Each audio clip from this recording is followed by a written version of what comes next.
All right, Moors. Want to rise upon the seven and give all praises to the great God Allah, Father God Allah, and honors to his holy prophet, honors to our holy prophet, Noble Drew Ali, El Hajj Sharif Abdul Ali, that is. We give honors to our Moorish kin once again, here, there, and everywhere, and therefore honors to all of you who are continuously honoring yourselves by being yourselves. I want to welcome our family to another E.A.R.S Egyptian Adeptus Research Sultanate session. And I'm your host instructor, Dr. Shahid Imani Al-Muhadi Shabazz El. My ancient Comedian high name being the same as Dr. Shedawamente Al-Muhajjid Shepsuel. And at this time, we want to call forth our beloved brother, Dr. Marvin Edwards Bay, to open up the way, and all of our other scribes. Peace and love. Uncle Jet Sanea. Uncle Jet Sanea. Peace and blessings, Morris. Yes, I'm Dr. Marvin Edwards Bay out of Texas Consulate, rising and giving all praise to the great God Allah, giving highest honors to his prophet, our prophet, Prophet Noble Drew Ali, El Hajj Sharif Abdul Ali. Give high honors to our theocratic government, our Moorish American government. Give high honors to everything that's Moorish. I give high honors to this class, our E.A.R.S class, and all the Moors here, and all that will be.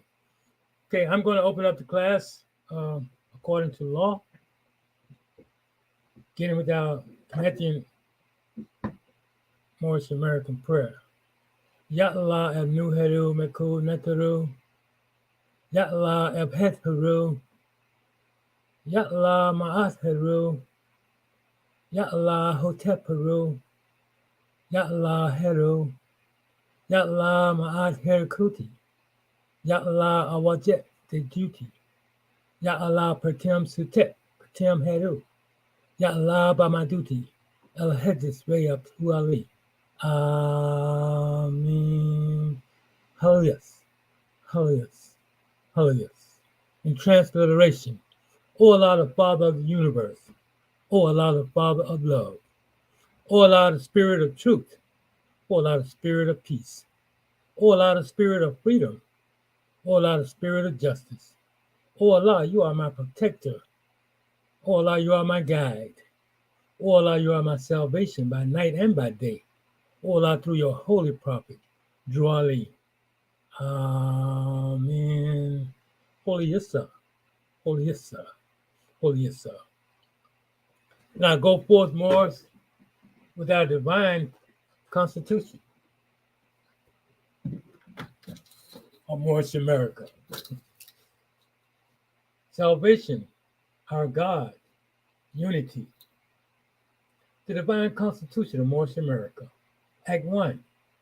The Grand Sheikh and the chairman of Moorish America are empowered to make law and enforce laws with the assistance of the Prophet and the grand body of Moorish America. The assistant Grand Sheikh is to assist the Grand Sheikh in all affairs if he lives according to love, truth, peace, freedom, and justice, and it is known before the citizens of Moorish America. The bylaws. Act 2. All meetings are to be opened and closed promptly, according to the Circle 7, and love, truth, peace, freedom, and justice. Friday is our holy day of rest, because on a Friday the first man was born in flesh, and on a Friday the first man departed out of flesh, and ascended unto his Father God Allah. For that cause, Friday is the holy day for all Muslims all over the world. Act 3. Love, truth, peace, freedom, and justice must be proclaimed and practiced by all citizens of Moorish America. No citizen is to put in danger or accuse falsely his brother or sister on any occasion at all that may harm his brother or sister, because Allah is love. Act 4.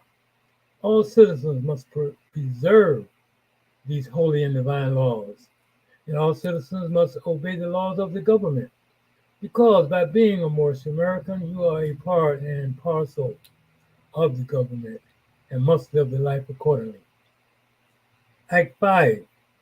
No organization of Moorish America is to cause any confusion or to overthrow the laws and constitution of the said government, but to obey hereby. Act 6. With us, All citizens must proclaim their nationality, and we are teaching our people their nationality and their divine creed, that they may know that they are a part and a parcel of this said government, and know that they are not Negroes, colored folks, black people, or Ethiopians, because these names were given to slaves by slave holders in 1779 and lasted until 1865 during the time of slavery. But this is a new era of time now, and all men now must proclaim their free national name to be recognized by the government in which they live and the nations of the earth. This is the reason why Allah, the great God of the universe, ordained Noble Drew Ali the prophet to redeem his people from their sinful ways. The Moorish Americans are the descendants of the ancient Moabites, whom inhabited the northwestern and southwestern shores of Africa. Act 7. All citizens must promptly attend their meetings and become a part and a parcel of all uplifting acts of Moorish America. Moorish America must pay their dues and keep in line with all necessities of Moorish America, and then you are entitled to the name of faithful.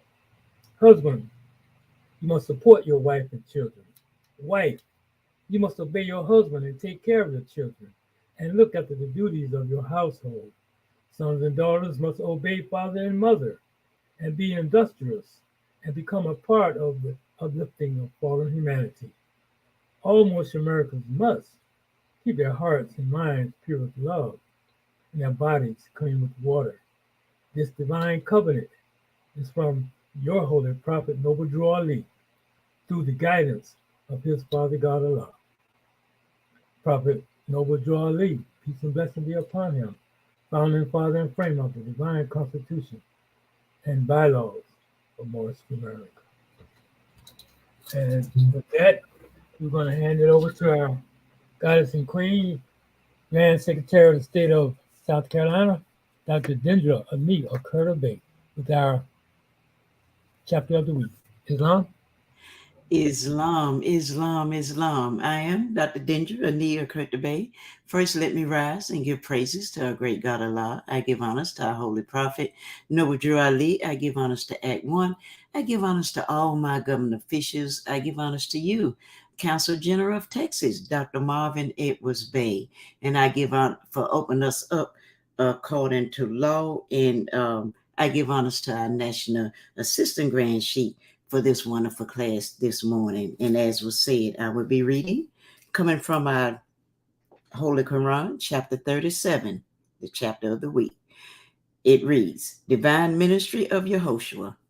Yehoshua goes to the wilderness for self-examination, where he remains 40 days, is subject to 3 temptations. He overcomes, returns to the camps of John, and begins teaching. The harbinger had paved the way.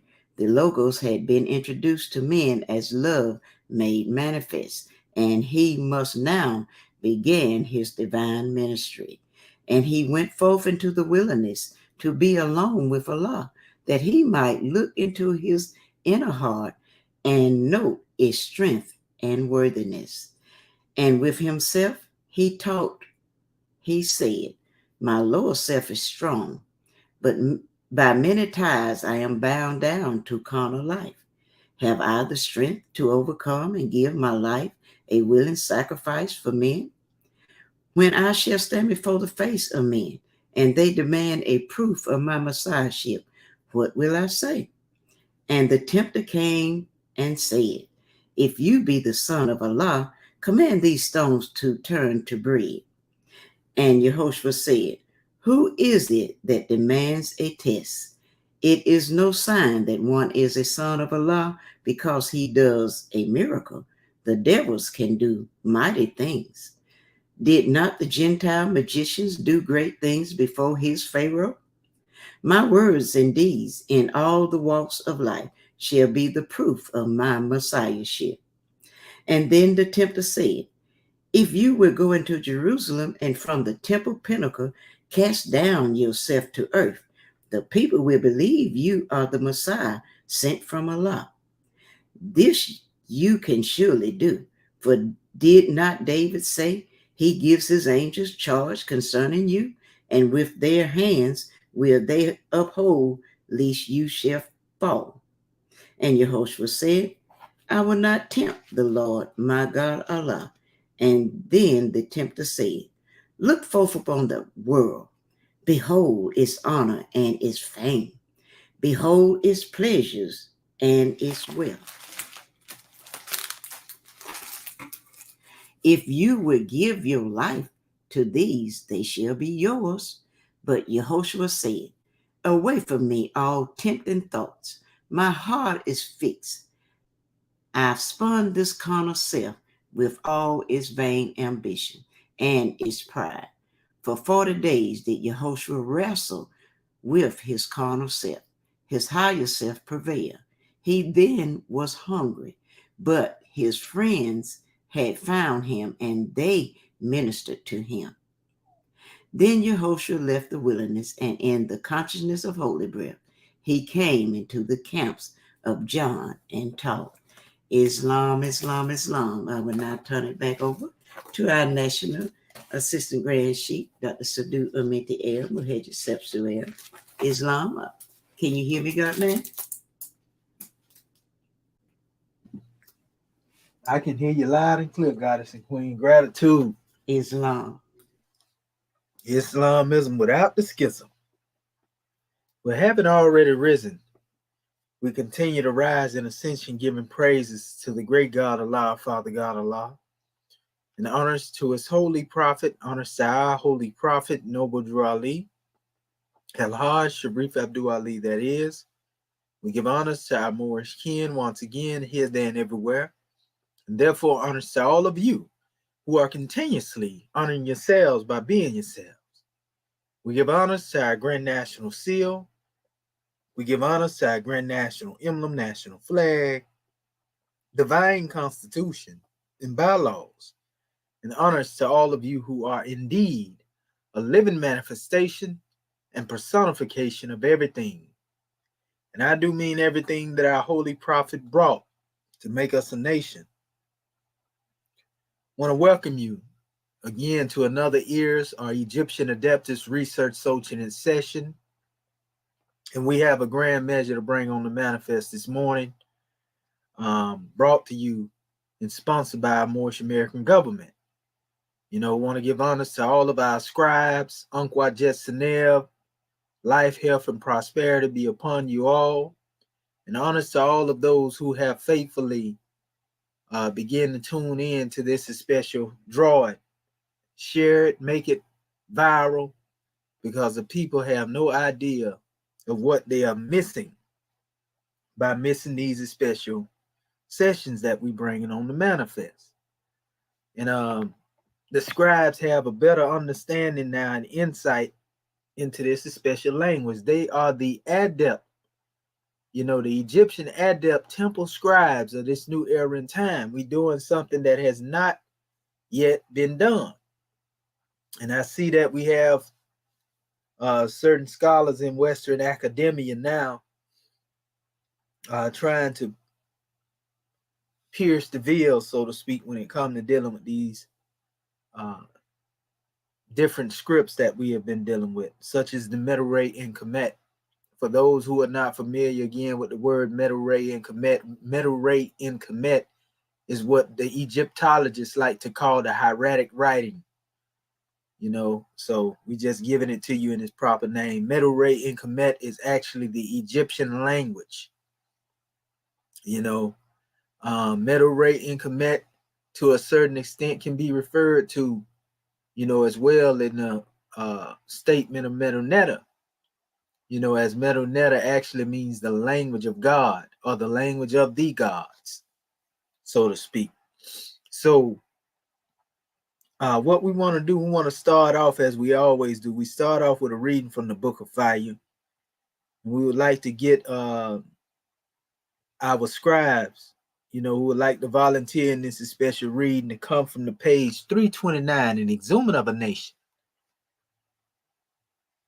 And we'll go from there. Islam?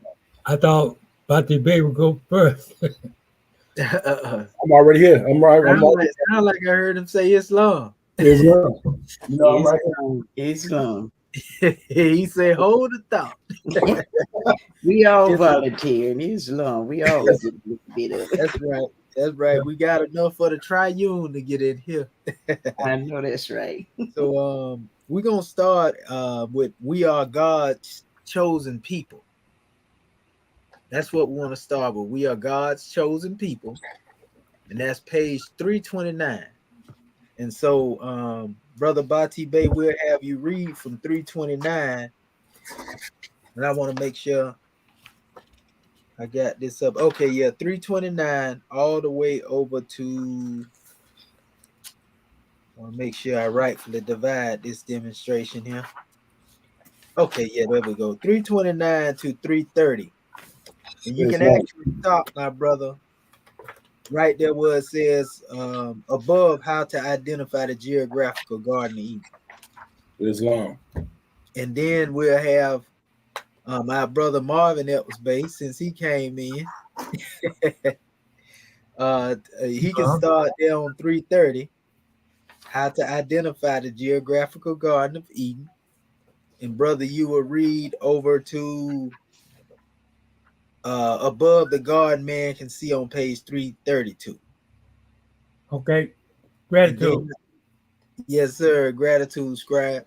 And then our beloved goddess and queen, Sister Curtabay, can pick up on 332. And then you can read, sister, over there to 330. Hold up. Give me a second here. I just want to make sure.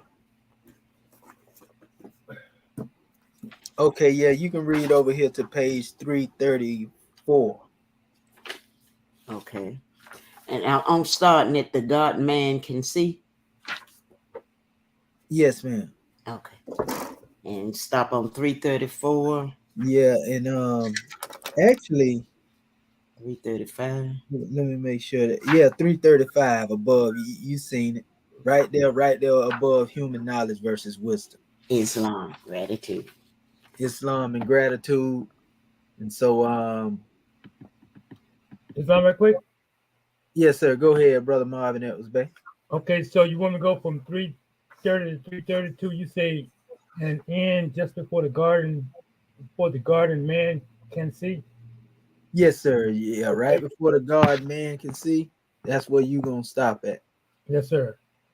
Yeah. So Islamism, gratitude, and we're gonna open up the way.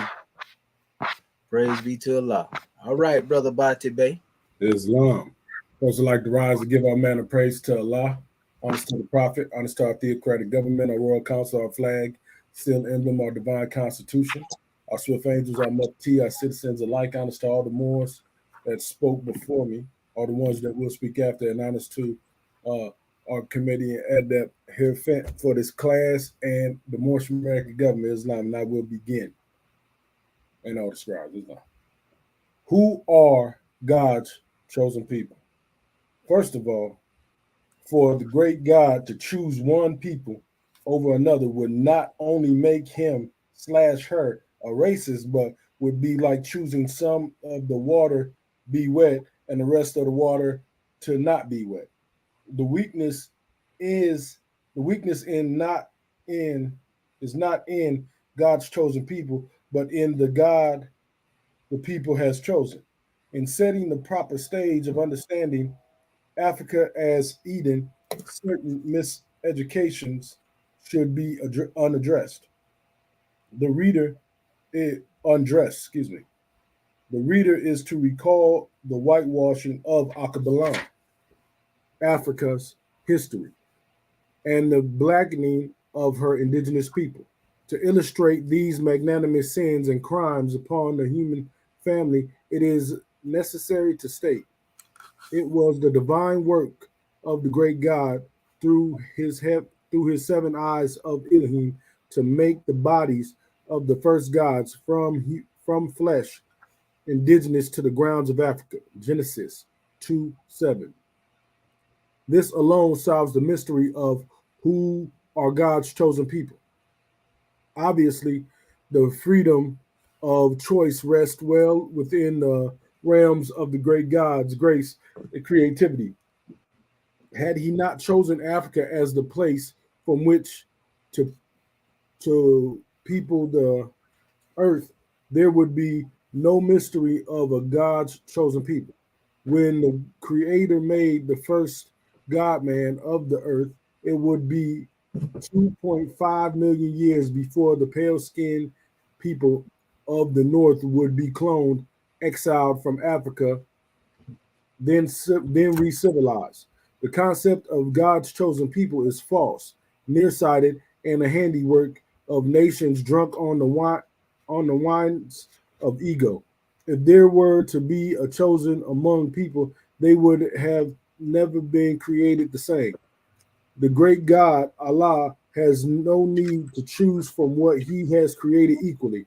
It is through man's own carnal inequalities from which he himself chosen deities to worship as his God. Drew Ali clearly states that man will be fully saved, redeemed, and perfected and be at one with Allah. Chapter 1. I have yet to see a nation's blessed with the grace of a holy prophet, guru, angel, etc., and not get so completely intoxicated with the illusion of power until they eventually cast their lamps into the darkness of time, yelling, preaching, and screaming. We are God's chosen people. These human beings are addicted to their religious sect or their dirty syringe of nationalism. What else on earth would make them think the Father God would choose one damn fool over all other damn fools? This entire people by God thing is ludicrous. The Creator's choice of people can only be seen in those that attain his likeness and image. When man liberates himself to the state of God consciousness, he then has chosen to be himself God. Only a free God man can make choices. Of course, if you are offsprings of primates, you will see no need for this agreement between God and man. Whatever happened to man being the image and the likeness of his creator? Anyways, back to the Garden of Eden on the earth. Nevertheless, 4 rivers that can only be found in the African continent geographically described the Bible, Eden. A river flows out of Eden to the water to water the garden. And from there it divides and becomes 4 branches. Genesis 2:10. The only river to fit this description is the magnanimous Nile in the East Africa. The omnipotent Nile is not just a river, as meekly suggested by the Bible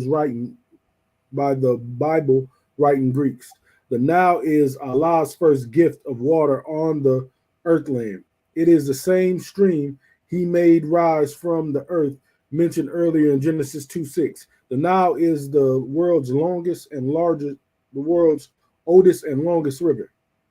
The ancient Comedians called the Nile happy. Today, the Egyptians call it El Bahar, meaning the Sea of Life. It originates from the Blue and the White Nile rivers being joined at Khartoum, Sudan. The Greeks accidentally omitted the Nile by name, but they alluded to the world's mother of rivers as the river. Genesis 41. Newer Bibles now say Nile. The river of Egypt, Genesis 25:18. Flood of Egypt, Amos 8:8. Shahor, dark blue, First Chronicle 13:5. And natural of Egypt, river of Cush, etc. No matter how, no amount of rain, snow, or other source of water could irrigate East Africa like the Nile for thousands, four thousand, pardon about irrigate East Africa like the Nile's 4,000-mile flow from the southern mountains inward into the Mediterranean Sea. In fact, it fertilizes over 9 million acres of land along its waterway. This is why the Israelite Hebrews, Torah, and Old Testament describe the Nile as a river flows out of Eden. The Nile is not just a river, but also the same holy stream which rose from the earth and watered the whole face of the ground. Before there was one drop of rain, Genesis 2 5 to 6, the Nile is the first waterway of earth. The Nile River is Allah's grand showcase of rivers on earth. It begins from the 5,000-foot elevation of the Blue Nile and the White Nile in the eastern heart of Africa. The White Nile actually begins at Lake Nyanza, over 26,000 square miles, and travels over 2,000 miles to meet its sister Blue Nile. There, they join in modern day Sudan to form the Great Nile. Not typically of most rivers of the earth, the Nile flows from south to north for over 4,000 miles to the Mediterranean. It is the longest river in the world and is so powerful from its merging until it flows through 1,000 miles of desert without support of any other river tributary. To say the least, the Nile may appear as a mere stream to the Creator, but to the first chosen people, it's the first source of life. Islam, Islam, Islam. I will now turn this meeting over to Marvin Edwards Bay for his portion of the meeting. Islam. Gratitude, Consul General. Yes, I am Dr. Marvin Edwards Bay, Consul General of Texas Consulate. Praise and honor have been given. And I'll begin. How to identify the geographical Garden of Eden. It is in the nature of conquerors and rulers of the land to name, rename, and nationalize nouns of their dominion in their own image according to their understanding. In fact, every nation sees a part of the great God, and every nation has a name for Allah. Most Holy Quran 10 ayat 18. The problem with renaming things is the new name doesn't reveal the divine character and nature of the subject. See, what shall we call him? The various nations of Europe have been renaming and misnaming Africa and her inhabitants since slithering from the cold north. And it would do well for the Moorish to research the origin and the true names of people, waters, and lands of their earth land, which Allah gave them, Most Holy Quran 48:9. Otherwise, they may well be unable to recognize or claim their own stolen goods, much less know its value. A few examples of this are Adam equals Adama, means ground, human, or you can say Adama. I say Adama. Eve equals life, mother of living things. Man equals Ish, Isa, thinker, vicegerent. Woman, Isha, Aisha, however you want to put it. Eden equals God's delight. Africa equals a Maxim, a Kubalon, named by ancient Moors and Cushites. Nubia, Tahesi, or Seti, a Zeti. Libya equals ancient Lebu, Libus, home of the Bubacites, Tanites, and Mashwahas. Tanzania equals ancient Tanganyika, Hapi, or Piscean River, White Nile. Tigris equals Hiddekel, Hideko, Nile, Gihon, Abide, Blue Nile. Egypt equals Egypt. Itself is okay. Egypt itself is a misnomer. It was called this by the departing Hebrew slaves as a slanderous reminder. They placed the name Egypt into their holy Torah, according to the Jewish version of the pardon, Moses. Okay. They placed the name Egypt into their holy Torah, according to the Jewish version of the Noah and the flood saga. There were many names pending the dynasty, which identified the land of torchbearers of civilization. Tameri, Tetimeri, Kemet, Sais, Pearl of the Lord Nile, Flower of the Nile, Land of the Gods, Land of Ra, or Lower Nubia, Lower Ethiopia, Ethiopia, Mizraim, the Haribus, Camp, or today's United Arab Republic, UAR. Hebrew, Haribu, man from beyond the river, Euphrates, Genesis 11:31. In addition to the above names and the thousands of others, it is common knowledge the oldest fossils of man known to date show man evolved from Tanzania, Central East Akubalon, Eden, the oldest being verified as over 500 million years old. The first bodies to be used by the God-man were indigenous from these rich, dark grounds of the higher elevations in Africa. Noble Drew Ali taught the Moors. They and Yehoshua were of the true blood of ancient Canaanite and Moabite and the inhabitants of Africa. Moorish Holy Quran, I mean, 46:2. The reader is reminded the first name for Noble Drew Ali's Moorish Science Temple of America was founded in 1913 as the Ancient Canaanite Temple. Appendix question number 9.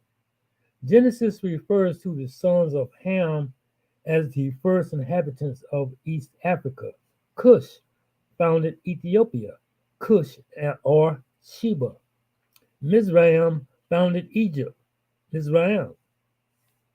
Kemet and Put settled Libya. Canaan, which later became known as the land of milk and honey, was only 1/3 of what would later be called the Holy Land. This is why the tribes of Israel called it the Promised Land. Upon their manumission from Pharaoh, promised, not because the parcel was unoccupied, quite the contrary, but because their ancient forefathers were the original African inhabitants. Ironically, everyone on the planet originated from Africa, but the Europeans are the only people too ashamed of this fact to be honest. The African descendants of Adam are Noah, Abraham, Ishmael, Isaac, and Jacob, to name a few generations. Jacob, whose name became Israel, Genesis 32:32, blessed the continent with Judah, and from this tribe came another great Christ named Yehoshua, better known as Jesus. These and all human existence began in Eden. It should be also noted there was absolutely no intelligent activity on the entire continent of Europe, while the descendants of Adam and Eve were populating and civilizing the world.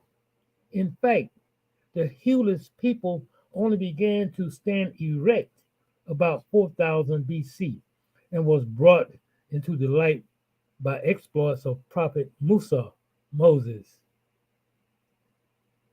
This is why the Cometians was so teed off at Moses for trying to spiritualize those with no center. Surely the ancient pharaohs knew they were in the northern cooler. After all, it was they who cast them out of the Garden of Eden. Question number 69. Ali's questionnaire states the Garden of Eden is in the land of Canaan, in the city of Mecca. Question number 53. In the Bible, this area is called Havilah, Arabia, and is the very first land named in its Hebrew history. Genesis 2:11. It is also described as a land flowed over by the river. Other verification to the geographical Garden of Eden being in Africa is noted in the Great Nile River, divides and becomes four branches, Genesis 2:10-4. The Fishon, often cited as Persian, the Gihon, Nile, which means a bursting forth of virgin fount.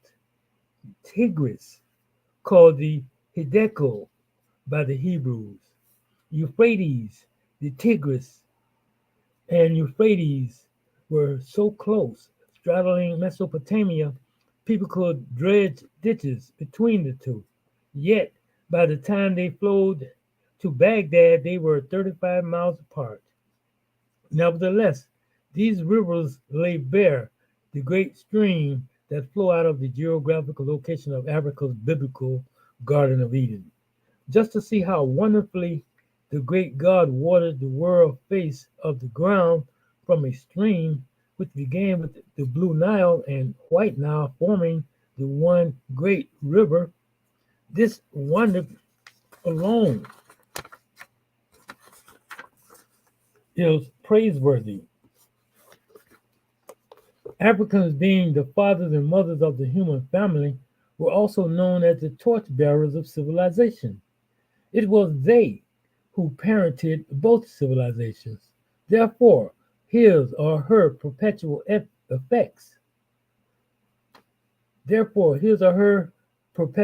effects remain predominant throughout every nation, family, and tongue around the globe. It is the duty of every true Moor to research and acquire the knowledge of their history, to reclaim their inherent saving powers, their saving powers preserved for them by their ancient forefathers.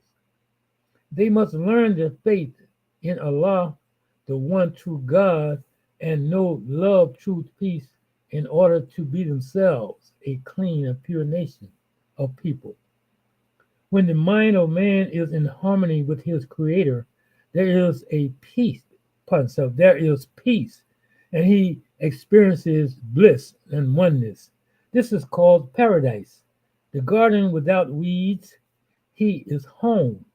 His godly thoughts are his choicest flowers, and his breath the nectar of spirit life to the all of love. His devilish thoughts are his weeds and draw their strength from the life of himself. His devilish thoughts are his weeds and draw their strength from the life of his flowers. Until man masters his mind, his garden will be in need of cultivation, and his character must be pruned of bad conducts, weaknesses, and foes belonging to his human nature. Adam was formed within the east end of the garden. The term east means center, beginning, or origin. In the beginning, Adam's east was centered in his head, where he was first formed. This marks the nearest place to meet. This marks the nearest place to meet his creator. That's powerful. Drew Ali. 1. Who made you? Allah. 2. Who is Allah? Allah is the Father of the universe. 3. Can we see him? No. 4. Where is the nearest place we can meet him? In the heart.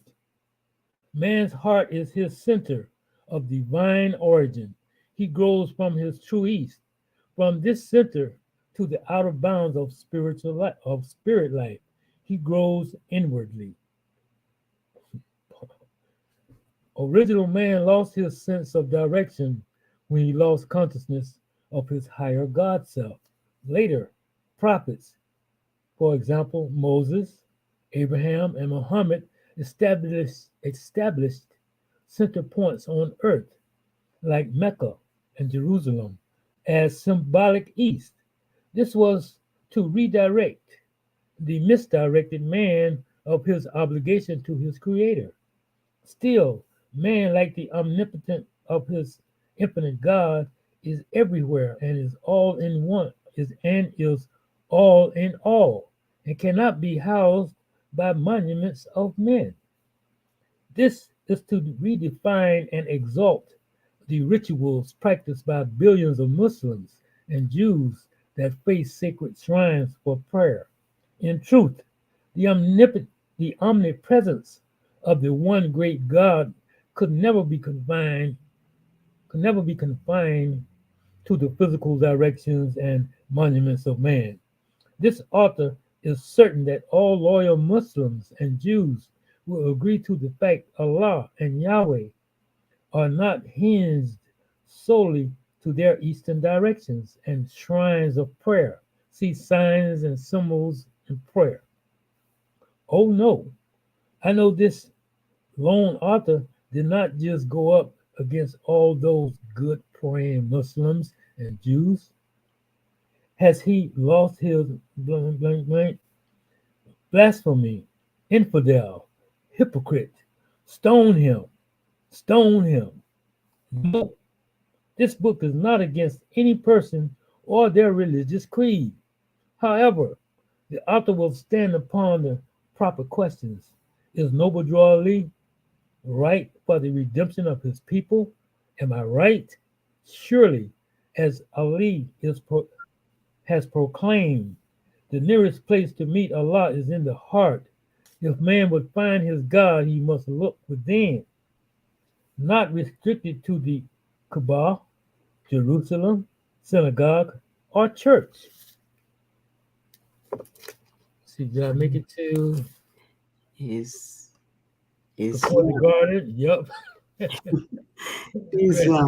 Yes, go ahead. You have the floor. Islam, God, man. Gratitude, Council General of Texas, Dr. Marvin Evers Bay. I am Dr. Dinger Nia Curtis Bay. Honors has already been given. And I will start at the garden man can see. It is good to note the difference between the biblical and Quranic records of the naming of all living things by the original man. In the Bible, Genesis 2:19 through 20, it reads, So out of the ground the Lord God formed every animal of the field and every bird of the air and brought them to the man to see what he would call them. And whatever the man called every living creature, that was its name. The man gave names to all cattle and to birds of the air, to every animal of field. The Holy Quran is most specific in Surah 2:31. It reads, And he, Allah, taught Adam the names of all things. Then he placed them before the angels and said, Tell me the name of these if ye are right. Now, although the Quranic scholars in Yusuf Ali's commentary do not support the existence of the Garden of Eden, page 16, number 50, it's quite obvious that the Quran itself is very detailed about it. The fact that Allah brought the living things to Ish and taught him first the true and divine names of each bird, beast, and creeping thing can be proven very easily. Actually, Most Quranic scholars that disagree to the existence of the Garden of Eden do not have an immutable history to support their belief.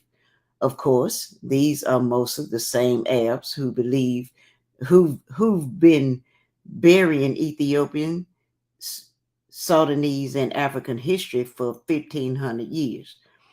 Most of these scholars have no idea of the divine origin of Islam or that it took the angel Gabriel over 20 years to teach the Egyptian mystery system to Prophet Muhammad.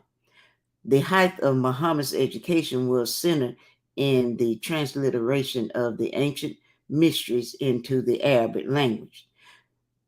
To the give pure truth into a pagan tongue, formerly accustomed to sales and poetry, is always a divine task. The Holy Prophet Muhammad revealed his angelic cultivation as being instructed to read. The high degree called prophet is bestowed upon graduates of this first religious creed, with its corporate sacred universes being based in Kemet. This is how Muhammad, Moses, Solomon, Abraham, and Yehoshua, etc., acquired the angelic title of prophet. See religion. With this little tidbit in mind, it stands to reason the Quran's Garden of Eden may be a small African oversight by those who contrived the Septuagint. Yeah, right. The word garden alone defines the vast fertility of the land supplied by the four rivers. This geographical paradise is surrounded and centered in African peninsula called Arabia today. Drew Ali says the garden heart of Eden is where the holy city of Mecca is now. Question number 53 through 54. Hold that thought. It is in the divine nature of all living animals, birds, beasts, fish, and creeping things to migrate in its cycle of life. The Holy Quran of Mecca simply refers to the origin of all migration. The first migration for the presentation of these deities made flesh was before Ish, prophet Adam, and he was taught their names, each according to its nature. Because Allah placed the spirit of migration in their nature, all animals in Central and Northeast Africa still migrate to this day. Man calls this migration the Great Serengeti. Hence, according to the unchanged book of truth, the Creator brought the animals to Ish, whereas in other recorded accounts say differently. Ish's first job as a god to name every living thing. This was something no other angel other than Ish was able to do.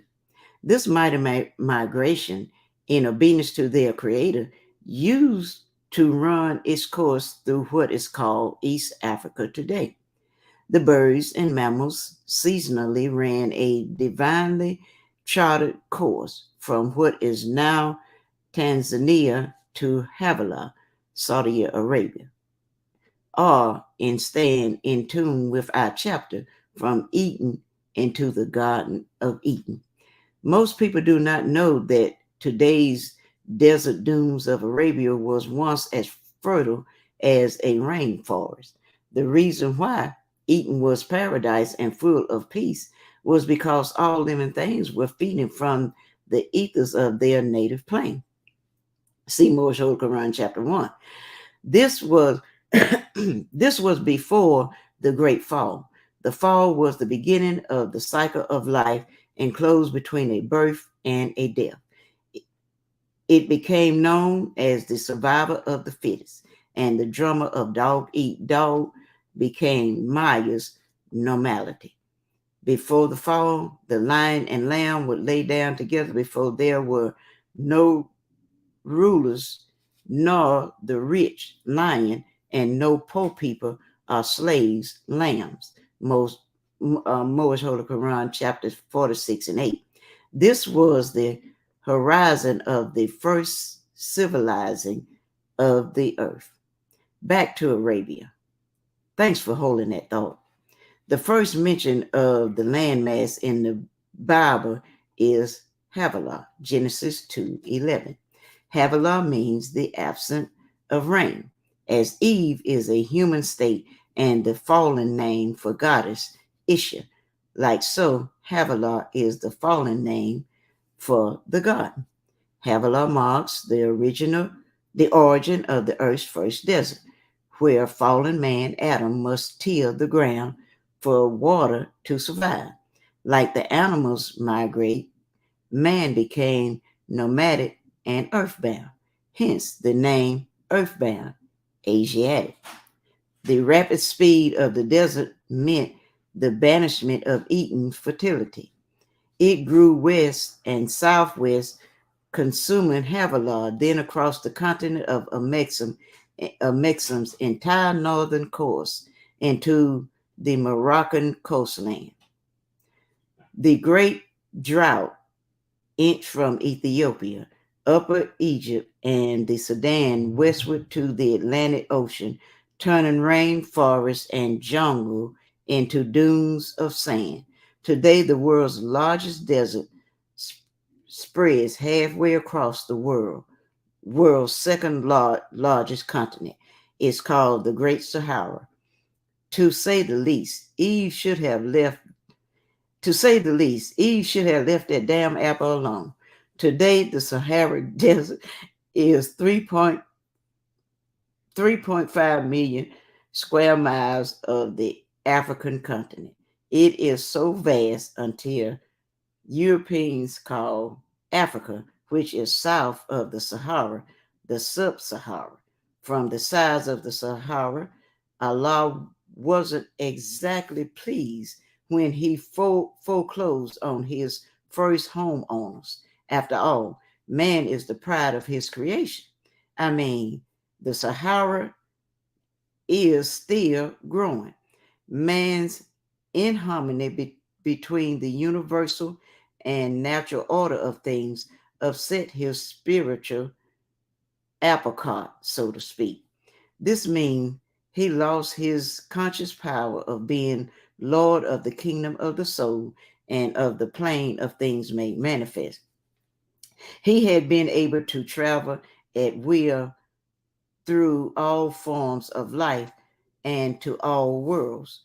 He was one with the Creator, and all creation was his lofty estate. But he lost it, to say the least, when God cursed the ground because of what Adam and Eve had committed, Genesis 3:17. He was teed off big time. Either level you look at it, eating of those human bodies of mud have been suffering from the ego ever since. Drew Ali said, people left the Garden of Eden and died by the thousand, but it was the seafaring Moors who were able to traverse the desert and go into other parts of the world to inhabit. This explains why the Moors were the first to arrive and to civilize the continent landmasses known as Asia. Meanwhile, the Greeks have hoodwinked the Christian world and left them hanging on how did the children of Adam and Eve go off and marry, having already known their wives. The garden of the soul that man cannot see. The true center eastward is beyond carnal thinking, reasoning, and moral understanding. These latter things can quickly form a body of desires, a character of friendly fire, which enlightened mastermind called the ego. Drew Ali called it simply the lower self. Moorish Holy Quran, chapter 3. It is this sluggish will which caused the fall of man, This fallen state is known today as fallen humanity.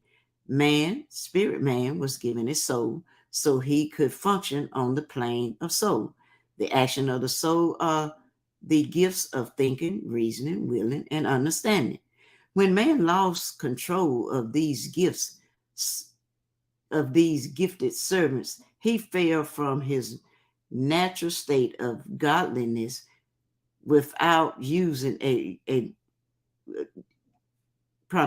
he fell from his natural state of godliness without using a lot of words to dress up this event. The fall of man merely means man lost his mind.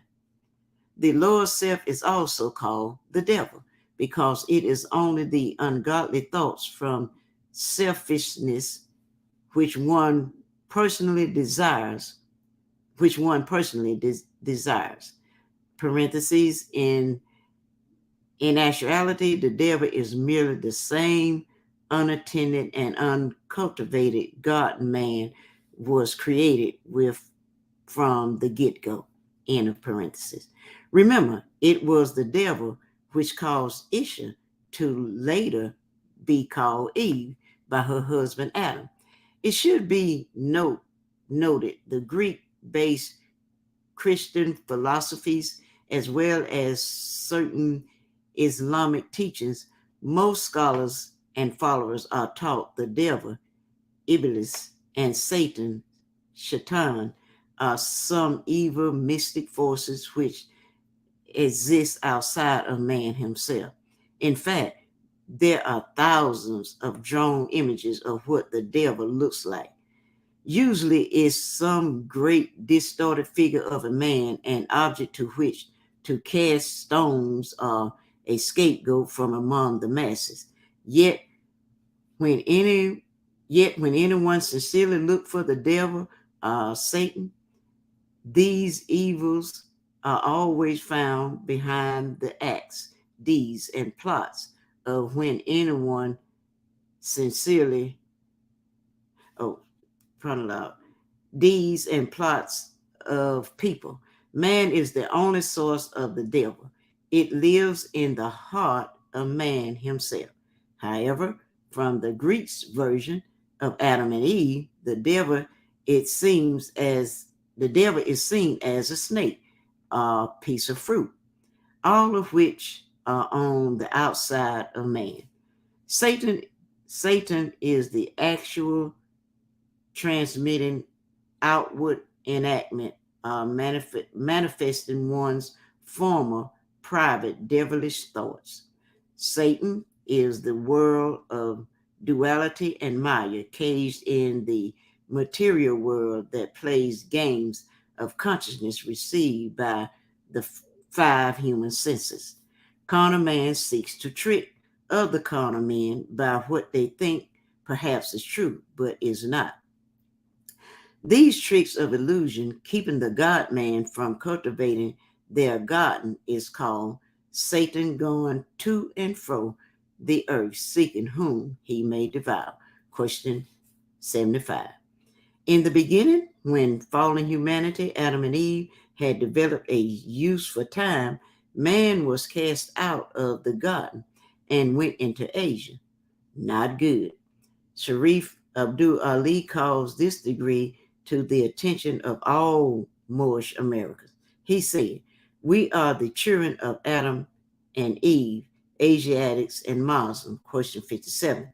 This is a straight path they must follow, meaning we all must conquer self to once again return to the garden, the grace of Allah. See prayer. The Muslim called this garden paradise. The Hebrew called it heaven. The gurus called it bliss. The Jews called the garden the kingdom of God. Either way, man must have the knowledge of self to know the one great God. The garden is the only place where man and Allah meet. Question number 4. This is why the Muhammadans say the only thing between man and God is his ego. The him in the garden oppressed Muslim slaves in the plantation of America first sang the old Negro spiritual in the garden, as written in the chapter Religion. There are many of these songs containing Islamic sciences allegorically sung in Christian English.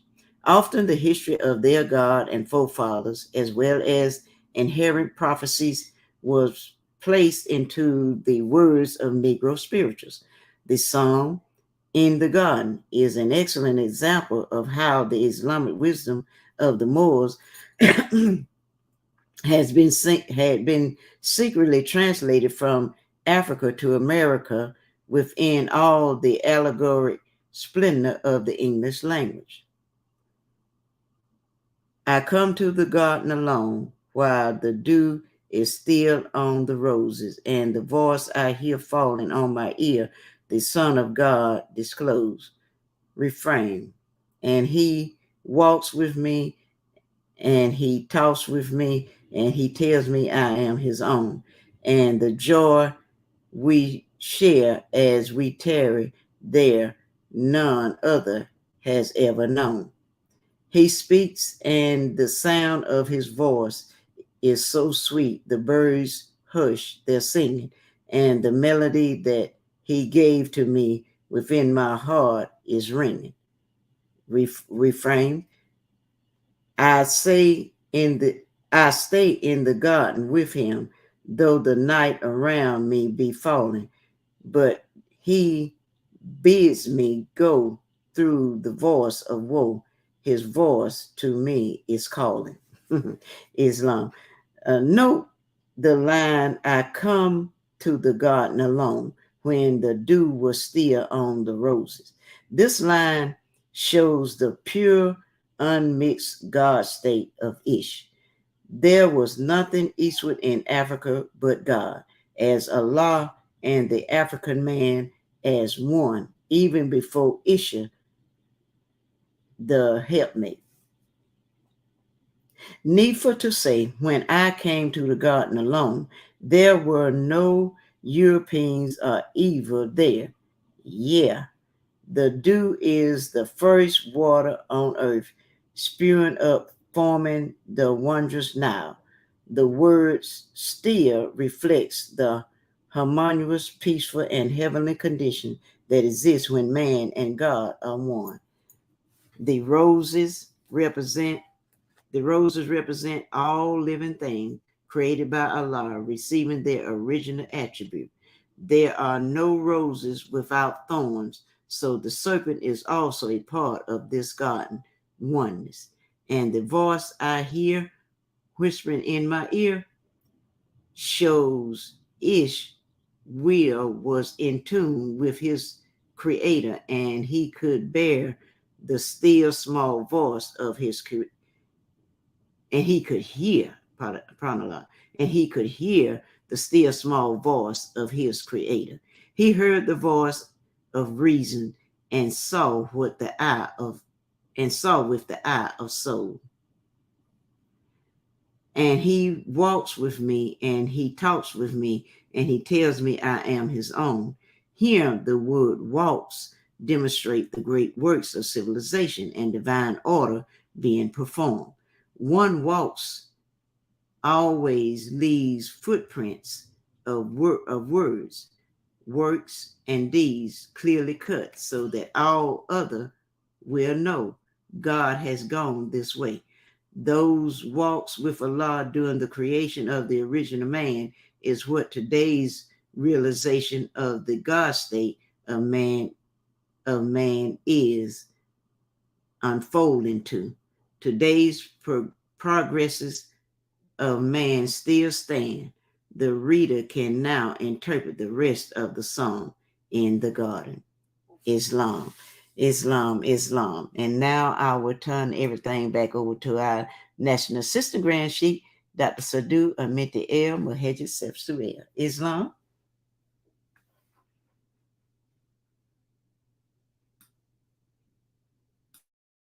And Islam, Islam, Moorish America, want to rise upon the 7th. And we give honors to all of those readings that you brought for family. Very powerful, very powerful. You know, and he's the chairman. All I can say is he most definitely represented, you know, when bringing these things on the manifest. And it ain't strange, you know, that we get this special history that takes us in depth as it relates to us coming into a grand consciousness of our divinity, and also being able to understand, you know, the true location of the guard, and also taking us out of the state of mind to where we would be just caught up, you know, on some religious doctrine, and actually going into the history, giving us the proper names and everything. You know, this is what masterminds do, family. You know, it don't get no plainer than that is special type of truth being brought to the manifest. We see also where the garden was located. That's a grand measure in and of itself. There's always been a mention of the garden, especially of peace. Even in ancient Kemet, you know, it was known as Sekhet Aru or Sekhet Allah. You know, so that garden has always been above the neck. We also understand that if we have a clear conception of, you know, the knowledge, the wisdom, and the understanding of our ancestors, they have always came forth to give us a clear conception of what was there in nature itself. You know, and I got a grand drawing for our family, and we just, man, this is gonna be powerful. It's gonna stir up the ether, so to speak. So we encourage all of our Moorish kin to really tune into these special measures, because you can't get these lessons nowhere.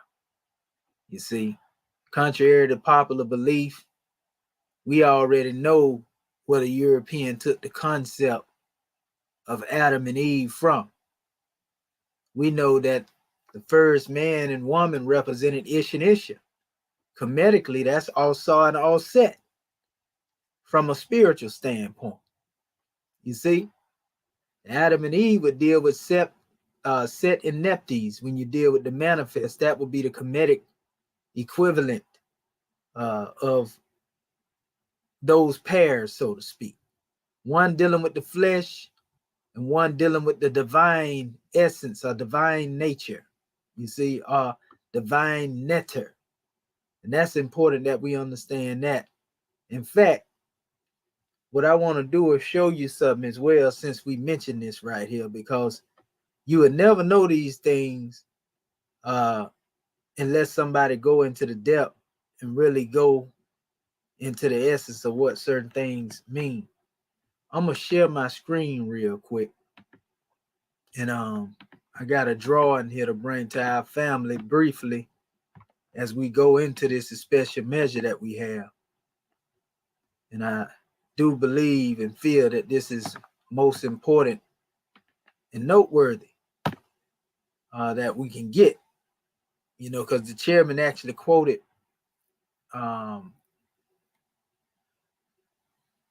let me see, I want to make sure I got it up here. Look like they done loaded my little thing. Oh, yeah, there you go, right there. That's what I'm looking for. So I just download that real quick and open this screen up, because we don't teach the way the European teach. Okay. Yeah, we'll go over here to the entire screen. That way I ain't got to reshare it again. Okay. The chairman quoted this here, right?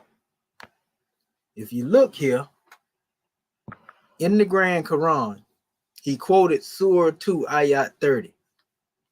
I want you to see something here. It says, "Behold, thy Lord said to the angels, I will create a vicegerent on earth," right? And they said, wilt thou Um, place therein one Islam? Yeah, is there any way you can make it out full screen? Brother, this is a picture, so I can stretch it out. Is that better? Okay. No, I'm just Okay, I see what you're talking about. I got you. I know what you're saying. Let me do this here. Let me go back here. I'll do this here.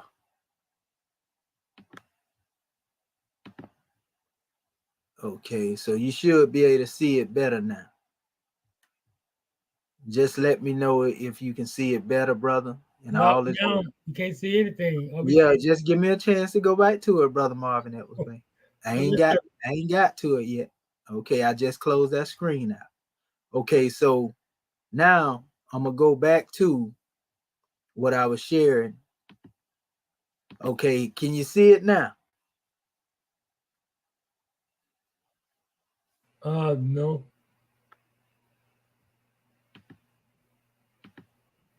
Hold up.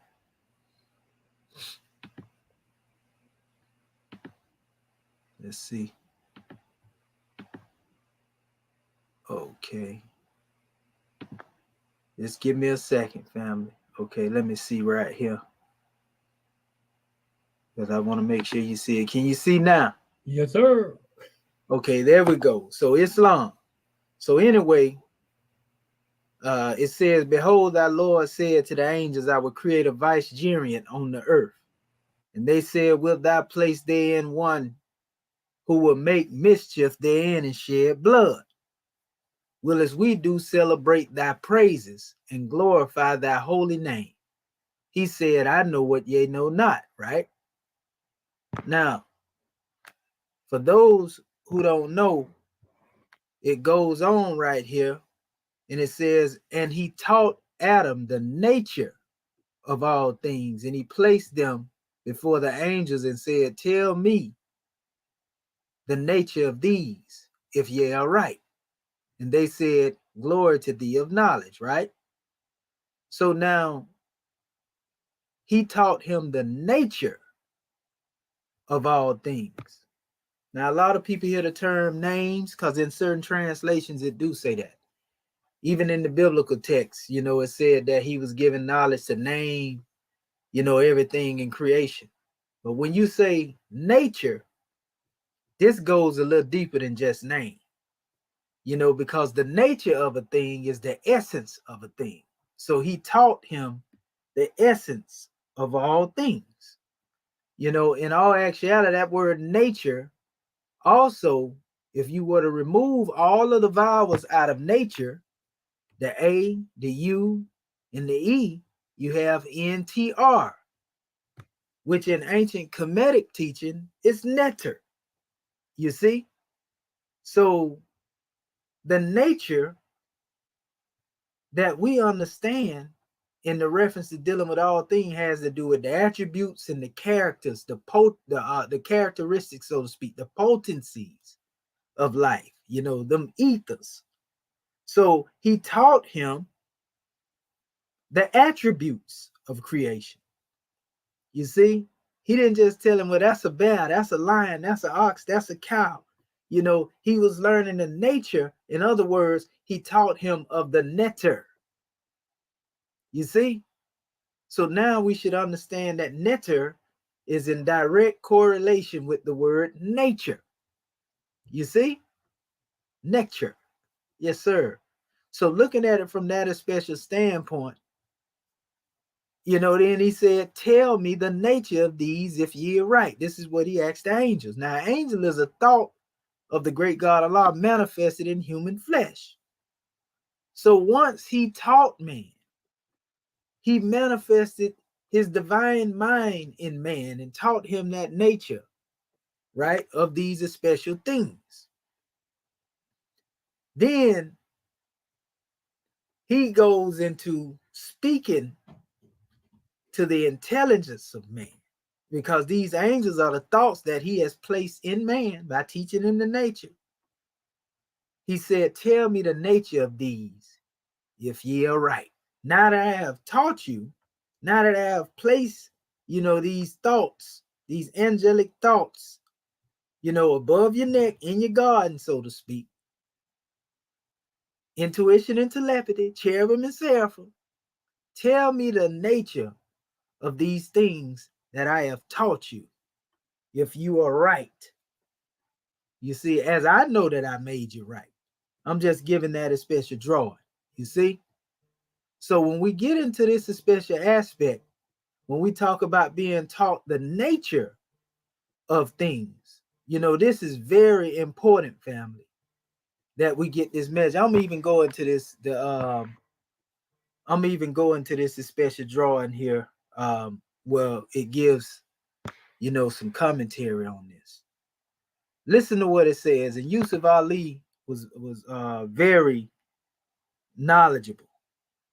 He was very insightful, so to speak, when it came to teaching, because he came through the line of Sufis. There are some Arabs who like to criticize his translation. I like this particular version of my Quran because in a lot of the commentary, he has a lot of esoteric information in this particular Quran, but they actually changed it as well. Because I got another Yusuf Ali translation, and some things that are in this commentary are not in the newer version. This one here, 30 years old right here. It's my first Quran I ever had. It's sitting right up here, still in fair condition. It's a little beat up on the edges from use, but nevertheless, all is well. So listen to what it says here.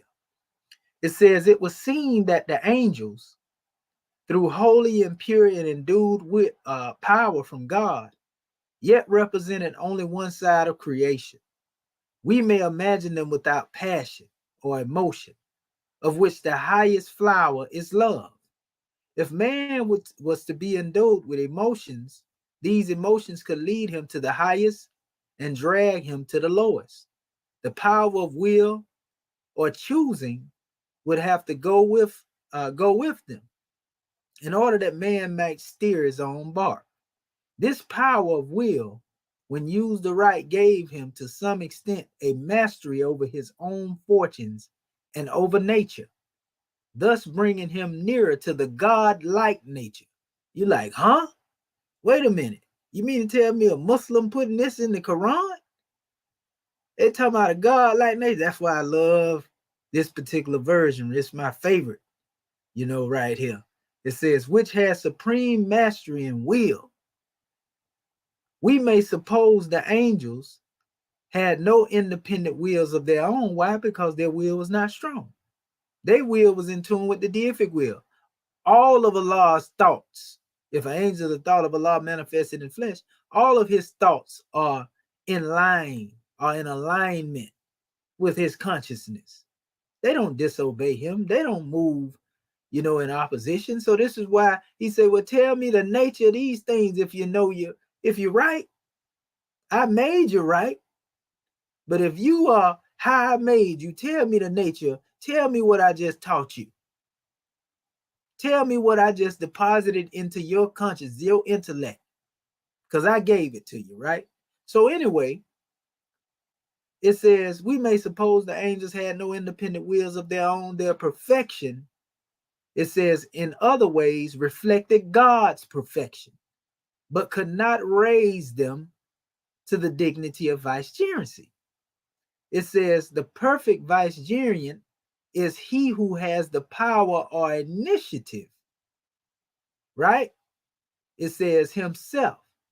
It says, but whose independent action always reflects perfectly the will of his principle.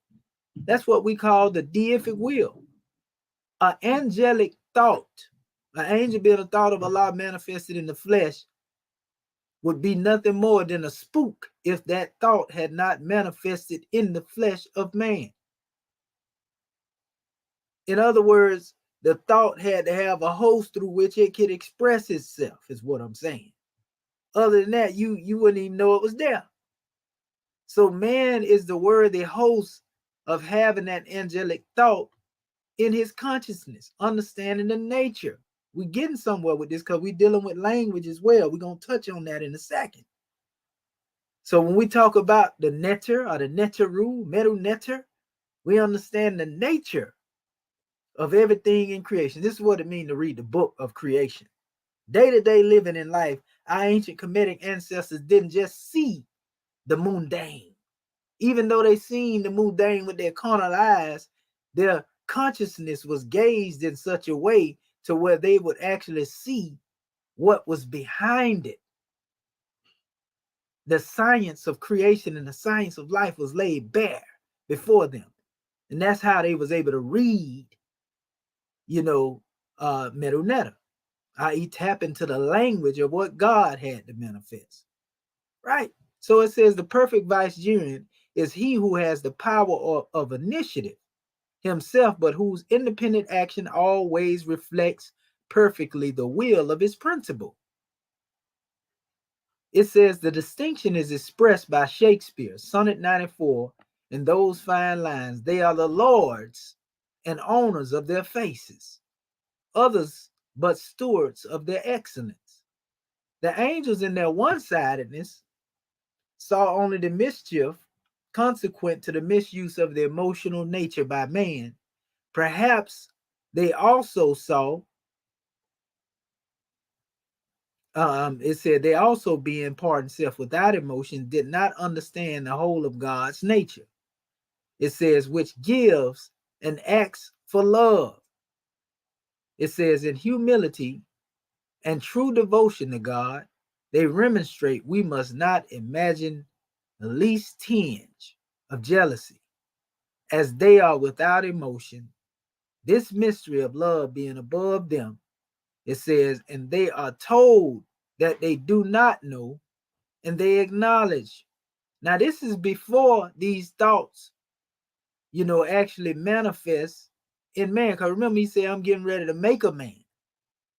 In other words, he was getting ready to put this thought in man. You see? So it says, not their fault, and there is no question, it says, of fault, but their imperfection of knowledge. And it was imperfected because, again, he was telling them he was getting ready to do it. Right? And that demonstration said, well, you're going to place one in there that's going to make mischief and shed blood. So they had to have a knowledge of somebody acting crazy at some time, if they was asking the great God Allah that question. Because they wouldn't have knew about bloodshed, so to speak, if that was the case. So it says at the same time, the matter, it says, is brought home to them when the actual capacities of man are shown to them. So it's showing that these angelic thoughts or angelic beings, their duty was to serve the host in which they would be incarnate. You see, the angel don't have a mind of all angel. All it know to do is hear and obey. Remember, this is the great God Allah's thought manifested. So they could basically take on many different forms. So a lot of times you seen the angel express, they took the form of a man in the Bible and the Quran. It said in the Quran that Jibril appeared before Mary as a well-made man. And we see in many different situations when Abraham ate with God and the angels, according to the Old Testament, they were men. They were not spooks. We have been taught to think of angels, as some spooky being, because you think of what they call spirit, which they try to make spooky, when you have to also be able to see the effect of the spirit to know that the spirit is present. But that's a whole nother measure. So anyway, it goes in, and this is actual commentary. They actually put the number up there. 48 right here. He taught them the nature. So this is what it says. The literal words in Arabic throughout this passage are the names of things, right? It says, which commentators take to mean the inner nature and qualities of things. Didn't I just say that earlier? See, this is how you read the book of creation. You don't just see man. When man looked into the face of man, he's looking into the face of Allah. When you look at anything on any level of existence, plant, animal, beast, mineral, whatever ether you're dealing with, you should see God. Not in the extent to where you become caught up in animistic worship of the things around you, but you are admiring that the great God is one, but yet able to express his divinity through everything in creation simultaneously. And this is the grand idea that precludes to monotheism. This is what was taught in ancient Kemet when you deal with the concept of neter and neteru. You see, though neter is dealing with the oneness, simultaneously it's expressing a multitude of beings, a multitude of expressions in life and creation. So when he taught him the nature of things, this is what it means. So anyway, it says the names of things which commentators take to mean the inner nature and qualities of things, and things here will include feelings. The whole passage is charged with mystic meaning. See, he giving it up right here. He letting you know he an adept. But when you go to talk about mystic, in Orthodox Islam, that's a real, is that word is taboo. You don't really use that word when you're dealing with Orthodox Muslim. You say mystic automatically. This is not Islam. So that's why they really didn't like Yusuf, because he got a lot of mystic things in here, even in some of the verses he do in this particular Quran before they remixed it. So it says the particular qualities or feelings which were outside the nature of the angels. This is before they took on form. You see, it wasn't in their nature to know what was in the manifest until the great God Allah directed them into the manifest. So they were put by God into the nature of man. So it says man was thus able to love and understand love, and thus plan and initiate as becomes the office of vicegerent. The angels acknowledge this. It says these things they could only know from the outside, but they had faith or belief of the unseen. You see? And they knew that God saw all of what others see and what others do. It says not see, what others may even wish to conceal.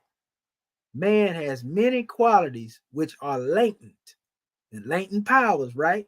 Or which he may wish to suppress or conceal to his own detriment. So the more we basically suppress and conceal the God within us, if we don't want to become Amun Ra, the hidden that has become manifest, the more we try to hide the God power in us, the more detriment we do to ourselves. And this is what's been going on with creation for the longest. So I decided to add that in here because I seen that being mentioned. We also understand that East and West actually represented the left and the right arm according to ancient Kemet. So if you're dealing with the right expression, then you're dealing with right mind. If you're dealing with the left expression, and most likely you're left behind. But I just wanted to give our family a drawing on that there. Allah also mentioned in the Grand Quran, he the Lord of the two east and the two west. So that's a whole nother measure in and of itself. All this has to do with things as it is above, so it is below, as it is within, so it is without. So also going into another measure, I actually have a little small PDF I put together here, and people more have heard me demonstrate this time to time, but I just wanted to put it in, visual expression here. And you see it states Euphrates, Gihon, Pishon, and Tigris, right? If you notice, a lot of our people don't know over the years, many people that biblically study, if you arrange these rivers in this particular way, you see the E, the G, the P, and the T. If you notice here, I have the I capitalized in Gihon, which is Egypt, right? Those who've seen the teachings of Nuwabia know that York would spell Egypt this particular way. But we know I is interchangeable with Y. So we understand then Egypt. But this is formulated from the 4 rivers that are mentioned in the Piscean record. This is something that just came out of the ethers on me one day. I never read this anywhere. You know, it just jumped, certain things just jump out at me, you know. And so I said, wow, this is showing that, you know, the rivers were most definitely attached to the land of the ancestors. You see, even though they use the word Egypt, we know about Misraim and Mesurah. We know about Kemet, you know, Tameri and so forth and so on. But it's not strange, you know, that these rivers that were revealed, you know, almost like a form of divine humor. Man don't even know, just like arm, leg, arm, head. If the European knew that them calling the 5 limbs of man, arm, leg, arm, head would be Allah, trust me, they would have not named our 5 limbs as they do. But the great God Allah shows in his humor that even when man think he doing something, that he can express himself and man not even know that he expressing the will of the great God Allah. So when it say you made in the image of Allah, you say arm, leg, arm, head, your 5 limbs, saying that right there. You know, that is not by chance, family. That ain't something the European came up with. That's divine intervention, divine design. They're going to try to hide the truth, but I'm going to put it right there on your person. So these acronyms are, like I say, divine intervention, so to speak.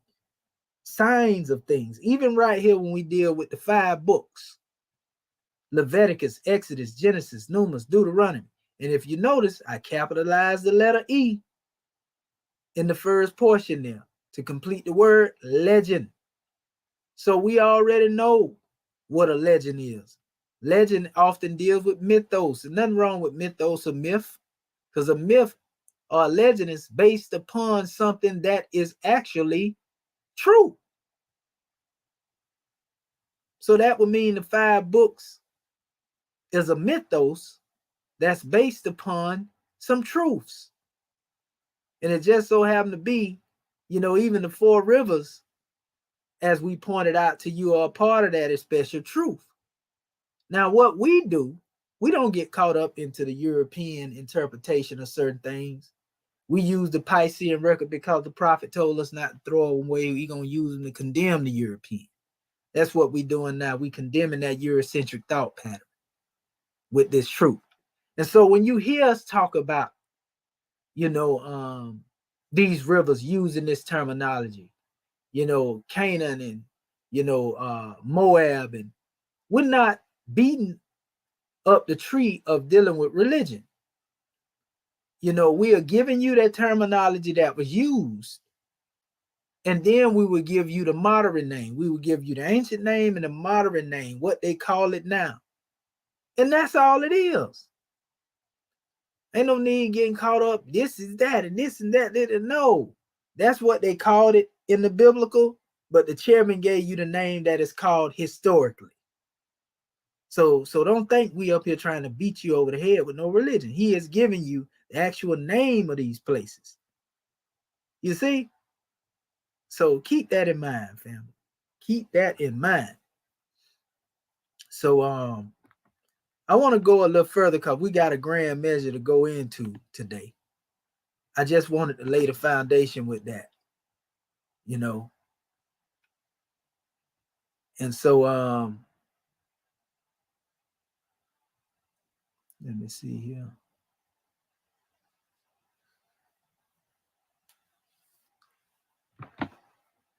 We got our brother, I see Ephraim said, also Allah did not give his angels a will like man. He gave to man, and he created Islam for this measure. I'm going to give you something on that, brother Ephraim. You know, in all actuality, the angel represented the higher side of man that was placed in the consciousness of man. Remember, angels, Allah Allah's thought, a thought of Allah manifested in human flesh. So that's the part of man that will not or disobey or deviate from the great God Allah. You see, because that Allah's thoughts don't disobey him. You see? So before manifesting in that special form, you see, these thoughts were first made to submit to the great God Allah in man. How do we know this? Because he said he was going to place a vicegerent in the earth, and he told him when he get done, fall down into obeisance to them, to the man. He was telling them to prostrate before the man, not the physical part of the man, but himself that he would place in man. He was telling them to do that. Iblis, the lower self, before it took on the human form, it could not see that. You see? So it had to be made to submit. That's why we say even, Shaitan or Iblis is a Muslim, whether one know it or not. It may be a rebellious one, but he gonna submit. You see? Everything in creation submit to the creator, being under subjugation, so to speak. But when it comes to being the will of Allah, that's a whole nother measure. So when you become the will, instead of submitting, you conform to the will. That's the language we use in our Moorish Holy Quran. If you look at the chapter on religion, it means that you conform to the will. That means that you are taking on the attributes and the characteristics of God himself. You see?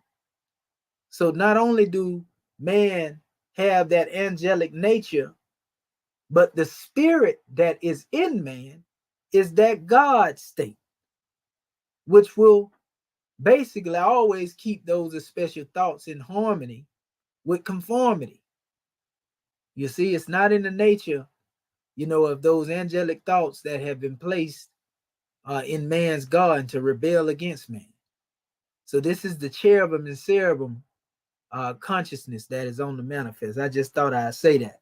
So nevertheless, when he taught him the nature, everything in creation, this represent, all of the life forms and everything around them. That's the real meaning, or the real way of observing, the expression of what is known as Medu,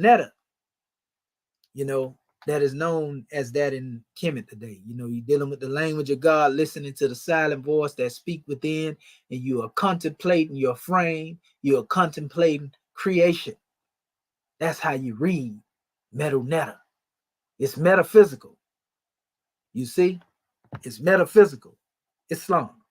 So now that we have got past that special measure, getting into our grand subject, this is a powerful measure. We want our family to the scribes. We want you, it's going to be open participation, but we want you to pull up your last email with all of your documents that you were using from the homework assignment previously. You can pull up your Molar tool if you need, because we're going to have y'all participating in this special drawing. We're going to go into some grand areas. So what I want to start with, before I do anything, hold up.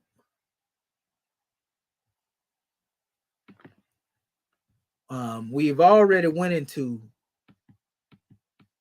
this document dealing with the skillful scribe. We're getting ready to get into raw papyri, and so we just want to brush up on a few things, is what we want to do by going into this special measure.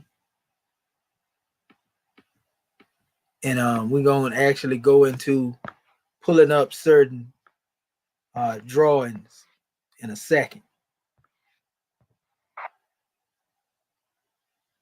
Okay. We was talking about Neteru, and we see that we already know how they put these things out here, and they tried to express them, in the pictorial expression of saying these things represent this particular symbol. but at a higher degree of unfoldment. This is the hieratic term. And we know hieratic existed before the pictorial forms because we done the research. That ain't something we thinking about. So this is the real alphabetical expression for the term Neteru, since we were talking about it. But I got something I want to show you that I came across yesterday. Well, actually later up in the hours. I was in the shadow hours. So I'm gonna go here first. I'm gonna go in this and I'm gonna show you something, and then we'll get into it. And they constantly confirming everything it is we saying, family. I actually posted this too. This was my last post a few hours ago, because I was up in the wee hours. And we always talk about the Precept Papyrus, as being one of the oldest writings in the world. That's like 4,600 years ago, 2600 BC, pardon self. The Precept Papyrus, right? Now, when you go into the comparison here, you can see where they reverse engineered. Notice they say, now, if we transcribe these into hieroglyphics, we obtain the following. So they were transcribing these hieratic letters into pictures. This is the reverse engineering process, taking them away from the alphabet and making them this. And I'm going to show you in a few minutes now that this is exactly what they did. And it's coming from one of the Europeans that everybody listening to right now when it comes to Kemet. I'm going to let you hear straight from his mouth in a minute. Notice they say, okay, this is 1. This represents the reed. This is 2. This represents the mouth. This is 3. This represents the hair. Okay, this is 4. They saying that this represents the water. And they say, okay, this is 5. They actually have 4 and 5 together. But then they have 6, which they saying this particular bowl-like vessel is 6 here. Then they have 7, which represents the owl. And then they say that this represents that. And then they have the 8. Then they say, well, this is the boat of a door. Again, these pictures, what we have to realize, a lot of the pictures the European was using here came from Ptolemaic time. Some of the symbols existed during the time of ancient Kemet, but we know for a fact that when they deal with their decipherment, their decipherment comes straight up out of the Ptolemaic period. So they mixed a lot of symbols in from the ancient, inscriptions of Kemet in with their demonstration. They came up with their own alphabet. You see? So that's a whole nother measure. And now we finna really put them ones out there that think that they've been doing something by talking about Ptolemy, and talking about this Rosetta Stone and praising this Rosetta Stone. Because, boy, what I'm finna get ready to show y'all in a few minutes, anybody after this who claim that they demonstrating some hieroglyphics the way they taught it, man, you the enemy of the people. I'm gonna tell you why you the enemy of the people. It's because of the context. Because don't nobody never talk about what the Rosetta Stone was about. But I'm gonna let you hear it from the European mouth himself, what this Rosetta Stone is talking about. And this in and of itself should make you want to stay away from it. Because you're gonna see that you actually a traitor and you committing treason against your ancestors if you accept this Ptolemaic relic that they so-called used to decipher our ancient ancestors' language. You're gonna see that this is treasonous, and you can't be nothing but an enemy if you support this for what we getting ready to go into. So yeah, they took all these different things, they transcribed them. Let's look up the word transcribe before I even go any further. I did this before, but we're gonna do it again for the one that don't know. Right? It says to put thoughts, it says speech or data in written form, right? It says also translate foreign characters or write or type out shorthand, right? Let's go into some of the other drawings. To take down, to print out, to reproduce. Uh-oh. So you mean to tell me when you transcribe something, let's go a little further, transliterate. Now we know this don't make no sense. I'm gonna tell you why. Because if you transliterating something, you don't go backwards and take it into something you claim to be what it come from. They say that hieratic come from these pictures. So why would you be transcribing the actual alphabets into the pictures? Transliteration is coming up with the letters that represent these special alphabets. So how can you transliterate something by taking it into a pictorial form? But that's what they're talking about, transcribing into hieroglyphics, not coming out of hieroglyphics into red. They're saying that if we were to transcribe these alphabets into hieroglyphics, reverse engineer is what they're talking about, we obtain the following. And that's exactly what they did. Now, again, using the hammer repetition, for those who didn't hear us the first time, look at this now. Set down, take down, right? Print out, reproduce.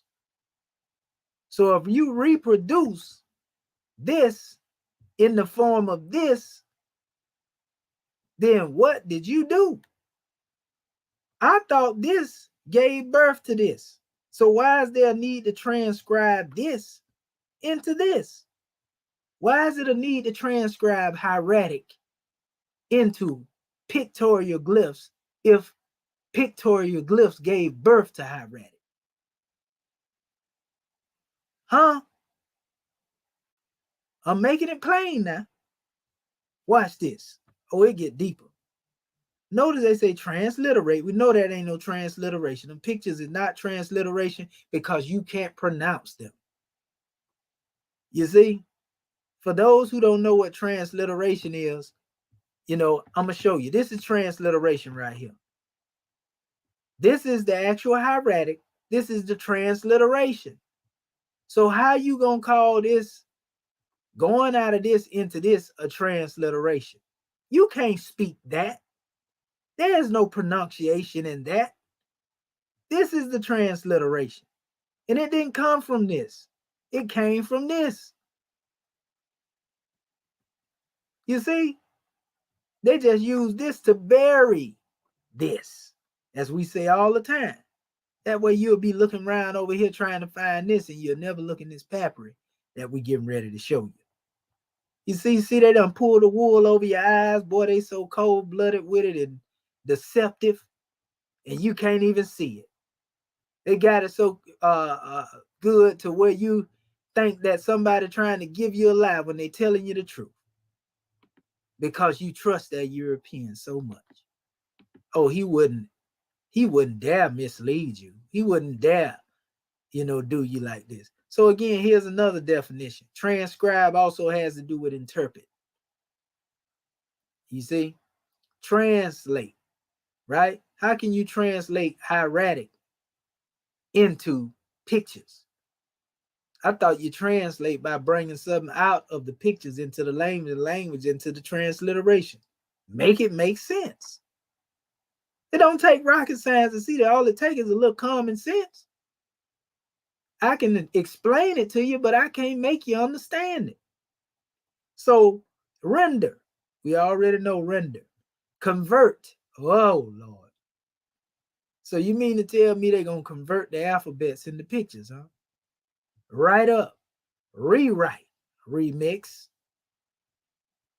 Man, I ain't even got to go no further, family. This is terrible. This is terrible. So let me go over here now. I'm gonna go on here and get into this. I'm gonna let you hear straight from the horse's mouth. Listen to this. This is for scalp Europeans, and Asiatic. A lot of the people in the conscious community listen to this guy. And we're not trying to steal this man's content. We only quoting it for educational purposes. So we're not trying to claim it. We're actually critiquing it. And according to, law in relation to intellectual property, we do have the right to critique something. So listen. Really, what he's saying is actually supporting what we're saying, but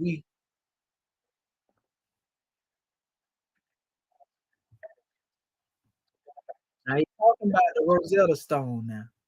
Listen, this is the Rosetta Stone is a stone that has a decree on it. But listen to what he said.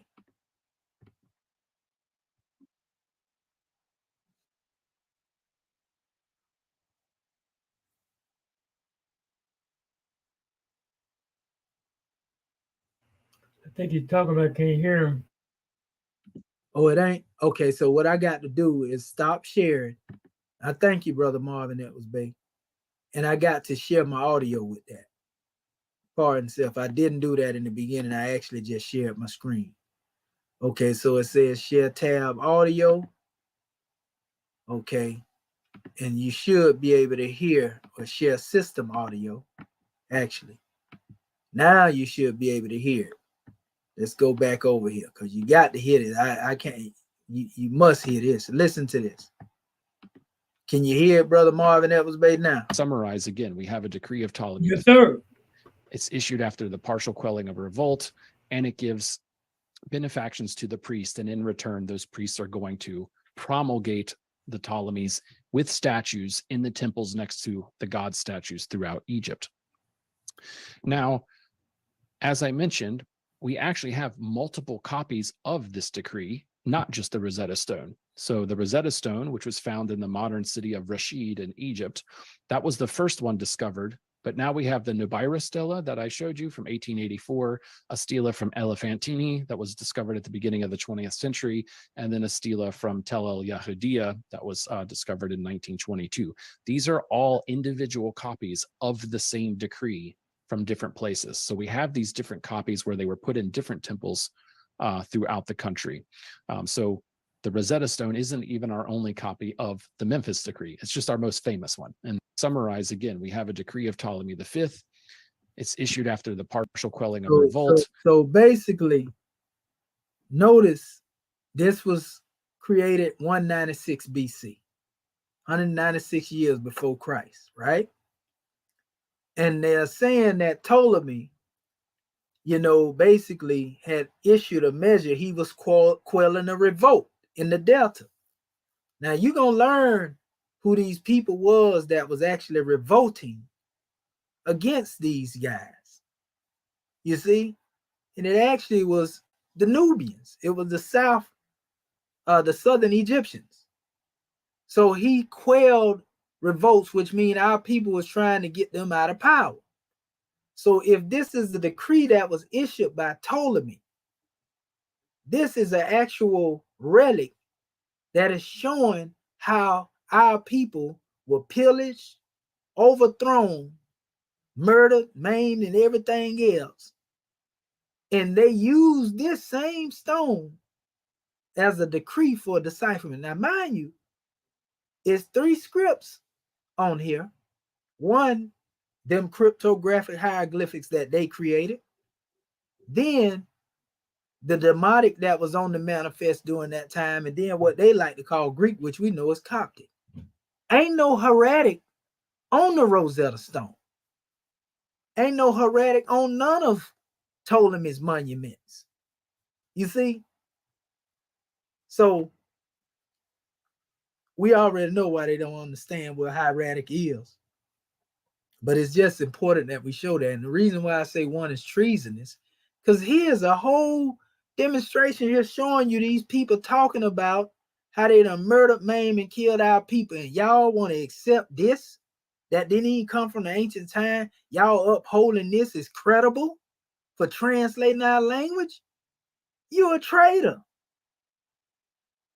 Just looking at the context of what this decree represents. Now, it was also known as the Memphis Decree. That's another name for the Rosetta Stone.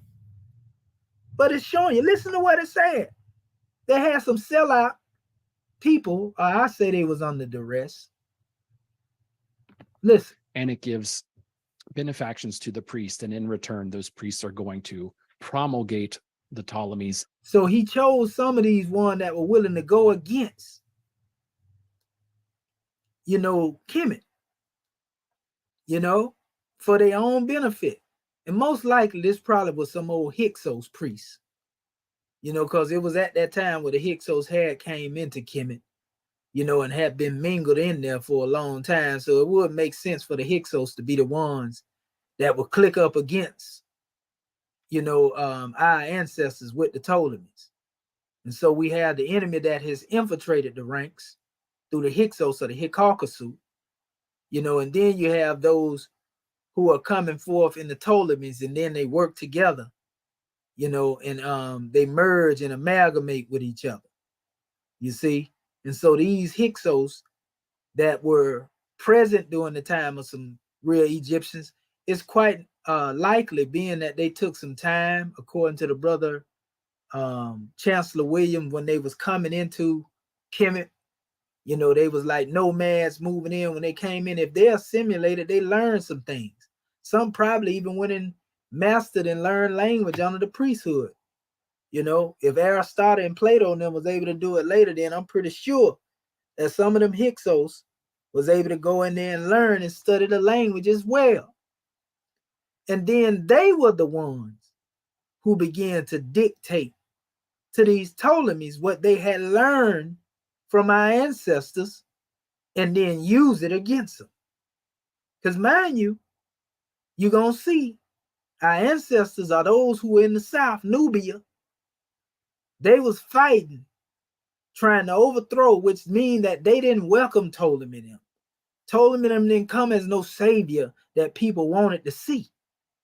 They forced their way in there, like I said it all the time. And here you go promoting a Rosetta Stone created by the Ptolemies, detailing the murder and the takeover, the overthrow of your ancestors. Shame on you, so-called Egyptologists out there that's among our people.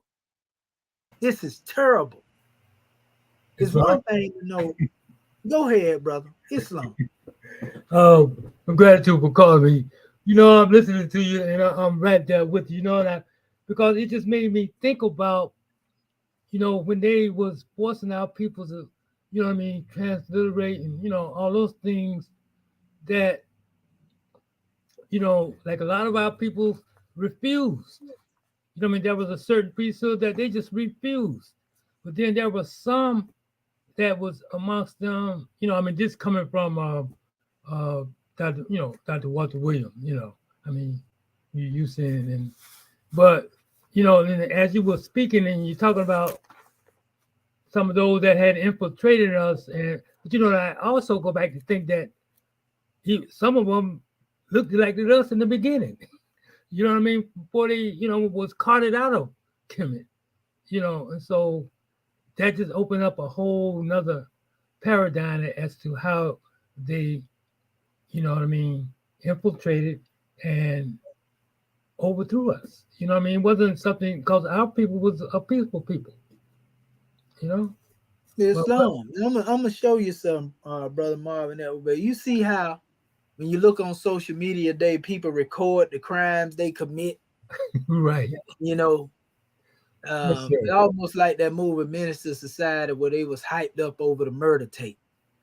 Right. This is the same type of demonstration. This is actually, a relic that's talking about our people getting took out the manifest and calling them the enemy. They even got a depiction on the whole thing where they put it together, and you can actually see on the top of it the Ptolemy spearing somebody through. Who you think they were spearing through? Wow. Our people. That's right.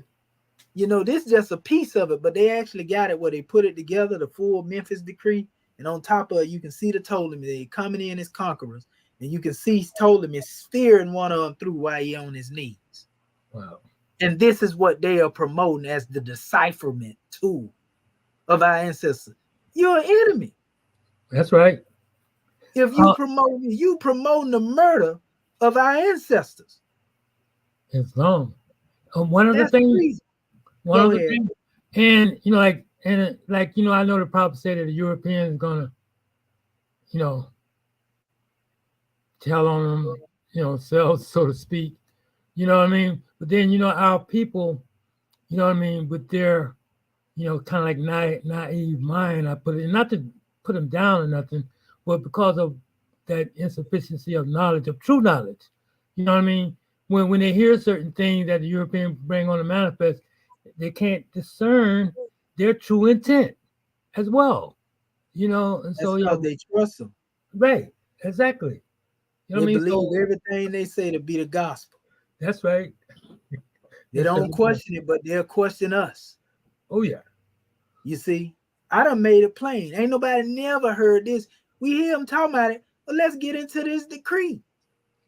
These people talking about killing our people, and here y'all go promoting it. Talking about he deciphered it. And even in here, the European even said Champollion come up under I forgot the guy's name. I want to say Sagasti or something like that right there. One of them dudes he studied under that was supposed to be doing it before him. And when Champollion was 16 years old, when he wrote his first piece now, a boy or a kid, as they like to call him, young goat, he was, and I ain't talking about the greatest of all time neither. He was the individual that studied under this particular one. And as he studied under, that guy wrote Thomas Young and a couple of more scholars when he seen Champollion trying to create his own little demonstration. He said, hey man, y'all gotta watch Champollion, man. He liked to steal people information and promote it as his own. Oh my God. So we got the man that he was studying under.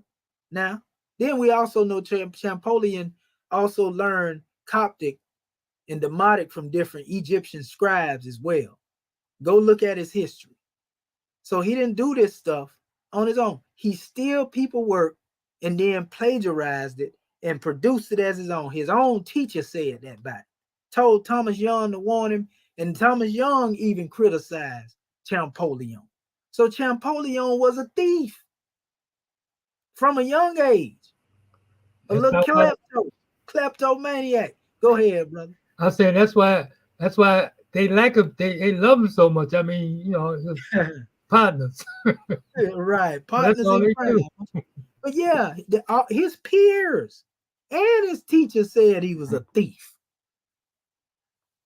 And you talking about he deciphered something. Now they want to charge the prophet with being false and say he didn't write the Aquarian prophet Noble Ali never said he wrote the Circle 7. He said it was divinely prepared. He got it from the Muslim East. But they want to believe Levi dialed when Levi said that the book existed before he did.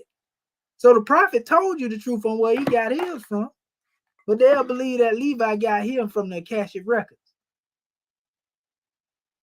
You see what I'm saying? So I'm just trying to show you how people have selective hearing and selective research. But y'all ain't gonna condemn Ptolemy for this. Y'all ain't condemn Champollion for these actions. Right. Huh? Make it make sense now. Watch this. With statues. Listen to what they say. We have a decree of Ptolemy V. It's issued after the partial quelling of a revolt, and it gives benefactions to the priest, and in return, quelling the revolt, meaning that he suppressed the original natives, and he got some benefactors amongst the priesthood. That's them Hyksos I was telling you about.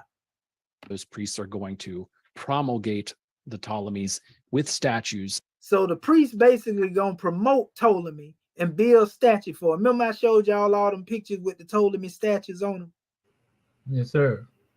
Every monument, how they re-mudded and tore things up. Yeah, this is what they did. Right. In the temples next to the god statues throughout Egypt. Now- So we're going to put Ptolemy images next to the gods that was mentioned in ancient Kemet. That's why you see Ptolemy up there with Osiris. And now you know good and well there wasn't no Ptolemies in existence during the time that Isis and Heru and Osar was depicted in the mythos of ancient Kemet. That exposed the lie right there. Right. I'm glad you brought this out, because you know when you go back and look at Egypt, if you don't know any better, you know what I mean? You think you're looking at the ancient ones. You don't know what you're looking at. And then all the while, even the temples that certain people going on tour to, you going to Ptolemy temple. I go to Kemet, I ain't going to no if I go to a Ptolemaic temple, it'll be to criticize it. Right. You know what I mean?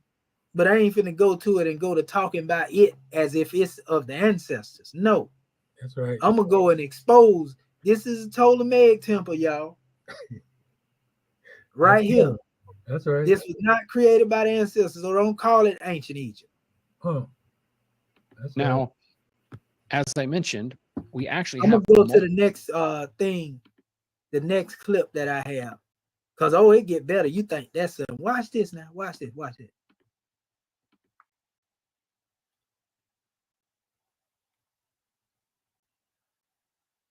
These decrees served as political propaganda, and it was part of their negotiation with the powerful Egyptian priesthood. What? This decree, that in which they talking about they was able to use the decipher, issued by Ptolemy, was propaganda. We're gonna show you what this propaganda was about. Watch. To increase their legitimacy and priesthood, to increase their legitimacy. And these decrees served as political propaganda, and it was part of their negotiation with the powerful Egyptian priesthood to increase their legitimacy and throughout the country, right? Basically, the Egyptian priesthood were sort of the middle group between the ruling house of the Ptolemies and then the Egyptian population. So this really served as political propaganda for them. In other words, they gave them the position to be slave masters. We won't kill you if you do what we say do. And we ain't got no problem doing what you say do, because we already infiltrated them. You know, so we with you anyway, Ptolemy. Matter of fact, y'all might be some of our children over there. You know, that's what the Hyksos was thinking. The Hyksos priesthood. You know what I mean? So yeah, we with you, bro. We ain't got no problem with that. You know, watch this. It don't end there now. Watch this.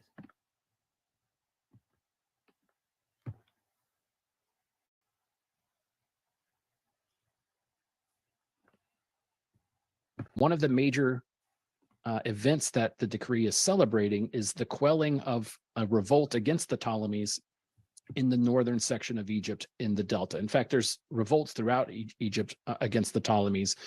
And so they were still ongoing at this time in the south, but this particular decree that's written on the Rosetta Stone is celebrating, at least partially, the quelling of the revolt in the north in the Delta.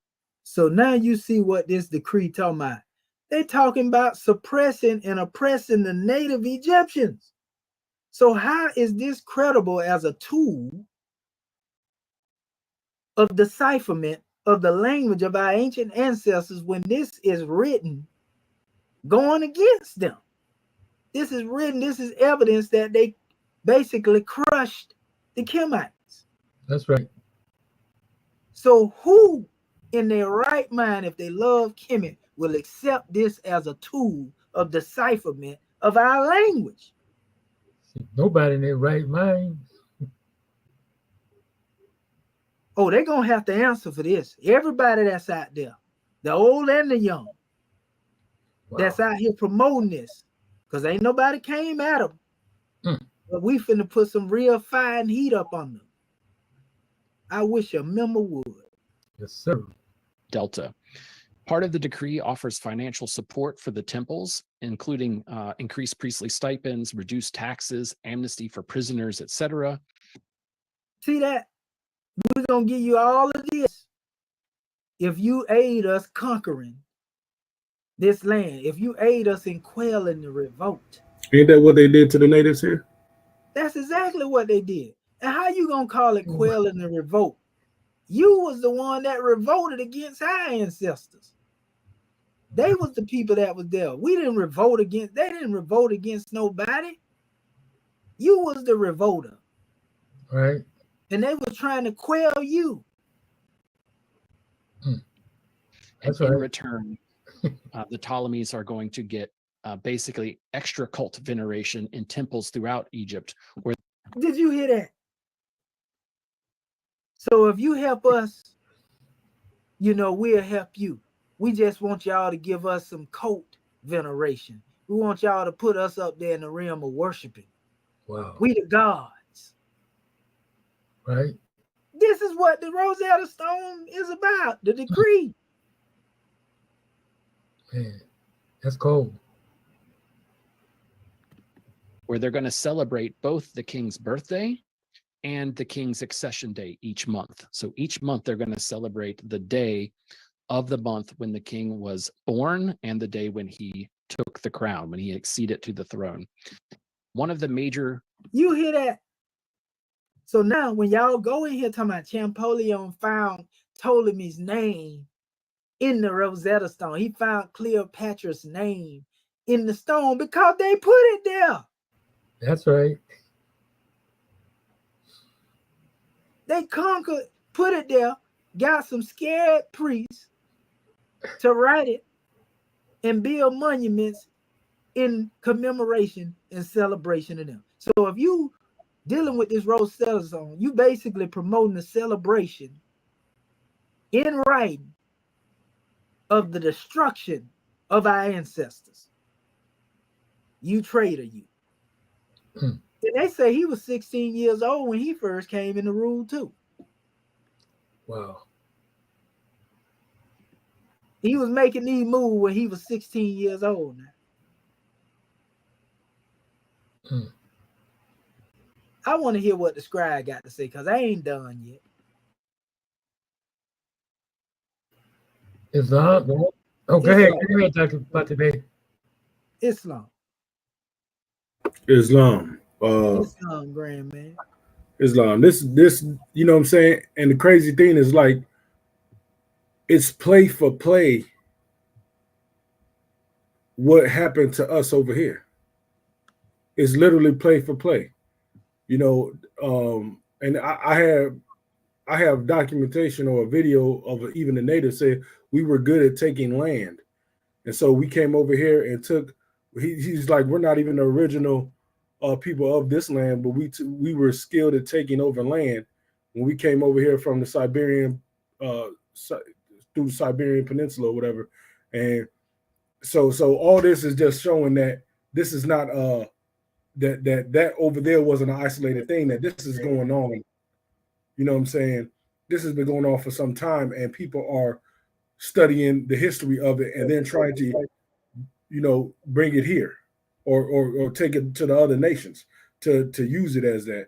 And it's crazy that we're so, you know what I'm saying, we're so hung up on what the Europeans think as opposed to what the actual the information states. You know what I'm saying? If we were actually geared to what the information presented, we would know that this is not that all the things that they tell us about our ancestors, you know what I'm saying, from Kemet, Akbalan, and all that this is there is basically the telephone game. And by the time it got down to the line to the Europeans, they just remixed, you know what I'm saying, like they P. Diddy, they tried to remix everything and think they the best of the music, you know what I'm saying, best ones to produce it. And it only shows that they know little about what's really going on when it comes down to the languages. Still haven't deciphered none of the things that they thought they deciphered. With that, I leave as I come in peace. Islam. Islam. In Islam. Go ahead, Sister Curta, babe. Islam.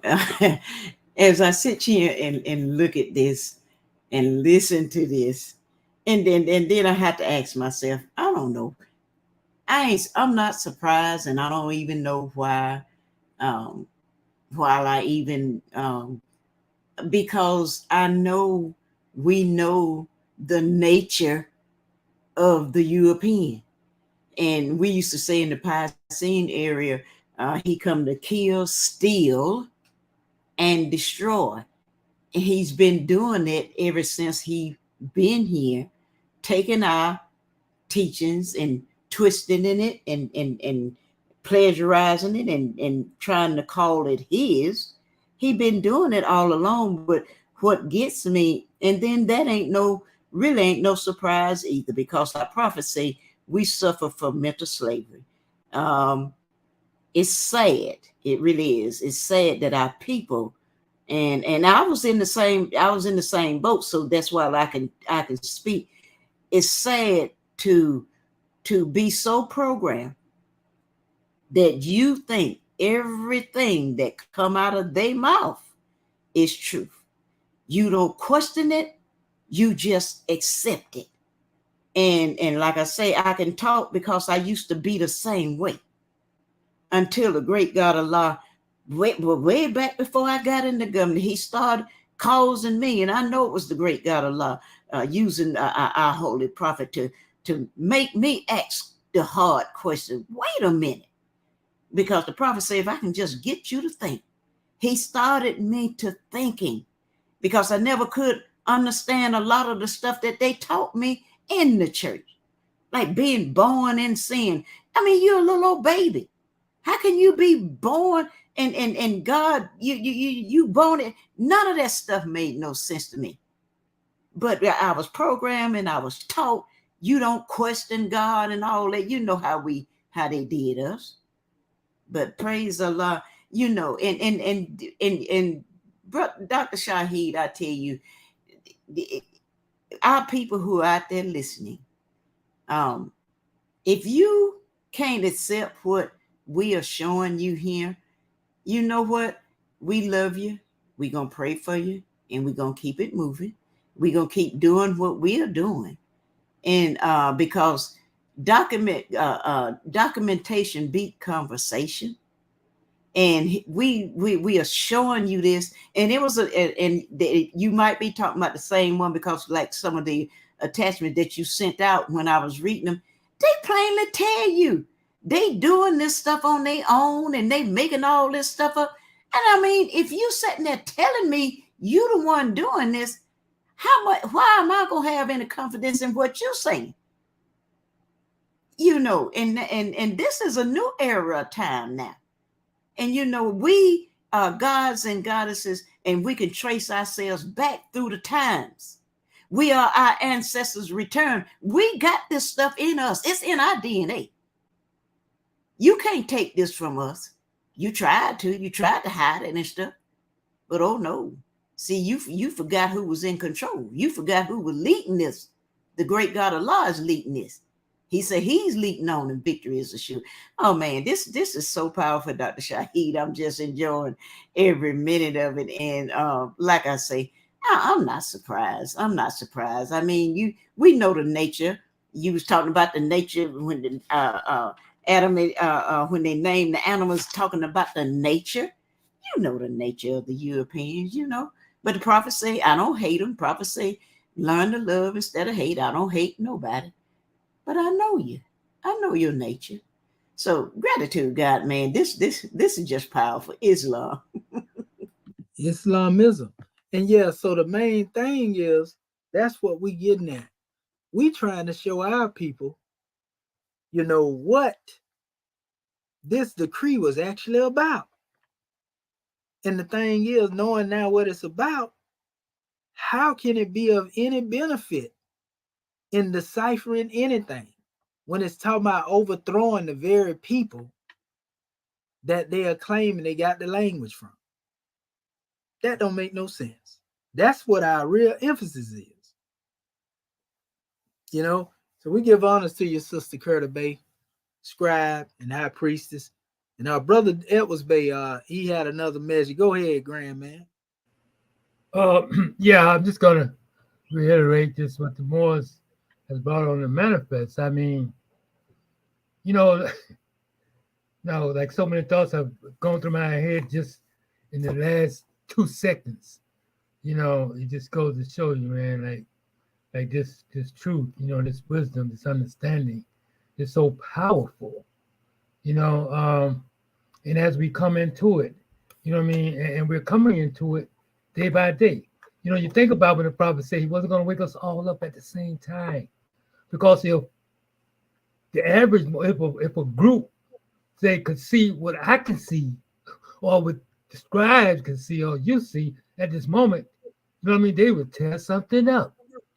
Especially if they hadn't studied the lessons enough to know that we have to learn to love instead of hate. And the prophet said, treat them nice.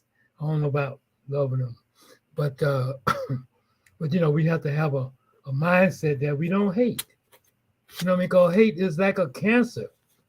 So we scientists, we can deduce that having hate within us is like having cancer in us. Of course, we won't go that way. You know what I mean? We take the proper teachings and we keep them high, keep them on high. That's right. Yes, sir. And we should never feel, and I want to say this too, Right. we should never feel, exposing what they done as well as no reason to think that we have any hatred for them. We don't have to keep saying that. We don't have to keep reiterating we don't hate the European. We know we demonstrating love. We know we dealing with love. Why do we feel that we have an emphasis? I ain't speaking to you, our sister, when y'all say that. I'm saying, why do we feel a need that we have to constantly say when we teaching what we teach?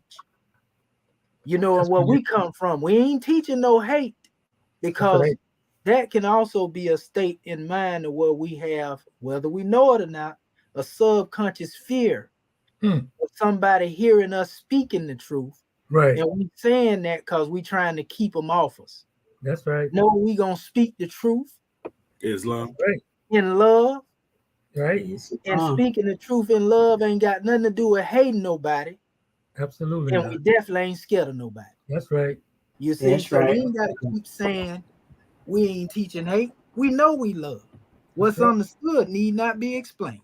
That's right. Islam. They ain't making no excuses about when they come off like us, the way they come. We don't hate them, y'all. No, they say what they say, and you take it how you want to take it. That's right. You know what I mean? Yes, sir. Yes, sir. Islam. We talking about our people, and we ain't even coming at them from a level of hate. We coming at them from a level of like, what's wrong with you? Right. Can't you see? Are you serious? Right. Right. Like, really? Hey, wake up. We ain't emotional when we saying this. It may seem a little animated. Yeah. Because we coming with a level of the truth. We uncut with it. You know what I mean? But that's what's gonna wake them up. That's right. They don't say that when they hear, Marcus Garvey coming like that. That's right. They didn't say it when they heard Malcolm speaking with that type of passion. That's right. You see what I'm saying? Yes, sir. So, it's the same demonstration when we coming for. Yes, sir. It just seem a little more fiery. Mm-hmm. And we ain't even cuss nobody out. That's right. That's right. Islam. Yes, sir. Gratitude, family. So I what I want to do, I got a few more clips I want to play. This was from another source, and it's gonna actually deal with what we got as well. Let me go here, and I'm gonna share the screen. Okay, here we go. Make sure I share the system audio. Now I know why it's been silenced when I've been trying to play stuff in the past, because I haven't been sharing the stuff. This was another individual, again, with not stealing content. Some substitutions require you to know the cursive hieratic way of writing Egyptian signs. Back to the trusty mouth again. Here's how to write it in hieratic. And here's a long sideways hand, and how to write it in hieratic. They look so similar. So why not make them interchangeable in hieroglyphs? Like other cryptographic strategies, this would eventually become common and get ported back into the normal everyday way of writing hieroglyphs. See what they just said? Didn't I tell y'all that's how they was thinking Moors? Oh, that looked like that. That looked like that. See, this is reverse engineering right here. Right? Did you hear? We're going to play it again. Listen to him now. Some substitutions require you to know the cursive hieratic way of writing Egyptian signs. Back to the trusty mouth again. Here's how to write it in hieratic. And here's a long sideways hand and how to write it in hieratic. They look so similar. So why not make them interchangeable in hieroglyphs? Like other cryptographic strategies, this would eventually become common and get ported back into the normal everyday way of writing hieroglyphs. Now, y'all tell me, do these look anything like this? Nope. Let's be honest. Do that look like that? Not even a little bit. What is he talking No. about? The magic mind of the Ptolemies. Just asking the question. What is he saying? I don't Like, know. come on, brother. This is an insult to our intelligence that you believe you can get this off. And the way he said it, see, it's that convincing speech. Right. They mastered the art of deception, family. Absolutely. Listen to how he said. Listen to him. Listen. Watch. They look so similar. So why not make So similar. You see? Yeah. Goodness gracious. Now watch this. I'm gonna go to another. This is terrible, family. Our people got to stop it. Now they accept that, but when we show them documentation, like 50 documents behind it, oh, you made that up. Right. Goodness gracious. Watch this. See, there's this story I was told about the alphabet. Once upon an old kingdom, seemingly countless hieroglyphs depicted all manner of words. Later, they gave way to a simple, streamlined, short list of consonants. And then Y'all heard that. They said the hieroglyphics represented words, but then they gave birth to a streamlined. Now, this ain't hieroglyphics here. These symbols come from the hieroglyphics, but this is Proto-Sinaitic, Proto-Canaanite. They're saying that gave birth to this actual type of writing. Listen to it. Then Greeks added vowels to create the alphabet. So if Greeks added vowels to create the alphabet, and hieroglyphics represented pictures and words, and how are you saying that hieroglyphics represent alphabets?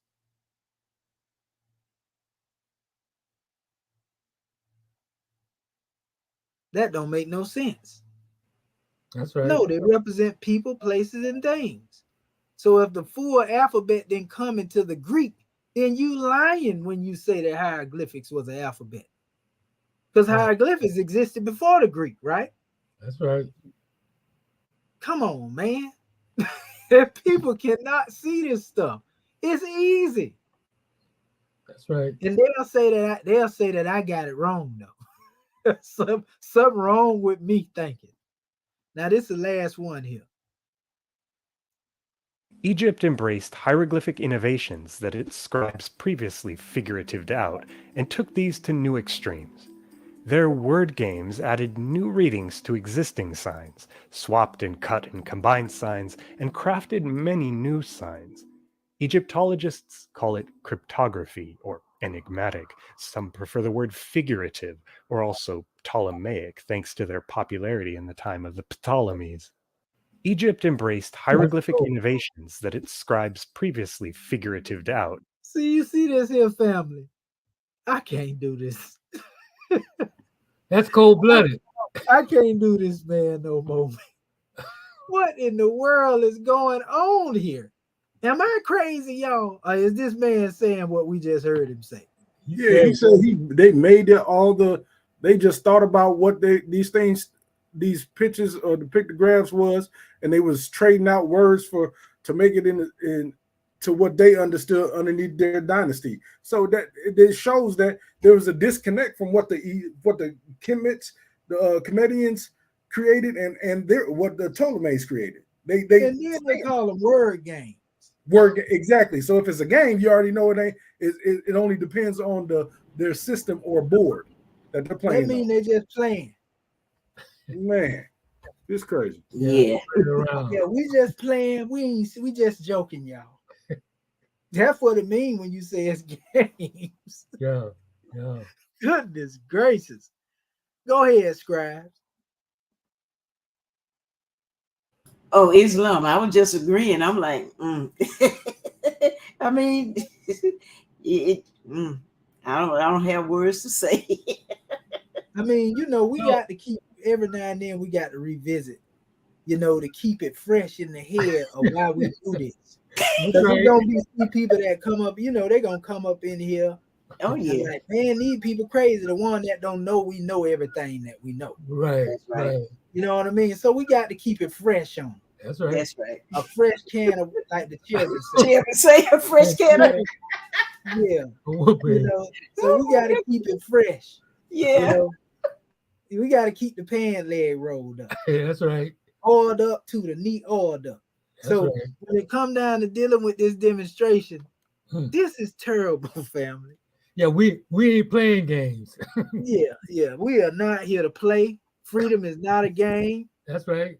And so when we looking at all of this now that we have a knowledge of all of this being said, can't nobody deceive us. That's right. Now you're gonna have those who come against you, and they done studied thoroughly what this Roman taught, and they'll try to get over by articulating that, you know, because that's the way they taught it, and so you have to articulate the truth that you know the same way, you know, with power, clarity, and authority. So that's all it is. It's really not who bringing the right information.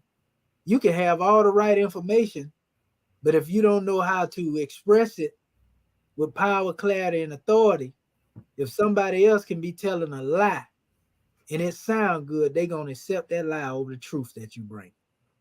That's what this time we living in right now. Islam. Just because somebody is more animated than you. Go ahead, fam. Islam. Yes, sir. You know, I was reading up on those Sophies. You know, that what they call them. You know what I mean? Which is short for wisdom. You know what I mean? But that was a group. That's all they did. I mean, like I think they invented filibustering.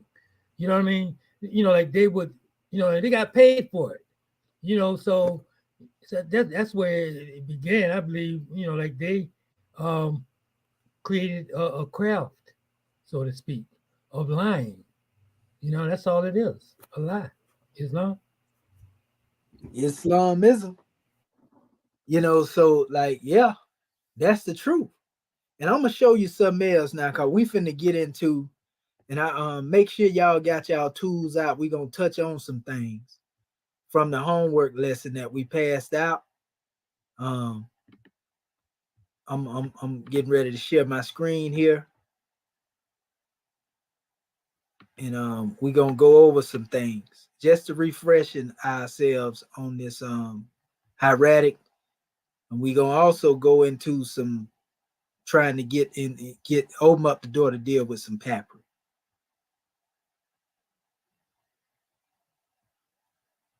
Hold up, let me share the screen.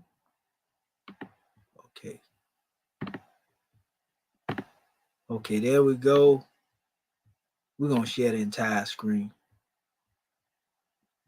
Okay. All right, here we go. Okay, so now I'm gonna go back to my little thing. Okay, this is hieratic. This is actually hieratic. This is coming out of my Encyclopedia of Egypt. You know, you can get these little books like this at Barnes and Noble. They like $14. You know, so I get them basically to find like new pictures with clarity in them. You know, mainly dealing with the alphabet more than anything. So we can see, you know, their conversion of these particular symbols, you know, that they have. Most of these symbols that look like this were invented during the Ptolemaic time, basically. You know, that's where they go to call them cursive hieroglyphs and all of that. You know what I mean? But some of these things, you can see they actually have no relation to each other. You know, like this and this, nothing. You can't twist it. Even this, you can't twist it. You know, they try to put these and these, you can't twist them. You know, we can see how they come up with these things. You can't even compare a lot of these things. So we see they were making up comparison to certain things they can get away with on measures like this right here. But it's still a general opinion of men, and it'll never alter the nature of the truth. What we are concerned with, though, is the actual hieratic here in these letters. This is the core of the alphabets that you're going to always see when it comes to making up words.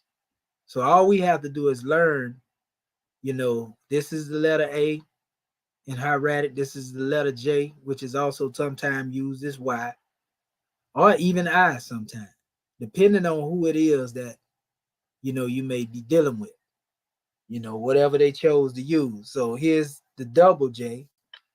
They go to Y, the interchangeable measure here. Then this is another expression of the A here. This is U, W, and a W is really two U's together. See, this is sound shifting. They got a little sound shifting in here. This is the B in hieratic. This is the P in hieratic. This is the F in hieratic. You see? Letter M in hieratic as well, right here. Look like it's actually upside down and drawn in a stylish way. This is N in hieratic. This is the letter R in hieratic. H, I'm sorry about that. I don't know what I think. It says, then you have another H. You see the dot beneath it here. This is just a regular H and dot beneath it. We also had a breakdown on what these things mean too when we go to the words. I'll show them to you in a second. So here, again, it's another H. So that's 1, 2, 3, 4 H's. This is another H here in the hieratic. This is actually the same H that was, this went into Arabic. This H right here carried all the way over into the Arabic. Here is the letter S. This is two of actually hieratic letters that are used for the letter S. Then we have S, C, and H, ska, which is actually more like a SH, really. Sh. So again, here's the Q. This is the hieratic Q, hieratic K, and they are drawn in various different ways. We're going to get into it in a second. This is the hieratic G. We know G is also interchangeable with the letter K. So sometimes you'll see a K and a G, I had to use that when I had created our typing because, of the way I had to deal with it with English slang. Sometimes you'll see this as you'll see interchangeable measure with T and D as well. See all the T expressions in the D's, they put them together. Mostly everything that sound like what it is that are close to each other, they put them together. Even in the case of dealing with the B. Because we know B is often interchangeable, as well, with certain letters. Based on, whatever knowledge you have. But so again, yeah, this is hieratic T here, long T, hard T. This is D, hieratic. This is jet. Anytime you see that line on the bottom, it's jet. So that's why you see what jet, you see that right there. So now that we have this knowledge, let us examine then the letter A, right? Okay, so what we would do, I actually have my multitude open already. Let me see. I want to go over here to the tools. Better yet, I got my scribes there. So what I'm going to do, I'm going to ask our scribes.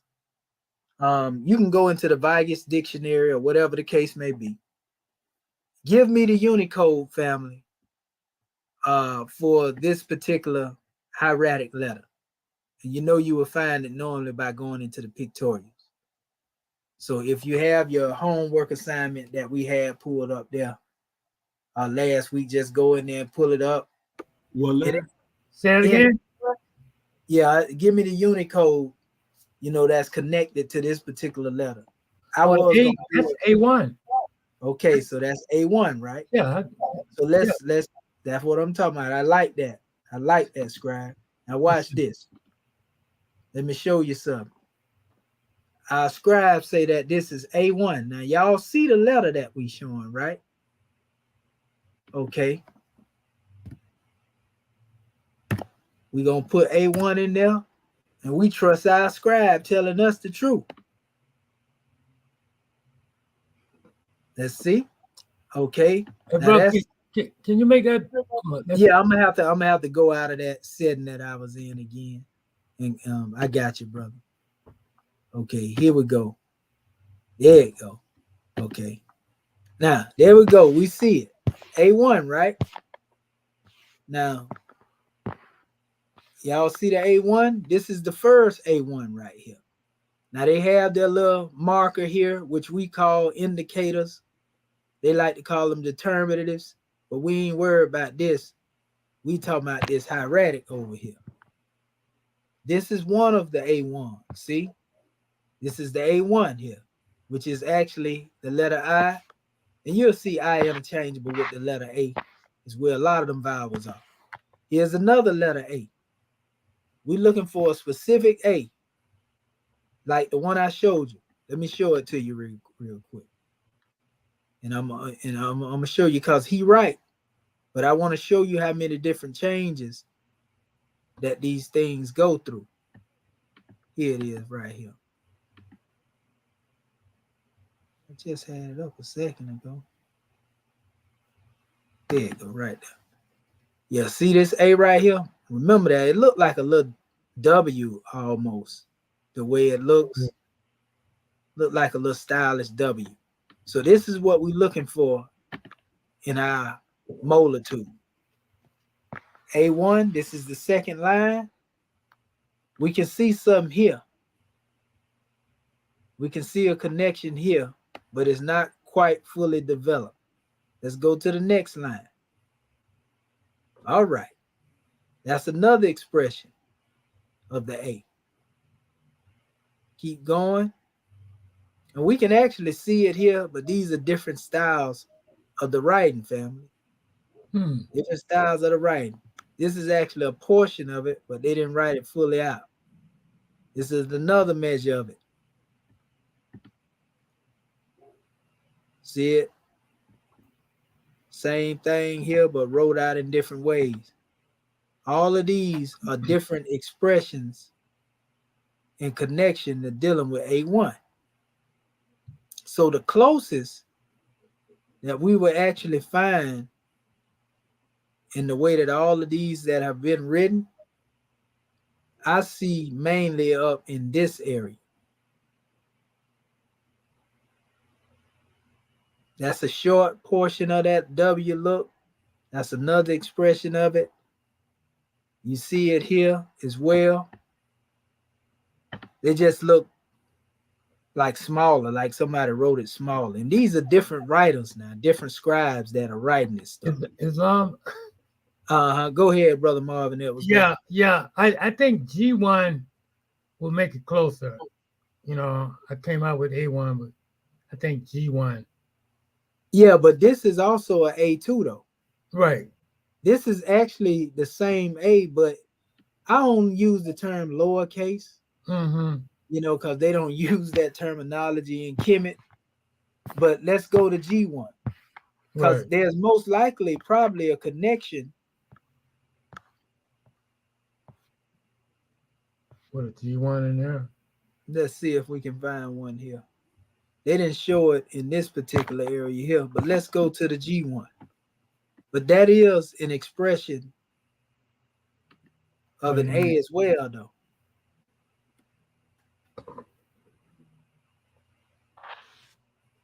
There you go. That's exactly it right there. So you see it though? See what I was saying? It's still similar to the shape. That's why I was saying that. See that there? Right. You see them? Sir. Yeah, so you can still see the connection. Like I seen a lot of the other symbols that look similar to those. So that's good that we did that too, because now that means that we have to make sure that when we see, this G1, that is G1 instead of A1, because they're very close to each other. You see that? Right. Yeah, they are very close in the look. So the G1 is spot on though. So let me show this to the family. And gratitude, scribe, for going in and bringing that correction to the manifest. So look at the symbol right here, all the way across, and these are different scribes that have wrote, their particular style of writing. That's why you see all these things here. This is because when you look and most of these are selected from different papyri in ancient Kemet. So when you go into looking at the papyri, be it the Eber, the Wilbur, whatever papyri will be the type of A it is, and you can find that out by going into the Roberson information. It'll tell you where it came from, the elephantine and all of that. So here's some more writing. See, they didn't even put no pictorial here. Nor well, they did put one up here, but then they got this one here. They can't make their mind up though in the pictorial whether they want to make it this or this thing up here up top. This would be more considered cursive hieroglyphs too, by the way. This particular letter here. That's correct. This right here would be more hieratic right here. Okay. Like I said, they mix them in sometimes because, they be trying to call cursive hieroglyphs hieratic. So that's a whole nother measure. So yeah, that's it. G1. G1 is the location of the letter A. And this is A2, by the way, family. For those, if you ever see this right here, this is letter A Kemetically. This is a symbol for the letter A here. Look like a 3. Can you click on that? Well, it normally don't take you into anything, but yeah, we can. Yeah, I know sometimes they do and sometimes. Okay, well, it took, this one, here you go. This one did take us over here to the other A. Yeah. That's actually the other, and I'm gonna show you this right here too. It's good that you went there. Even though I was gonna go in order, I'm gonna go back here. That's actually showing this here. This hieratic A here. You know what I mean? So right. And that is D36 in the hieratic. Right. So the key is becoming familiar with the basic expression of the symbol, but knowing the variations of them. Because when you look at different papyri, you're going to find these particular measures here. And if you don't know, like for example, if you don't know that's an A, you might mistaken that as something else or that. You see what I'm saying? But in certain way, you're going to see the constant shape there. Like this here, you can often mistake for something other than this too, because you don't see the hoop on it. Go ahead, brother. No, I just didn't mute. Sorry. No, you're okay. And what I'm gonna do, since we here, let's go through the document. I want to go through this one right here. This one got a little more clarity to it. This is the Eber Papyrus, by the way. Okay, so let's go across the line and see, can we find, the letter A in here.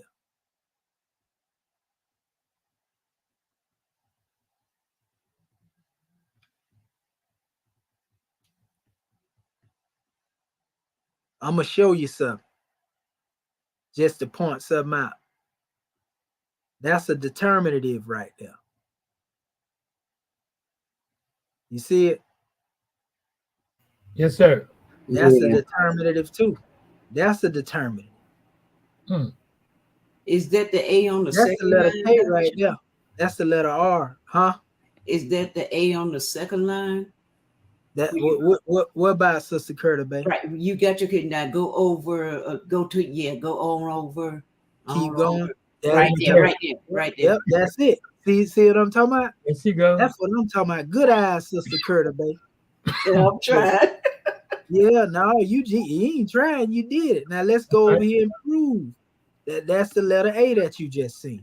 So what we're gonna do? We're gonna go back Let me see. It should let me go back. Yeah. Let's see. If not, you know what? Better yet, I just do it. Like Just- I go ahead and type this in. Type it in.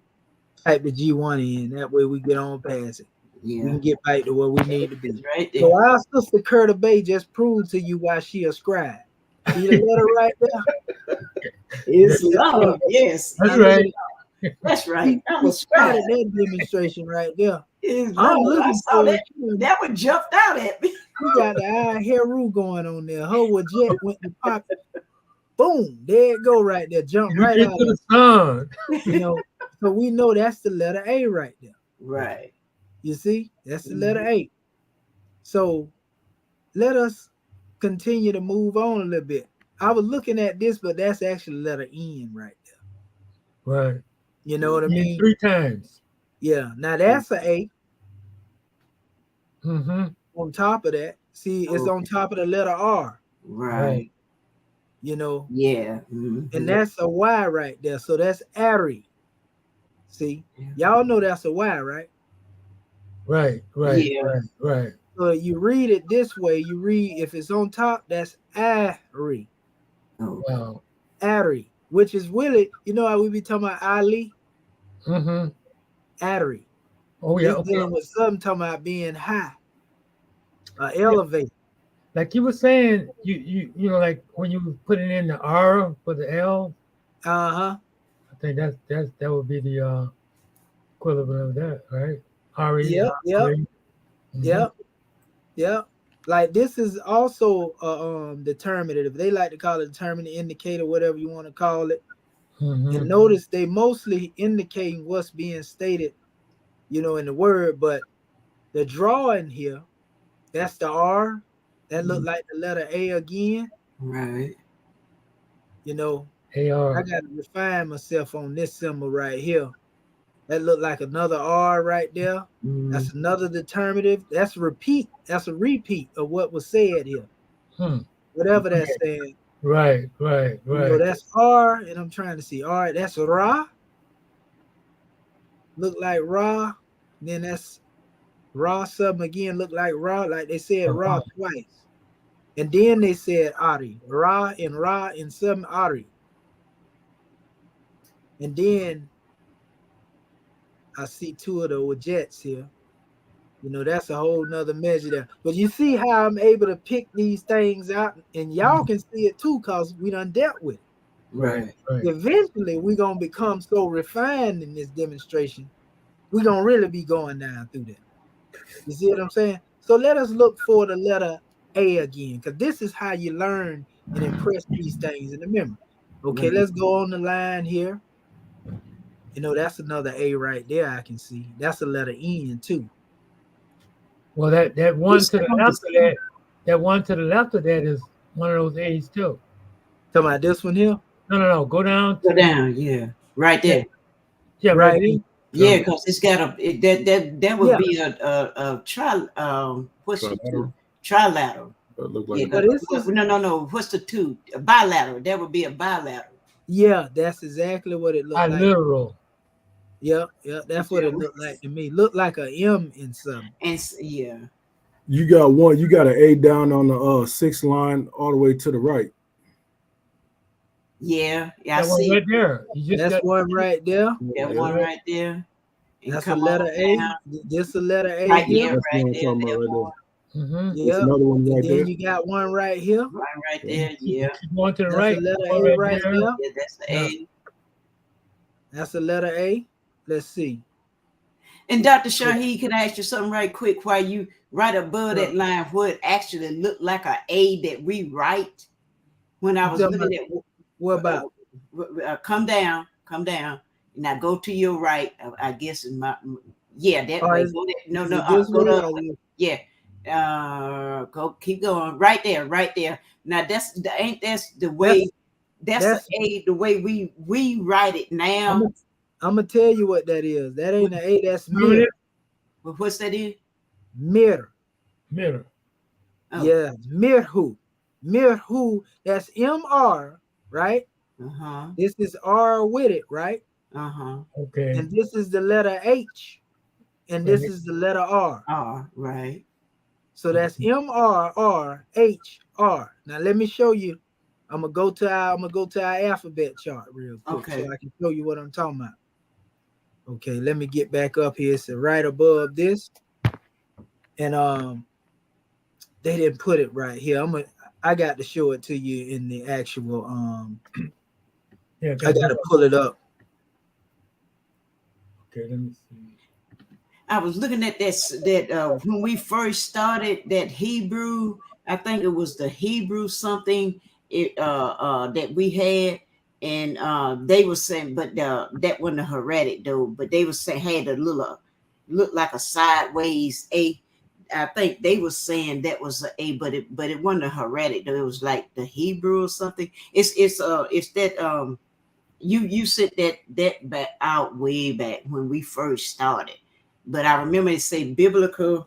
Let me see if it say biblical something, the Hebrew biblical alphabet or something. But they had the Arab jab in order, and we had to make some had to draw the alphabets. That's when we was writing them with our little pens and stuff. And but it had it on there. But anyway, okay. But like I say, that wasn't Hieratic. Though we dealing with the Hieratic right now. That's right. And I'm finna show you the M and R. I know they got it up here. You can see what I'm talking about. Okay. I just pulled this up right here. Oh yeah. Okay. And I'm just pulling something random. That way I ain't got to go to try to dig it through. I could go through the dictionary and do it too, but I'm just trying to find it real quick. They got it there, but they ain't showing it. But that is the M and R family. Okay. Just give me 1 second. They usually have it. I got it in my page actually, in my Facebook page, but I'm trying to pull it up here so you can see what I'm saying when I say it. There it go right there. Yeah. See how they have. Yeah. Oh man, I didn't want to go into there. It is right there. Yeah, you see it right here. Uh-huh. And see, that's what you know. It means love, right? Right. Yeah. So the difference is, it's talking about the love of something, but you know, I got to sit down and really transliterate. And that's one of the things we're gonna be doing anyway. We trying to go into the air. This is the Eber Papyrus too. You know, the medical papyrus. Right. It's right here. So again, let me open that bike up. Yeah. And go back to it again. That's it right there. So that's the M and the R. This is though this is the letter R beneath it, for some reason they always couple M and R because this is a bilateral. And this is the letter R. So it's like M-R and then R, you see? And then we have H and R. So that's like, I want to say Medu. Merehu or something like that. Yeah. Or Merehu, something like that. Right. So, and this is actually a word too. Yeah. This is a whole word right here. You see? And so I want to show you the letter H. Now that you know this is the M and R, I want to show you this is R, but I'll be able to show you that directly in the alphabet. Right. You know, right here. There you go. Right there. Yeah. See it? That's the R. Yeah. Now let's go back over here. I'm telling you, family, they go to H I was telling you about right there. It's actually, goodness gracious. Just jumping all over. What you doing? Okay. Okay, there it is. Let me be easy right there. There it go right there. It's right up under the R. See that there? That's a hard H. See that H? Yeah, because it got that dot under there. Right. So now that you see the symbols, now and notice I was able to show that you know, by just looking at it. Yeah. You see what I'm saying? So it's like a twister. So remind you of a twister, so to speak. Yeah. With a long line on it. Yes, sir. And a lot of that stuff is jumping out right now. Yeah. Mm-hmm. Okay, where is that again? I think that M was up at the top too. Again, that let me see. I thought I saw him earlier. Can you scroll back up to the top? Okay, the very top. Yeah. To go. Yeah, make it come down. Okay. Let's see. Talking about Yeah, there it is up there. See, that's MR. Since I know that's what that is now, you see it which right one? there, right there. Okay, Now let go me see. I know. Oh, right here. right there. Yeah, Yeah, that's yeah, what and we were looking at. That's the yeah, that's the same. That's the same one I had dropped it. I was looking for it. So yeah, oh, that's okay. the MR. That's the MR and the H and the R. But is that the top of your page? Because I saw that little thing. You seen it again? You Yeah, I seen thought it? I saw it again. Oh, Go you all the may way to the top of that. You may have. You may Um, have. Yeah, you You scroll. may have. There it seen is, right there, up there. There it is. I know I Okay. saw it. See it You talking about, right and there. that's the same actual word too. Yeah, that's the Yeah. same word. So they got the same. So they got the And same the word. same thing following behind this Yeah, is following behind the one down here. Look. right. So they repeating it. And then Yep. if you notice, the colors kind of like has some significance too, I'm sure. Yeah, look like they trying to do that biblical thing, Mm-hmm. but they put the red right in Yeah, here. with the red. I know this is KR and this is MM here. MM. Yeah, I remember the M. KRM, And Yeah, that, KRMM. and that. Kermim. Yeah, Kermem, Yeah. something like that right there. Hmm. So, like, I mean, you can literally see a lot of this stuff jumping out. Mm-hmm. You know, it's definitely out here. So, let's see. That's a Okay, good. well, we see the letter A right here again. We're Yeah. going to go through the B's in a minute. We're going to go through the whole alphabet. But I want to just make sure that's the A there again. Want to exhaust all the A's. And that's what you do. You go through these documents Uh-huh. and you can see, you know, these are special measures coming in the manifest.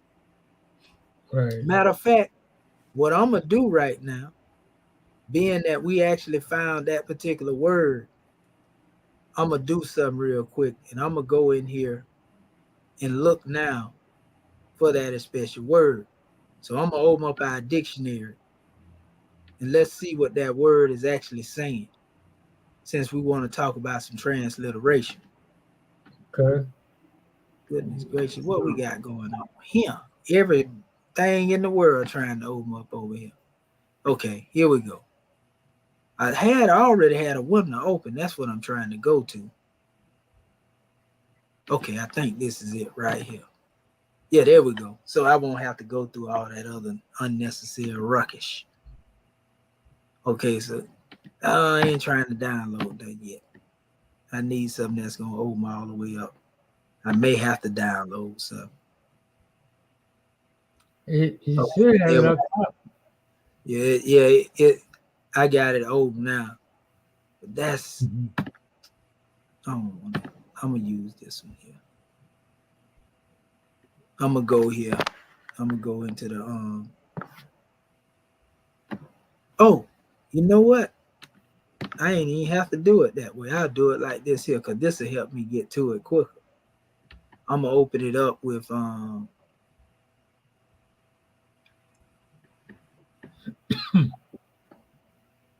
to open it up as well.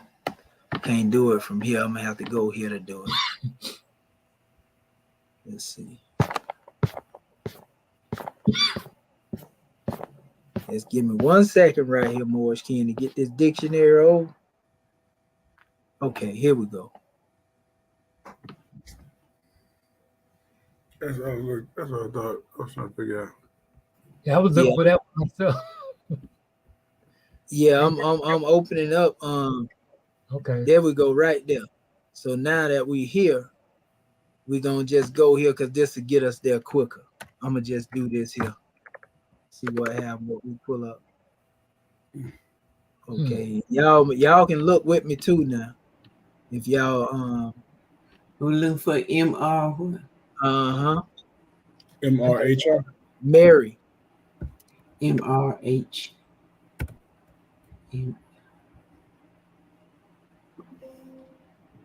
Better yet, all I got to do is do this, and probably it'll take me there. Love, yeah. It says MRH. What page that is? That's on page. Give me 1 second. Right, it's saying 160. Okay, so we down here now. Okay, so I'm on 162. Okay, so this is where we at now. And our letters are MRR, H, and R, right?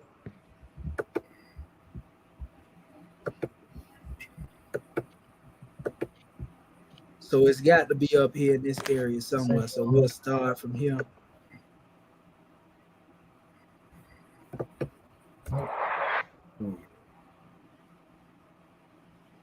Okay, we see this here, which deals with to be the okay, that's dealing with being but that's not the symbol though.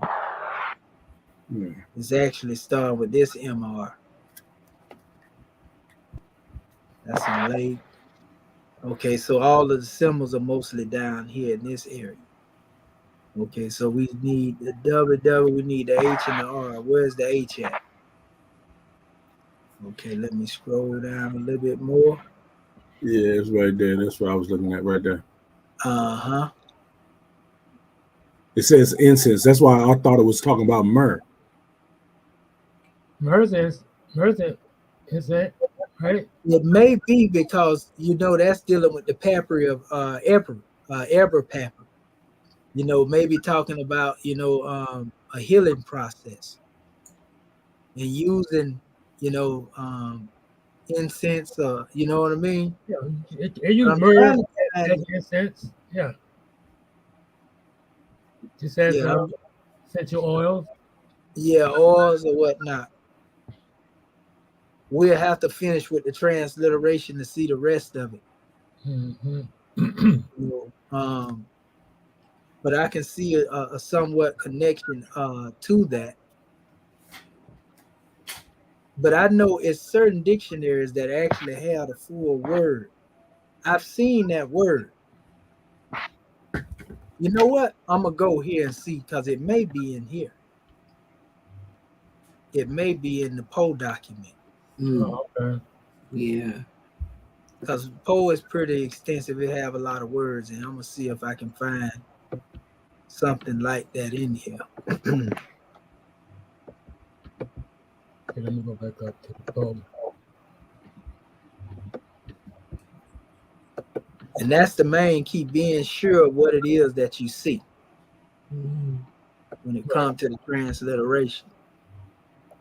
Like I said, I can see, we know that what the word is. And I'm telling you, I done seen that word. The word that's being stated, I know the word. But I just can't get an exact definition to it off of my head right now. I know it's a connection to something though. Let's see, like I said, if it's here though, it'll definitely show up here. And let's see. This is the fun part right here though. Right. What is the sound shift of the I? I don't recall that. Why? Yeah. Okay, so that ain't it. I see a MRRI. I'm in the Vegas. It could be a J. It can be a G. And then you say it could be an A too, right? Probably. Yeah, A, yeah. To a certain degree. See, like they using that same M and R here. See it right here in top mirror. Yeah. Yeah. We're gonna go on, and then they using this land expression determinative, so they actually reading it from here. This is would be to them, they would say this is a Y. You know what I mean? Yeah. Yeah. So this would be the a T top Mary to them. That's why I be telling you every time I read the hieroglyph, we know how to do that foolishness, but we in the hieratic. We ain't into that other noise they talking over there. I know that's right. Right here. We trying to teach our people hieratic, the real language. So let me see here. Okay, I'm telling you, I have seen on numerous occasions. I know where I'm gonna end up probably going, and I know where I can probably find it quicker if I don't see it here. I actually find it quicker probably in Budge's demonstration. But you see how they have it here? The M and the R right here, the double R that I was telling you. Oh yeah, yeah, And the yeah. love. Remember I was telling you that? Right. This is they determinative of it. But you see this here and that there, they trying to say this mouth is representation of the R. We know better than that. Right. Right. You know what I mean? That's just their way of doing it. But Mhm. when you come over here, again, like we said, I'm gonna scroll back up where we was. Where it said, I don't want to go there. Go right there. Blow it up a little bit. See, you have this here, Uh-huh. that there. That's the M and the R. Uh-huh. This is already M and R, but this R is added to it. And that's why when you go back to what we was a few minutes ago, hold up, let me pull it up again. Where's that? So Dr. Shahi, you saying that little that look like an A, that's the M and the R, and then you got the R up under there too. Yeah, this is an R beneath it. Right. Okay. M And and R that's here. the M, that's MR. Yeah, I'm gonna Oh, show you. I'm gonna show Yeah, you what that I'm talking about. MRR. Okay. Right. I can do it this way too, because I know I got it in my it should pull it up if I do this too. Because I actually have it here in my stuff here. I'm just trying to find the best way to get through here without having to scroll I forever. know. that would take me so long, but I can't You know what? plug it in, man. Trying to look through all that. I mean, oh, where are you? And I can do it this way. Let's see, because I know I got it in here too. I just go in my photos. Normally, when I type in this stuff, I can type it in by the letter, and it'll go straight there. Okay. Let's go through here real quick. We got plenty of time to deal with this. Because I want to really make sure that our family can see it. We got it. We just want to show them.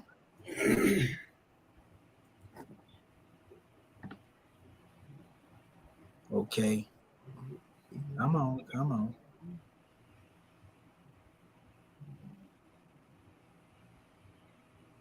I got so many areas I can go in right now. I want to just try to get to the one that's directly to the point. There it go, right there. Again. See it here? Right. Right. Yeah. You know, mirror in one aspect, and then they got the other expression where they're dealing with the pyramid. But we know the root deals with love, but in conjunction with other words, it becomes something else. So you think about that love and oil and all of that incense, you know, make me think, well, you got to have some love in you in order to heal something. But anyway, you know, again, they would call it mirror in one aspect. You see? So now watch this. Hey, Mount A.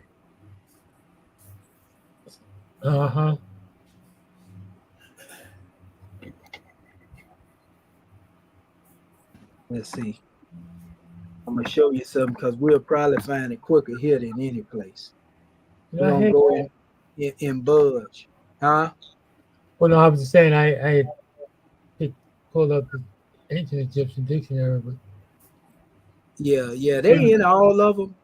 But I know in a lot of Budge's stuff too, you'll find a lot of the stuff there as well. That thing just got so many pages, it take a little time to open up. Because I really want our family to see it. We already done really showed you the alphabets in it. We just want to pull up the actual definition of the words. And I know that he actually has a lot of that in here as well. You know, and we can take that same information and then vet it with other dictionaries. You see what I'm saying? Right. Okay.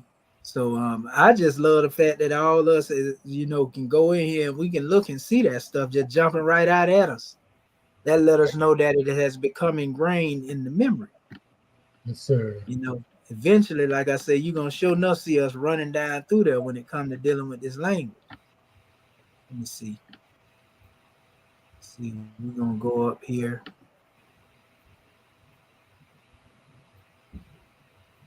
All right, now don't go to acting crazy. I tell you what, we know how to deal with this here. This is why my computer's so bogged down already. Let's see, is it gonna let me download it?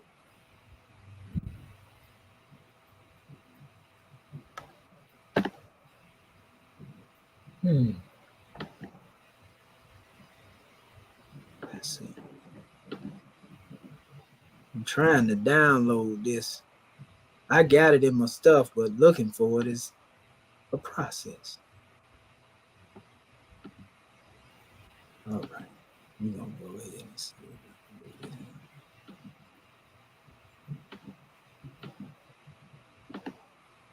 Okay. Dictionary.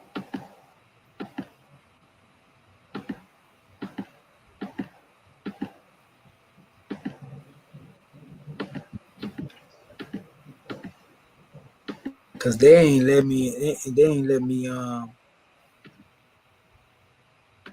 hold up. Might have just passed it a few minutes there.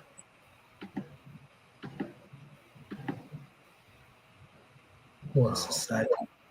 They don't put this stuff up here in they don't put it in the alphabetical order. Right. I think I'm gonna have to put them type of settings on here. Give me 1 second.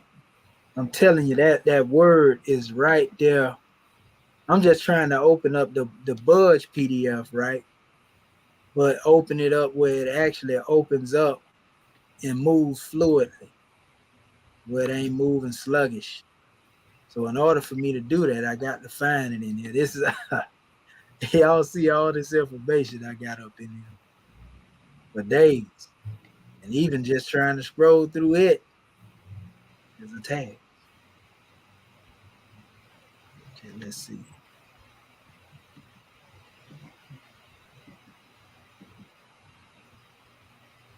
Okay.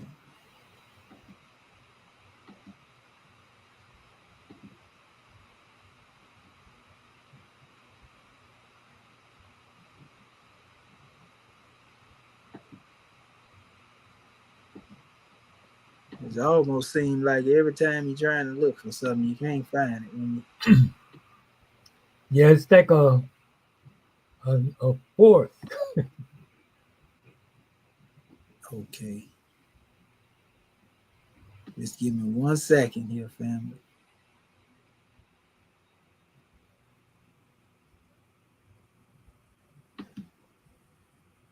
Gotta get MRW. Yeah, while I'm doing this, yeah, y'all can look for, see if you can find that word, because this I know the word that I'm looking for. Oh, you know what? I'm looking at MRC. Got that A in the mouth. Yeah, MRW. and what is that word by definition? A type of yeah, I don't know. It says type of wood. No, I know that ain't the correct one. Black stork.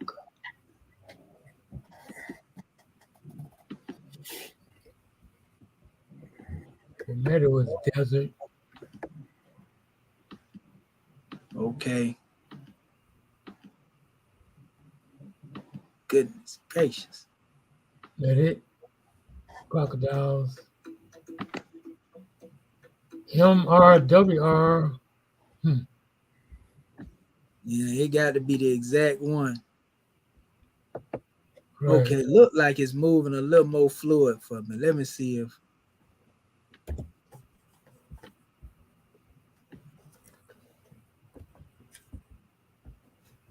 Okay. Yeah, probably have to go in the memory a little bit. It gets easier or something. Okay, there we go. We in the M's now.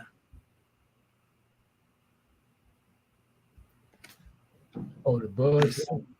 Let's see. Yeah. Okay. I think it's here that I seen what I'm trying to look for in Budge's dictionary.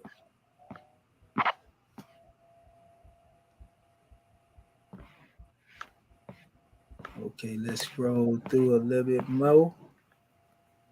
Let's see, I might be able to better scroll it here. There we go.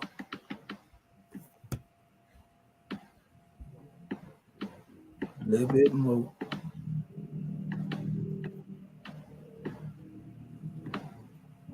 Yeah, I think we finna come up on it in a little bit.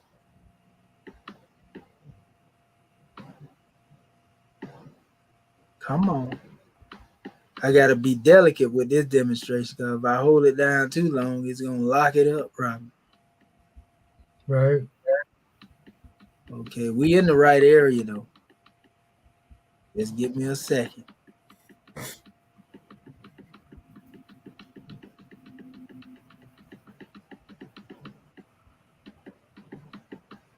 Come on.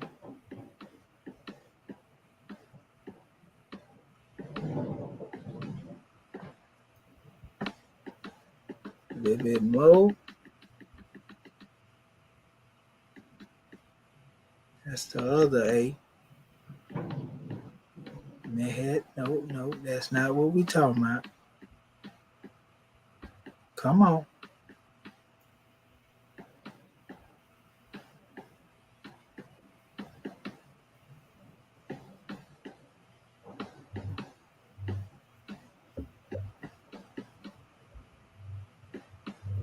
A little bit more.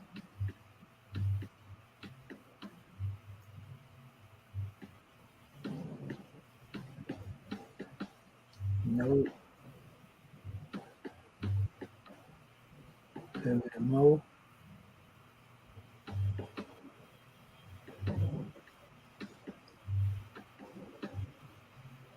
One thing about it, we know it's only one letter M. So if I scroll, I'm bound to run into what I'm looking for in a second. It's a lot of them though. That's one thing I can say about Buzz. Islam.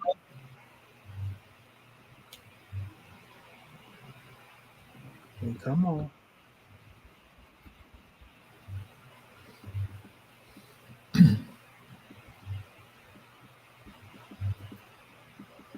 That's what happens when you put too much information on the computer. It's about time for me to get a nut. Because this one evidently can't hold all that information. This 2 terabytes. That's the crazy. Either that or something going on where I got a glitch in my system that I need to try to clean up.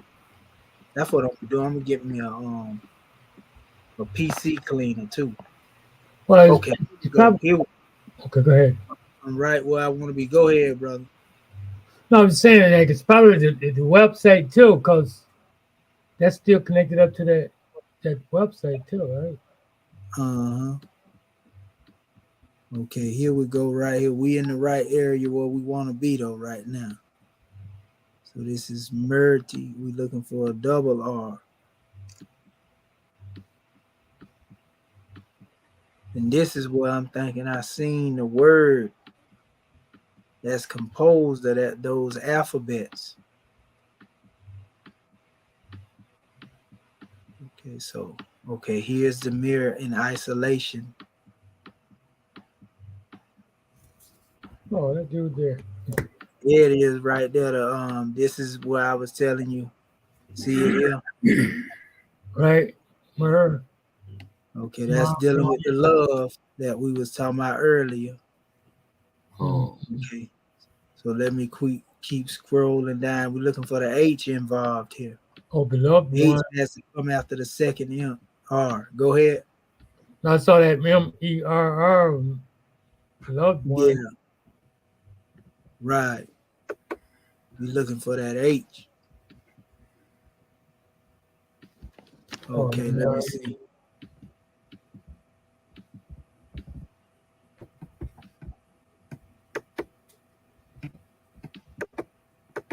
Yeah, and also just thinking about it too. That can also have something to do with I see the H involved here, but that's a different word right there. That's MRRA in there. Let's inspect the calendar there.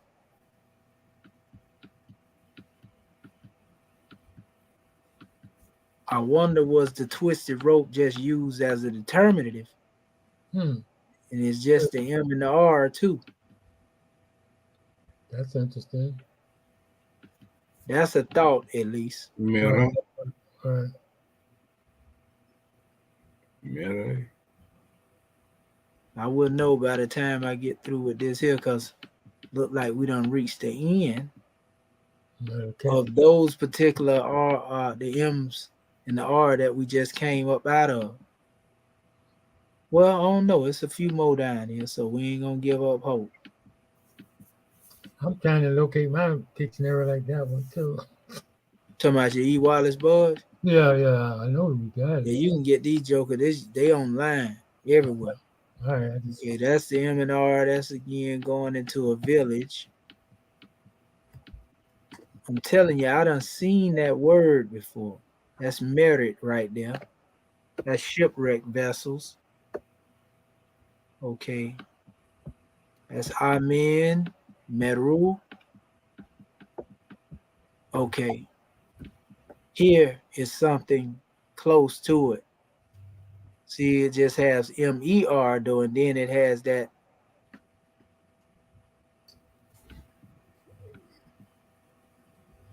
twisted rope. Yeah.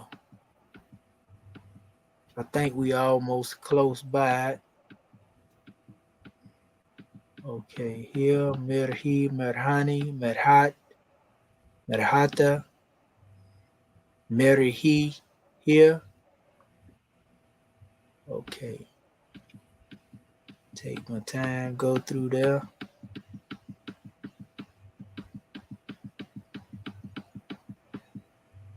That's definitely a good drawing or some good homework to be able to look that up. Right. That's research in and of itself.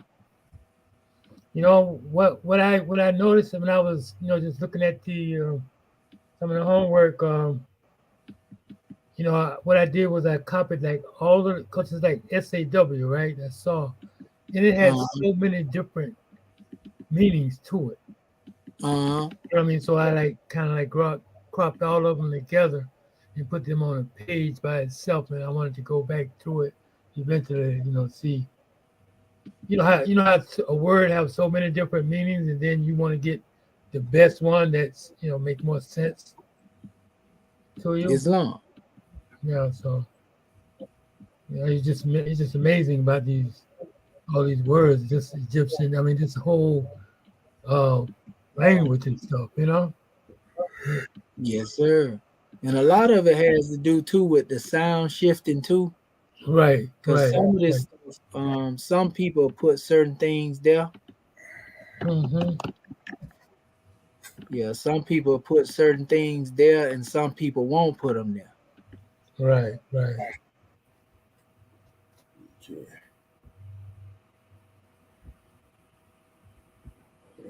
Okay. I'm just looking at this right here to try to see what they have there. But yeah, we see the word. That's a grand drawing, like I say, to do some research on. Yeah, that would be interesting.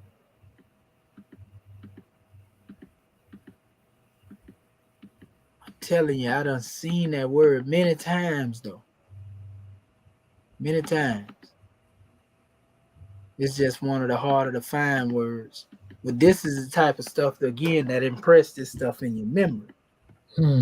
Right. That's true. The more you deal with a thing, like repetition is the mother of invention, so to speak. Yeah, like when I was going over the gardenias list early this morning, last night, like majority of that stuff, man, when I was looking at what they call determinatives, it's like I already was familiar with. Right. you know, and didn't really know that I was that familiar with it. You know what I mean? Yes, sir. But that just come from, you know, like my mind is able to recall once I was able to pull it up. Right. You know, the mind never forgets.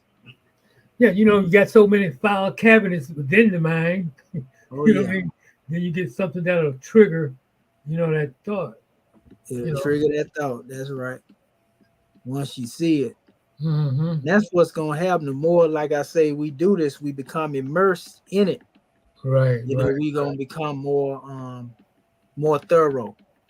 That's why I say this ain't no overnight demonstration. This is a journey. Mm-hmm.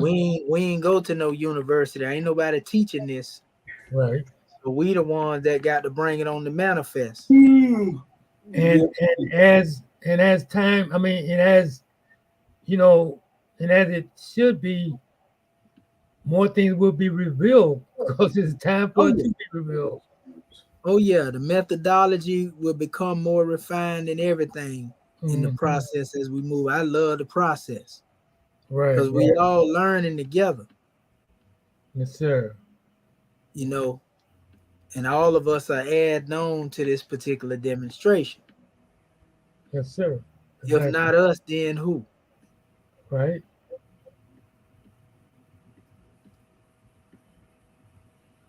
And I think a lot of that, you know, what may be going on too. This is probably going into a bilateral, trilateral demonstration as well. Mm-hmm. Why it not easy to really be found like that? Because you know, Right. when you put them words together, out of, you know, the different alphabets in the hieratic, they become totally different expressions. Here's one right here with the M in the R. You see it there? Yeah. See, it's the same expression, MRR, different right? style. But you see, it's M-R-R. Mm-hmm. You actually have another R right there. Mm. So yeah, we That's can definitely see. I was saying that's similar over the far left. I've seen it where it's indicated as man. Yeah, that's the A. That was the one you were saying, A1. That's what that Mm-hmm. was. That Okay. same symbol you had showed. Right. Yeah, that was the A1 you had showed. Mm. I love this here though. This Oh, Poe document right. It's got a lot of. because it the clarity in it. Mm-hmm. It's almost like a little small dictionary in and of itself. That's Right. why I came back to it. Okay, Mm-hmm. let's see. I think I seen something right here. See it again. That's consistent. You know, Right. we seen that in the other dictionary. You see the M and the R again, and the R there. Then they got the Y. Yeah. You know, even though they got two expressions for Y, that's really, Yeah. they ain't got it as 2Y. They got it as 1Y. Then the letter T. Mm-hmm. Then that's basically dealing with an expression of look more like a determinative somewhere. That's what I was thinking of too. You know, if it end in the alphabet, you know if it's another symbol behind it, most definitely. Mm-hmm. Wow. Okay. Yeah, I definitely got to put in some more time. You know Oh what I mean? yeah, we all have to. Man, every chance we can get, see they got it here and they got it with the picture showing. But see this here? Yeah. Again, the same thing. Uh-huh. The M and the R. What that's doing is anytime we see that, we gonna know it. Yeah, because it's sticking in my little brain now. Yeah, from seeing it so many times. You know, so what I'm gonna do, you know, because we can, you know, there it is again up there too. Yeah. You know, there it is right here in the sentence. The M and the R. We see that it's just really going and finding that word. And I'm gonna find that word. I'm telling you, because it's right here in my mind. I know where it's at.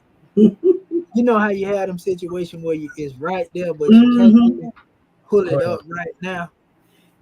You know, because it's When you too walk much. away from it and come back, it'll come to you. You have It'll to. come Yeah, right to yeah, me. we're looking too hard right now. Yeah, that's what it is. You have to Because if we step go in, away. that's exactly what it is. So what we're gonna do, we're gonna move to the next letter in the alphabet. You know, because we pretty much got to understand, and we see that this is M and R right here. No doubt. We know that's the letter H and that's the letter R. You know, or maybe it's Mary Hera, a Hera, or something, instead of a whole letter. But we're gonna find it out. So let me go to our next alphabet that we have up here, because I really want to get through these demonstrations so that we can impress something into our memory. And notice they ain't got them in abjad order, so we can forget about that. So that's the J. We already know that this is the letter J. You R, see it interchangeably used with the letter Y Wow. and I, and I. you know, which is the same reason why when you go in the Hebrew and they talk about Jehovah, they say Yehovah, Jesus. If you ever seen that, that's why that's sound shifting. So let's go look for this. We done seen it a few times already, but we're gonna go here and vet it with our eyes, so to speak. Okay, so it's right here. Okay, where is he? Where you at, Jay? And they go one right there. You already know. We called that one out. Let's see. That's oh yeah, that looks like a double right there. Here's one right in the, yeah, it is. One in the middle, right where your cursor, yeah, right there. Oh, right. Well, that's actually a different kind of one. Okay. Yeah, that's a different one right there. That's a different expression. See, because it look. Yeah, because going straight across. Yeah. Yeah, that look more like a determinative. Right. Okay. Cause you got to bring it down some. Right. I'm gonna scroll it. Scroll down, yeah. Yeah, and see if what we can find, because I know it's a lot of. Here's one. What about? Keep going right there. Oh yeah, yep. That's correct. Mm-hmm. Okay, let me see. Got a double. Nope. Nothing there. You got a double. That should be a Y, I guess. Oh, under that. Okay. Let's see. This look like it, but I don't want to say it because I seen a determinative that looked like this. Oh, okay. You know, I think if I ain't mistaken, this is IMI. This is the same thing me and your boy went back and forth on. Smash Rock. You know, but look at this here. Now, can you pull it up? I mean, pull it up a little bit. Yeah. Oh, scroll it up. You got the icons. Is that good? Yeah. Definitely. Okay, that right there. That's it there. Let's see, cause we going all the way. There go nothing right there. Right. That's it. That's another one. Nothing there. They would like to call this the walking legs here. Oh yeah. You're right. You go a double. Yeah. Double J right here. Oh wow. That's did I say this one here already? Oh, it was this one. You did. That's it. Okay, right so there. it's that one right there. They go two more right there. See it there? Okay, yeah. Let's scroll down some more. That look like it, but I would say that's Emmy. This actually is a letter S. S Emmy. Oh, that little hook is the S. Yeah. Okay. Okay, let me see here. That's a letter M and R right there too. That's the owl. Oh, okay. Yeah, M. Yeah. What they would like to call the owl. Okay, so here it is again. Scroll up. Okay, yeah, my little thing. Yeah, right. next time you can put the icons on the right or something. I mean, you know. It's long. That's it right there. Yeah. That's the double version. So we ain't even really got to cover that. They go nothing right there too. Okay, you skip one. I think right above that one to the right. Right there. Right there, yeah. Yeah, that's one. So like, yeah, and notice some of them wrote a little differently, but they still Yeah. Right. it's still jumping out at us. That's how we want it to be, though.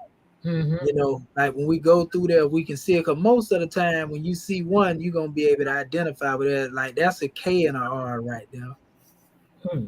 Okay. Care something. I So can that see that may be a good exercise. Really, like you said, go through those alphabets. That's how you got to do it. In order to get it to where it sit in your mind, like we know that's an F right there. Right. And then the one up under it is like either a T or an R. I think it's a T. Might be a T. Yeah. I think that's exactly what it is. It's a T. Okay, so let me go back up here to our alphabet list. So now we have went through that particular one, and these two, we went through them together. Actually, we can pull up, you know, this letter A. Let's see how many A's that we can find. Goodness gracious, I'm already in the document. All I got to do is click that. Okay, there we go. How many of those A's we can find? The one that looked like the little S inside of S. Yeah. Okay, that's one. Yeah, that's one right there. Let's scroll down and go a little further. It's on that line. There go one right there. Yeah. That's also a letter A. Let's see. I saw A right there. Old A's. Yes, sir. You see it? That's one right there too. Right. That's a letter A. That one, is that one up under the R right there? Yep, that's it. That's actually a Ra. Right. Yep. Is that Ra Majet Ra? Ra Majet Ra? So those double letters there, I thought, didn't you say that was a determinative? Or what is Yeah, that? but it's still a word statement. Oh, okay, I got you. Say Wajet. Okay. I'm trying to, because you know that's what the I. That would be a I. Oh, yeah, similar with that. Yeah. You know that's why I said it may be Wajet Ra Ra Mawajet or Moajet, something like that. I'll look it up. I don't want to butcher it by guessing. Yeah. Okay. Where's that other A at? Okay. Let's see. I don't see one yet. Okay, there go one right there. Yeah. Let's and see. That line on top of, what does that do to it? That's probably just a different style in writing it. Okay. You know, that looked like the same thing there. They go one right there up under this particular symbol. That's an A on top. I mean, a different kind of A, I think. Right. I've seen that. I can see that. So, let's see. Okay, so that same letter A. Let me see here. Okay, there's one over to the right that you missed. What about? Okay, where your cursor at? Yeah, right there. Right there, yeah. Right. Right in between. Right in the middle, yeah. Yeah, I see it. Yep. That's okay. That's a nothing right there. Okay. Yeah. Okay. He's got a little long thing on it. Yeah, but you can see the disconnect. Yeah. Right in between it. And then they go one right there. Yeah, you see that. Yeah. So basically, you can see a lot of these letters pretty much run all the way down. That's a very definitive one right there. Wow. A. Okay. Look like a nothing up under it. Oh yeah, that's one right there. So one right. Yeah, because it just earlier got a little hook on it. It's depending on who's writing it. Well, we know probably the same scribe wrote this, but based on the way they be writing, you know, everything ain't gonna be exactly alike. Okay. You know what I mean? When you're writing, always you'll see the same style. It may be a little smaller, bigger, just like if you was writing. Right. Your Right. A's may be the same, but they're gonna be a little off. They Right. ain't gonna be exactly, you know what I mean? After we see enough of them, we can see how they, when they change a little bit, then that's what it is. You can you can see that the habit in the right. Mm-hmm. Mhm. And so we have here this is UW. your W right here. Let's Mhm. see, can we find that in here? I wonder, do we have some W's in there? Now that's an interesting. Right. That looked close to it, but What about? this right here, I would have to look it up though to make sure, Mm, because the other one got a little different, stylish like type Yeah. of. I think the other one is from the other side. Okay, I ain't seen it yet. Nope. Should be at least one in here. Like I said, unless they using this as it and they boxing it Yeah, up.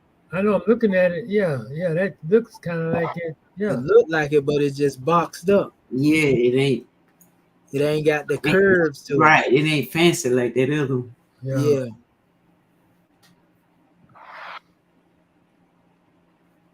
Nope, I don't see it They there. may have had a hard time with that one.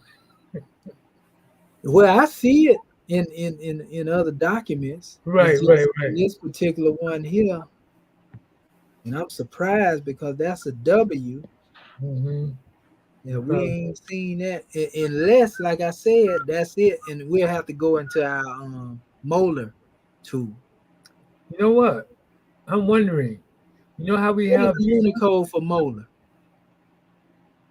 the Unicode? For that, yeah, the W and the U. Oh, Go to the Vegas dictionary and find it all right. if you can. Vegas. Yeah, and it'll give us the Unicode. Unicode for the W. What we looking for? Yeah, the W. Okay. It's right there. All you got to do is put W You mean all in the way there. you mean up to the top? I mean, you can type it in if you got it. Oh, wow. Well, see, I'm looking at it from the Hold up, I'll tell you what. other side. Let me see. Let's see. Let's see.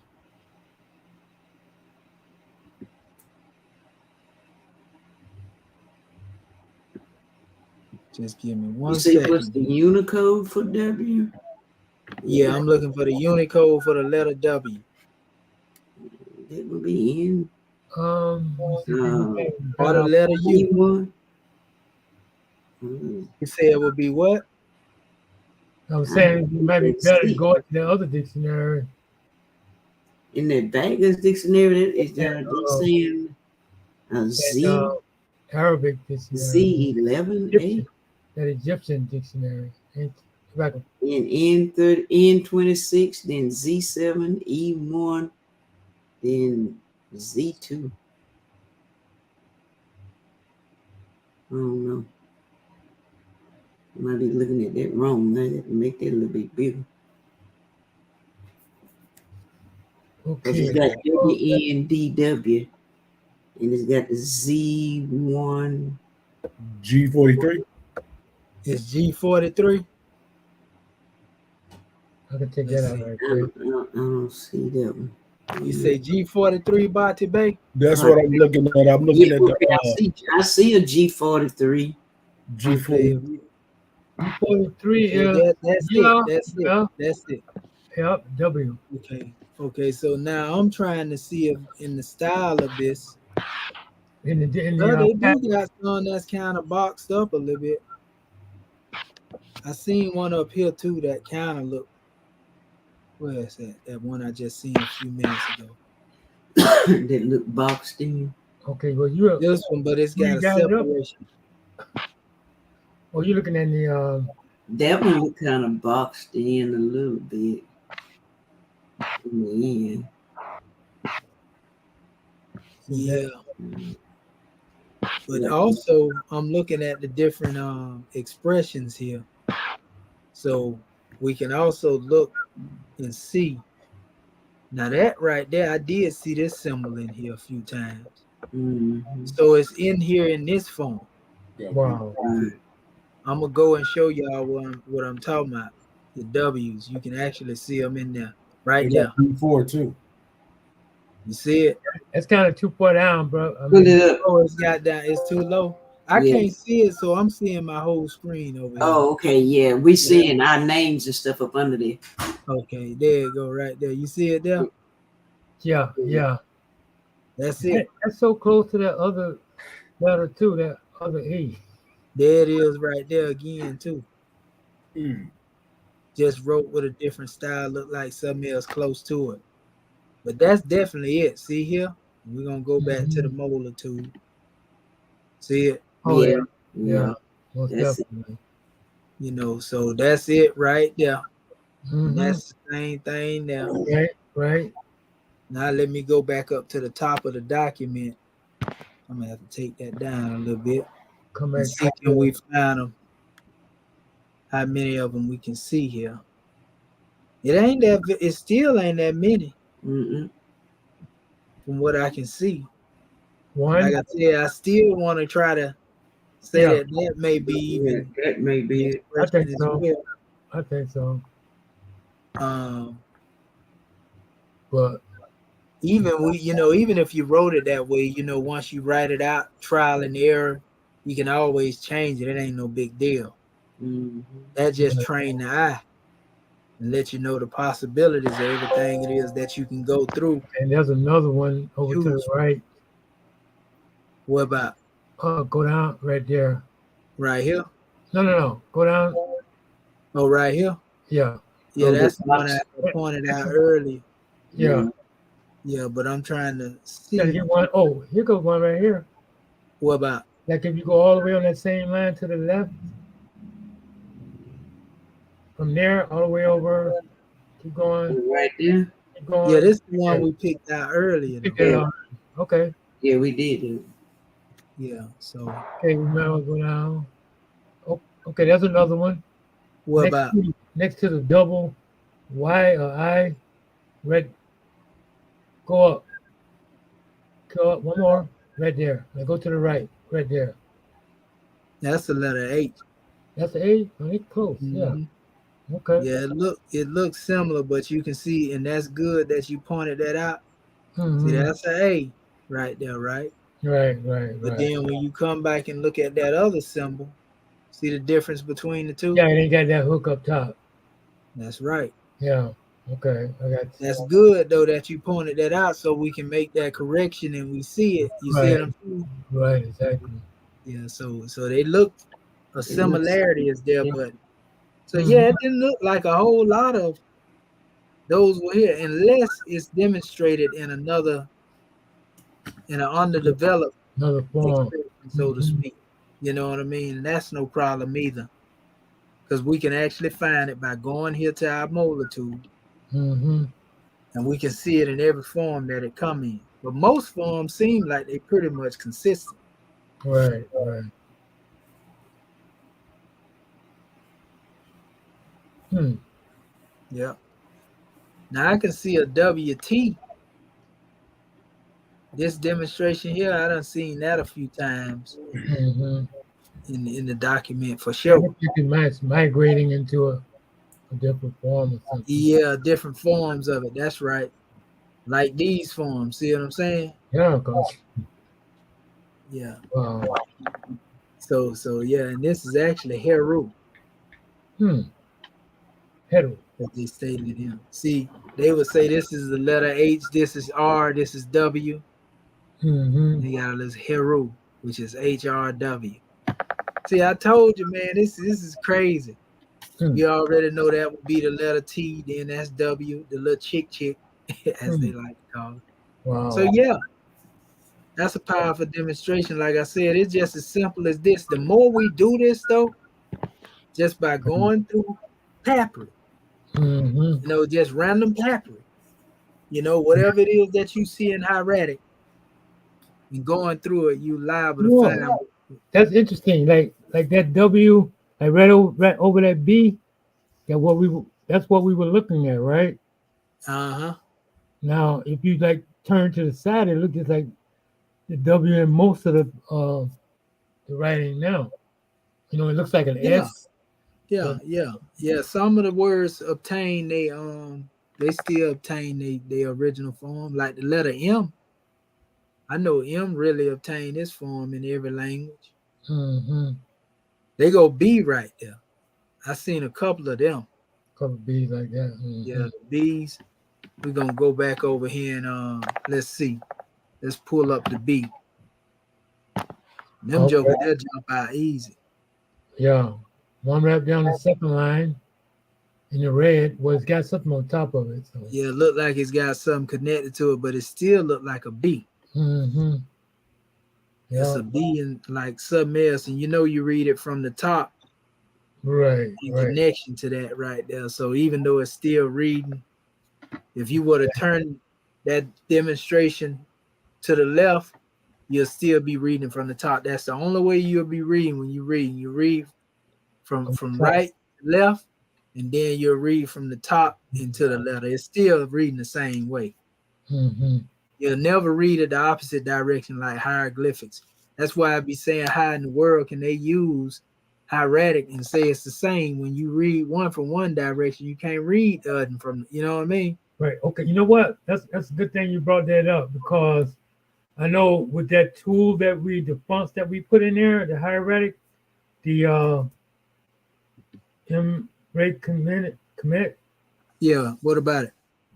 When you like, if you just highlight it and then you have it translated into that font, it'll stay from right to left. Follow me? Because like you said, it's written right to left. Yeah. But most definitely. That's how I did it when I put certain things together. Mm-hmm. Yeah, it stay because it's in the character. Oh yeah, it's already in that way. Well, yeah. So that it'll do okay. that. Yeah, the closest thing I'm seeing is this letter B though. It's basically that thing with the little hoop on it. Thing on top of it. Yep. Okay, well here's some that look like straight B's here, but they look like they connected to something. It's still, that look like the same word right there. That B look like it don't like to be alone. Right. Yeah. See it again. That's another B. You see them all up through there. Here. Mm-hmm. They just all over the place. Yeah, even that one, like say right there, is still going over to that. Better yet, what is the B in the Unicode? Actually, I can scroll right up here and see that. Let's see. Maybe. Okay, it come right after this. Matter of fact, I can do it like this here. This is how I can do it. I can go word for word. I should have been doing this from the beginning too. Oh, good. You see the whole alphabet like itself. Yeah, just going for word. V31? V31 is what it is. I thought it said V31. Well, it look like this is D58 is actually what it is. Oh, D58. Oh yeah, yeah. D58. Let's see. Yeah, I'm gonna see the different forms of it. D58. Oh yeah, that's D58. Right, it's about 16 different places. Gracious, they got all types of bees. I see the bees, boy. Golly. Yep, there it go right there. You see it? Oh yeah. There it is. That's the little hoop that we've been seeing. See? You come over here. Now it says in well listen, the transliteration is NB too. Yeah, that makes sense. That's a little N and a B. Neb. Yeah. See this thing right here making us put transliteration together and everything. I'm loving this. You know, one of them got so now when you see that, now you automatically know that's a bilateral. Right. It's Neb. Yeah. And so that's N35 and D58. N35 for N and D58 for the B. Mm-hmm. And again, that's right there. That's why I was looking like that. Right. So, and then you see they separated here where you can see it a little better. Yeah. See that? Yeah. Top. Be there. Sometimes you see just a line, and they trying to put that in this expression here. Right. Here's Right. another one of those particular same similar. Yeah. This is good exercise because we're gonna go from here, we're gonna go back to the metaphysical part of it. Oh yeah. It's 'Cause that's about, all I that mean, is. it's so much that you know what I mean. That we move the way we move. I mean, Oh yeah, the way you bringing it. You know what I mean, which is good. that's right. Appreciate that. This look like Neb. Is that Nebra? I see the R right there. Yeah, that look like Nebra. Yeah, bro. Nebra Ra. That's Rayi. Right. Nebra Rayi. R. Never.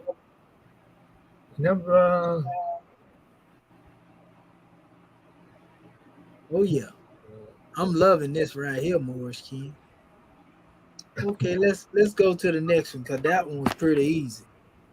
When we find out what it was, let's go to the P. I seen a lot of the P's. I can tell you that already. Yeah.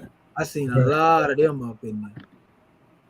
Even though we ain't mentioned them yet. I'm gonna show them. They jump right out at you. Oh yeah. You can kind of see You them. see them all up through there. Yeah.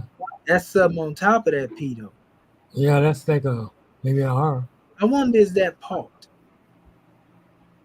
Paul? Let me see. No, not part. Because it'll actually have to be something on top of. So no, that's something above the P. So okay, so that's P. Yeah, that means being like probably show us the connection to it. Opera. Yeah, that sounds about right. But what I'm gonna do, I'm gonna go here. Because we know it's right behind it. So that's Q3. So when we go into the Q3, let's see. Q3. She'll bring it here. That's the image. Wow. Yeah. Okay, so now I want to see what's on top of it. So we should be able to find that in here somewhere. That's very popular in the Eber Papyrus. There it is right there. That's TP. Yeah. That's TP. Tep. TP. Yeah, Tep. See, that is right there more definitively though. See it right there? That's right. Yeah. Tippy. Well, it could be Tep. I think it's probably Tep because it didn't put a Y there. You see what I'm saying? But Tep. Okay. Just Tep. Okay. Without the Y. That'd been Tippy. Tep. Just like this would be like pot. Now this is like house right here. So we should be able to. So we should be able to take the transliterated and go into, like say a meaning of it, like. Yeah, that's what I'm saying. Now that you know what it is, you can go now. Let me see. I'm gonna try it right here since we already there. Let me go back. Up top of that is the PT. I say the one up top was PT instead of TP. It was PT. Yeah. So it was like flip flop. Which one you talking about? The one we just was looking at. The slide right above it. You talking about here? No, in the right in there. Okay, the TP right there. Now, if you go up top of that, it's PT. It's a different one. Oh, you talking about up here? I got you. Right. Yeah. I wasn't even looking at that because it didn't look like what we were dealing with. Yeah. I was more looking like this, but yeah, I see. You're right. No, you're right. Upside down, look like. See, because they got, yeah, that's what it is. It's the same sign, but that up under. That makes sense, though. Mhm. I mean, it's still the same thing. See, Q3X1, X1, Q3. Hmm. You see what I'm saying? That would be interesting. That Yeah. makes sense. It just showed you the difference, the opposite of it. That's a good thing, though. Mm-hmm. So that's it right there, and that's it in reverse. Right. Right. You see what I'm saying? So yeah, now I'm getting a pull on this now. Mm-hmm. You know, just going alphabet by alphabet, and that's a good way to go. So Right. now we can tell automatically just by that knowledge that this is 2 letters as well. Right. Right. It's safe to say that. That's the B by itself, but that's attached to the letter S. Mm-hmm. That's the So like B. G, S, and B. That's the B by itself. Yes, Seb. Huh? That's a B, right? Yeah, this is B, but that's a S right there. Right. And that look like a G. Huh? Right. No, I'm saying Seb. Yeah. That's a. Yeah, it can be Seb. The one up But top. it You know look what? That look like a G, I would say. I seen that letter is like 2 expressions, just different for the same letter, like Mm-hmm. so. It's sort of like that upside down house or something. I don't know. Right. So the key is really like we doing identified, and once you can identify it definitively, Mm-hmm. then we can go into the definitions. Right. Of the word. The main thing is, getting these things to jump out with us. That's B. We already know that's R-A. Bara. Okay. Let me go over here again since we got that one. Let's go to our next alphabet. Okay, we see what it is. So basically, you go beside it and use your unit code. You can go down alphabet by alphabet. Right. This is the letter F. We Right. already mentioned this one earlier when we pointed it out earlier. So let me see. We saw that. Yeah, we seen that a couple of that little thing popping. It be round. Yeah, it does. I say it looked like a little snake with a head on. But don't confuse it with this because this is actually The whole word. it may be the B. One word by itself, because It's a bee, a dragonfly. One of them is a bee or a dragonfly in the determinative. But that's connected right there. See the little serpent looking thing? That's F. Oh yeah. But it's connected to something. We'll find out once we pull the F up. Mm-hmm. You know what it is. It should show that. There go nothing right there. That's F and R and Y. You see it? Right. Yeah. Connected up to that Y. F-R-Y. Federy. Look like a federal. Is that it? You come across, Brother Shaheed, right there. Go back. Come down a little. Right there. Come down a little bit. Right there. Is that the hook? No, that's M and R. That's M and R right there. Right. I know that one. But it's another one that we seen earlier. One that I actually had pointed out. I went up too far then. Well, yeah. Well, you seen it, Sister Curtis Bay? Yeah, that's it. Come on down. Come a on. little bit more down there. Right there. Right, come on down. One more. Right there. Is that right No, there. that's what I was just saying that it that's wasn't. when it's connected up. Yeah. Yeah, that's something else. That's like I was telling you, that's a determinative, as they like to call it, indicator. Oh, okay. Right. It's a nothing. There it go, right there. Pull it up, I guess. Yeah, we're up under it again. Yeah. There it is. Right, Yeah, I see that one. Yeah, I see that one good. It's stand out. Oh no, that's another determinative over there. Yep. To the left. That's pretty much all of them. Now that's pretty much all of them right there on that particular. And now I see that whatchamacallit that we were looking for, that W. You see it right there. Right. Mm-hmm. That could be one. You see it? That's a W right there. Mm-hmm. Yeah, it just jumped out. Yeah. I can see it even better. Like the more you look at it, the more you that's hear a it. W. It's disconnected from this letter, whatever it is. Right. Okay. So yeah, they didn't put too many of the little. I see that one. They didn't put too many of them little serpent F's in there, but we see what it looked like. We know what it is. All you got to do to remember that one though is just look at the way it's made. Mm-hmm. You know,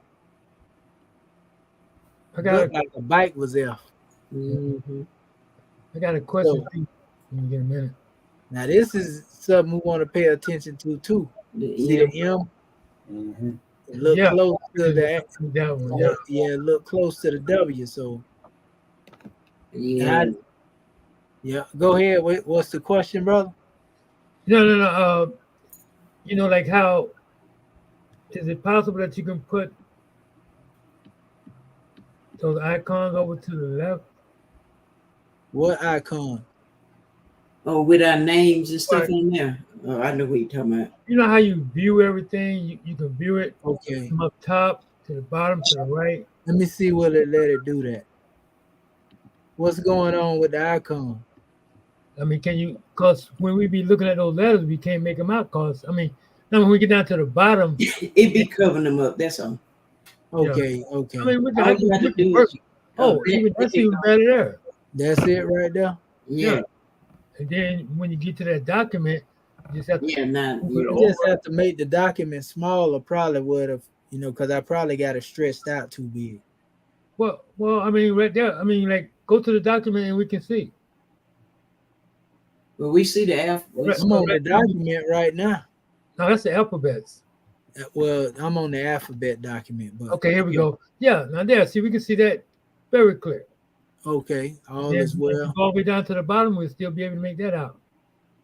Okay, And you can make it bigger too. It wouldn't hurt. I'm yeah, just saying. all is well. I've been stretching it out, like this here early. Yeah, that's good. Like that. You Yeah. see, but I still got to move it down as Yeah, we you go. got to move it up Yeah, and yeah. down. We can work with that. Yeah. One after Okay, the all is well. All is well. yes, sir. Mhm. Gratitude. Islam. Let me see here. I'm trying to find this other alphabet. So which one we looking for now? The Y? Looking for the letter F. The F. Well, yeah, that's D19 in the Unicode. Okay. Let's see. So So D19. Let's see. fast. Yeah. We just trying to get there. When we I get there, we're know. gonna slow it down. You try to All make right. a move. I hear that. All right. D19. Let's see here. That's the letter F. Even about. That's writing out word. That's a whole word right there. I'm FND. serious. Finji. Finette. Fedgy. Finette.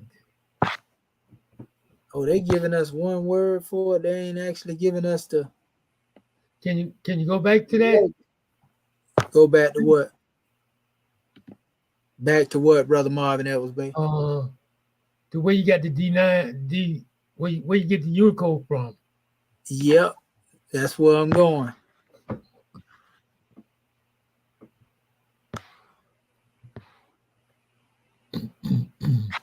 Okay. Yeah, you're gonna have to probably find one where it's only one. Oh, there it is right there. 19. That's I-9. Yeah, that's what it is. All right. Yes, sir. Let me see here. See what's happening. Okay, there you go. Yep, right there. Yep. And all this wonder, and all this splendor. You know what I mean? Yeah, it's all over the place. Yeah. Well, you know that's gonna cross over into a whole bunch of something. It crossing heck over into a something. Yeah. But I won't see too many I of want them. to see the words that it come into Oh, Fed, that FD. in at. He was looking at that. FY, Okay. PR, PN. Look like Yeah. the snake getting ready to eat some food right there. Where you at? Oh, to the Right right. over. Yeah. Oh yeah. So yeah, I mean, like you can't go wrong with the molitude, man. This molitude is the truth, bro. Right, right. It's giving you And that every other way that one, you can possibly think about it, huh? and that other one too. Working with that one is pretty decent. Which one was that? The one Talking before about that's the ancient the Egyptian. alphabet, Yeah, yeah, the that- Vigus or the Dickinson dictionary. that's what it was. The Dickinson, Which one? the one you went just The one before I me. was just in, I think, was Vigus. Well, go back to it and you can see. Yeah, you talking about this one right here? Nope, that's the You right see there. me? Yeah, Yeah, that right here. yeah, that's the ancient Egyptian dictionary. Yeah, yeah, this is ancient Egyptian, but I thought you was talking about the Vigus dictionary. I mean, this one that we got the If I-9 you out would of, say, right? Yeah. if you would have said, the one you using, then I wouldn't have been Oh, looking for a whole. You see what I'm saying? I understand, bro. I understand. You got so much. You know what I mean? I'm just looking at a little cone over here. You know what I'm saying? No, you all right. I'm just saying if you say it more in detail, Right. you know what I mean. It'll give me. Well, I would well, went back to this one instead of looking for something else. You see what right, I'm saying? right. But That's all. I'm learning and I'm trying to formulate the thought pattern too as well and then be able to Yeah, express. yeah, you all right. You all right, brother. Ain't no problem with that. I'm No, just saying if right. you would have, I'm just saying if you would have said it that way, I would have knew to go back to this. You see what I'm saying? Yes, sir. No big deal, you know. Okay. Okay, let me see here. Let me go a little further here. Okay, yeah, we got this one here, Right. That's the F. and we see us a whole bunch of like I say, we got to give honors to this demonstration because it shows all the different combinations in here. Mm-hmm. You can't go wrong if you vet it with that particular source. So we can go to the next one now. Yes, sir. Our next alphabet. Let's see here.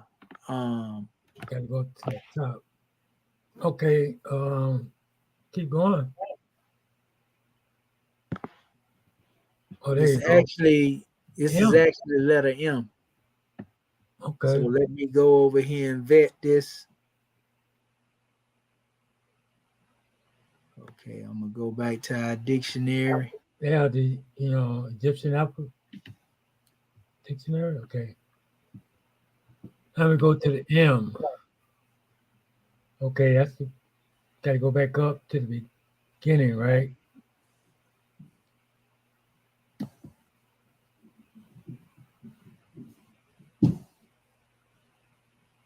Okay, they got a bunch of different ones up here. I want to make sure I get the right. I think it's G17 is the one that we're looking for.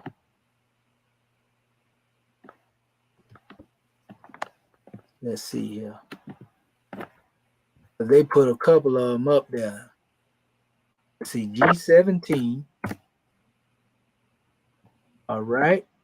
Yep, there you go, right there. That's what we're looking for. Yeah. So it's G17. Let me go back over here and make sure. Okay.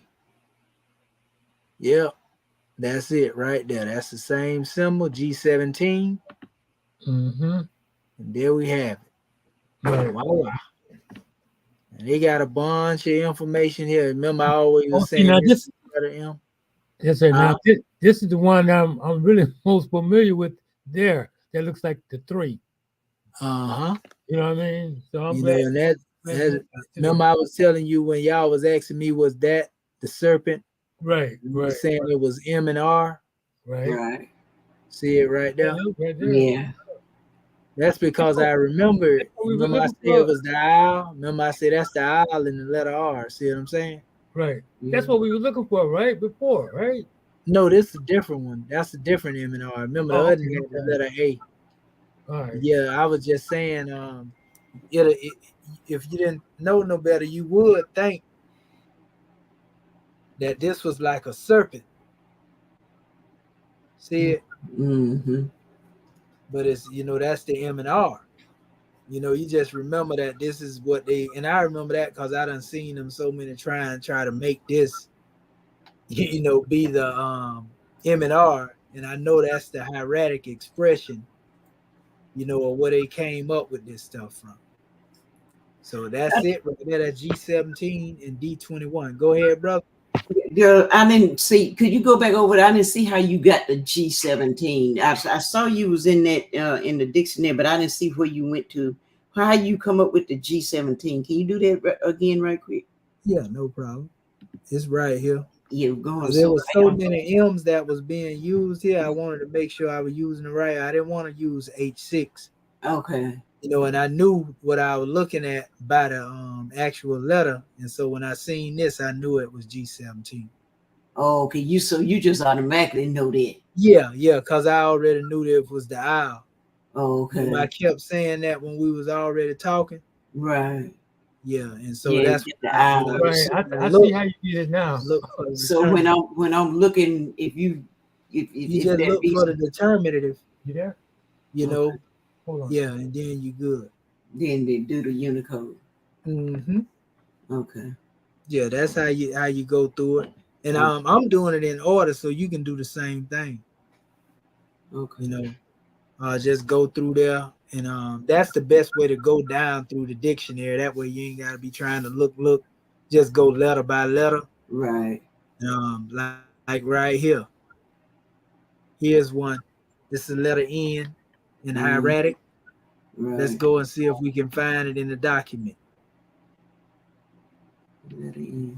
Okay. Come on, open up. There we go. Okay, we know N is easy to find too. There you go, right there already. Yeah. It's actually up on the letter A. That's A-N. Oh, uh-huh. Yeah. See that N right there? Yeah. That's an N, but it's connected to something. Right. Yes. Yeah. I wonder is that an A that's connected to again. We'll find out once we go all the way into it.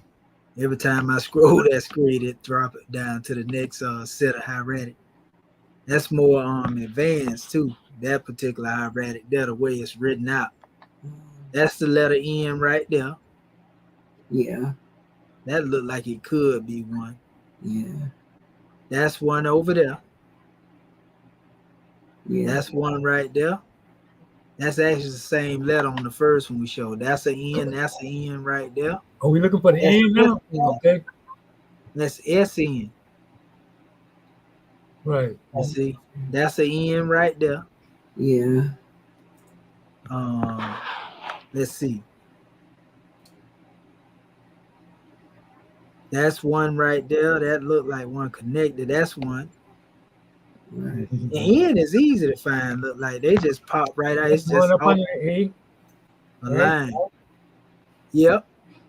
Okay. Now I'm gonna go and pull it up in the Unicode All right. and see what we can pull up here. Okay, so the N, which obviously come after M, we already know that. I know that by heart in their particular demonstration. Y'all know we deal with the abjad order, but I do know they little order Yeah. to a certain degree because I've been going through the dictionaries long enough. So I know that N always come after M Right. in that demonstration. Okay.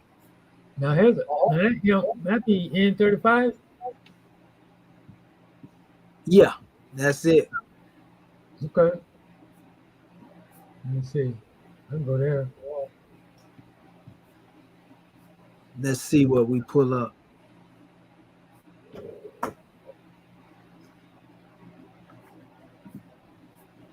I like 58 results. Shoot.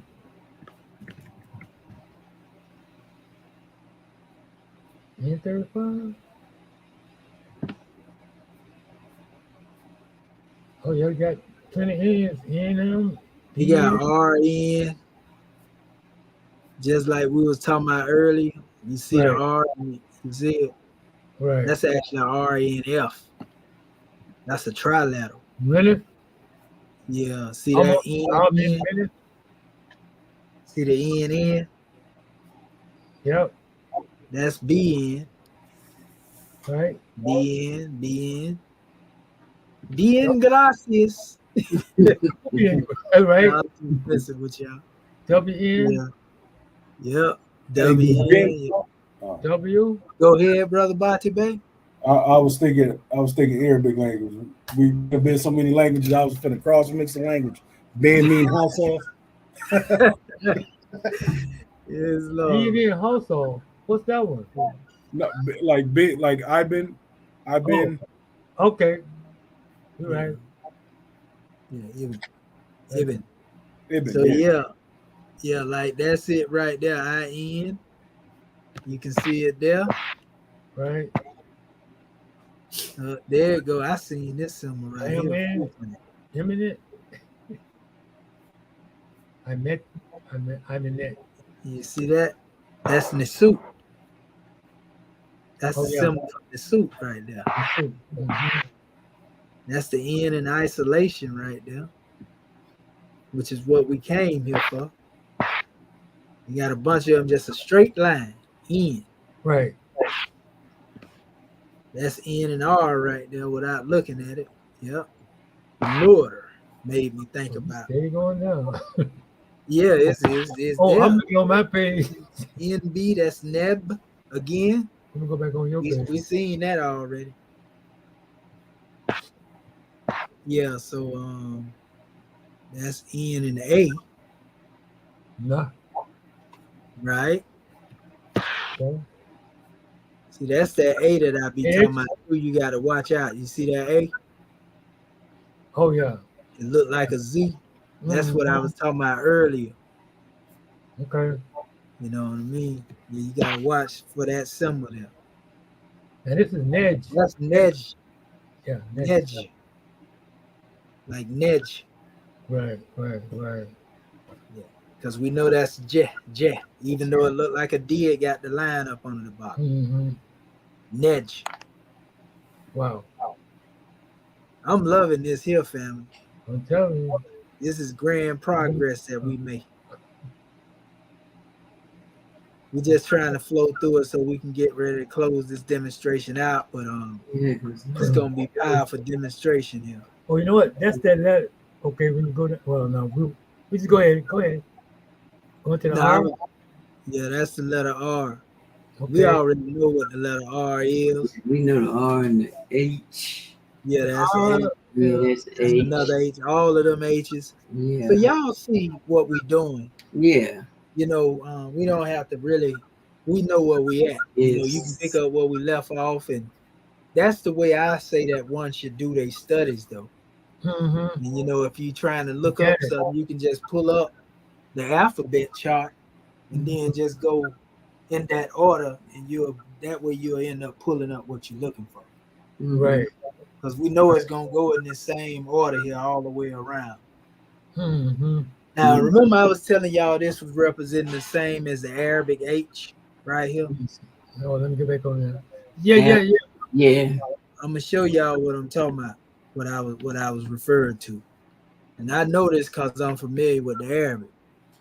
Mm-hmm. You know, as well. Yeah, because some of them things, it looked like a 3, but we called it an M in Arabic, but we called it something else in there already. Yeah, but that's just that's exactly what it do. They take on different statements, and then it got to do with the sound shifting. See it right there? Yeah. Oh, okay. See the H? I just clicked on it, but you see it? Yeah. Okay. Yeah. This is what you'll find on the end of the name Allah, for example. Huh. Okay. You know, but it's like a couple of different H's in the Arabic too.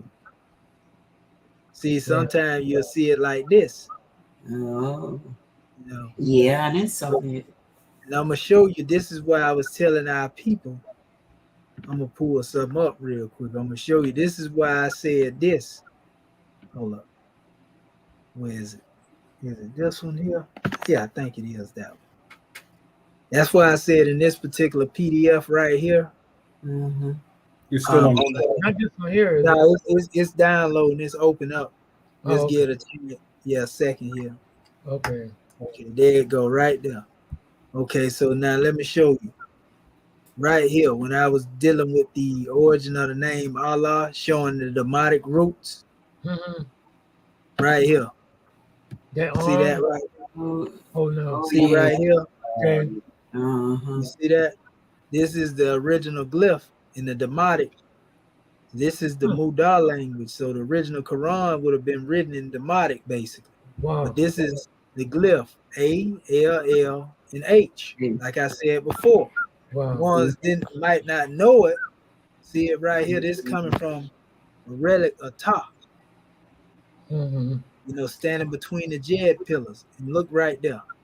Right, there it is. Wow. That's A, Allah, right? This would be more like kindred to the H, but that's Allah. That's the same glyph, bro. Out of the Temple of Ta, and a lot of the teachings and the prayers and everything can be found there. But this is it in Demotic. Same glyph right here, right? Yeah. That's the letter H. How do we know that right there? The letter H. We ain't making this stuff up. See, Right. that's H. You see what I'm saying? But that's the H that we was just showing you a few minutes ago. Mm-hmm. When we go back to the actual alphabet, let me go back to it. See? Right. It retained its originality. Right. Now that H, does that H have something on it? No. It's just a regular H. Regular H, okay. Yeah, it ain't nothing special on it. Yeah, so yeah, that's H. But anyway, so that's basically you know, that's the type of stuff, you know, when you don't look at this stuff over and over and over again. Right. I mean, you know, you'll see stuff like that jump out at you. But even in that, it take on different forms. Because you know, based on how it's used, whether it's used in the beginning, the end, or the middle. Right. See what I'm saying? Like we already know when you're dealing with letter A, it's up top. The Y or the I is down bottom. That's the letter U right there. So that's A, U, and I right there in the Arabic. See what I'm saying? Right. I and So Y, A, same thing, always on the bottom. be, Go ahead, brother. I'm saying so that letter up top would be an A, and then one at the bottom is the H, right? That'll be Ah. No, the one on the bottom right there is Yah. But It's no, representing I or Y. I'm talking about this is you right here. What you talking about? Oh, you talking about the actual over to the right. Egyptian? Over to the right, sir. That's it. Yeah. No, well, this would be Ha. Who? He. Ha. Who? He. See what I'm saying? Okay, I got you.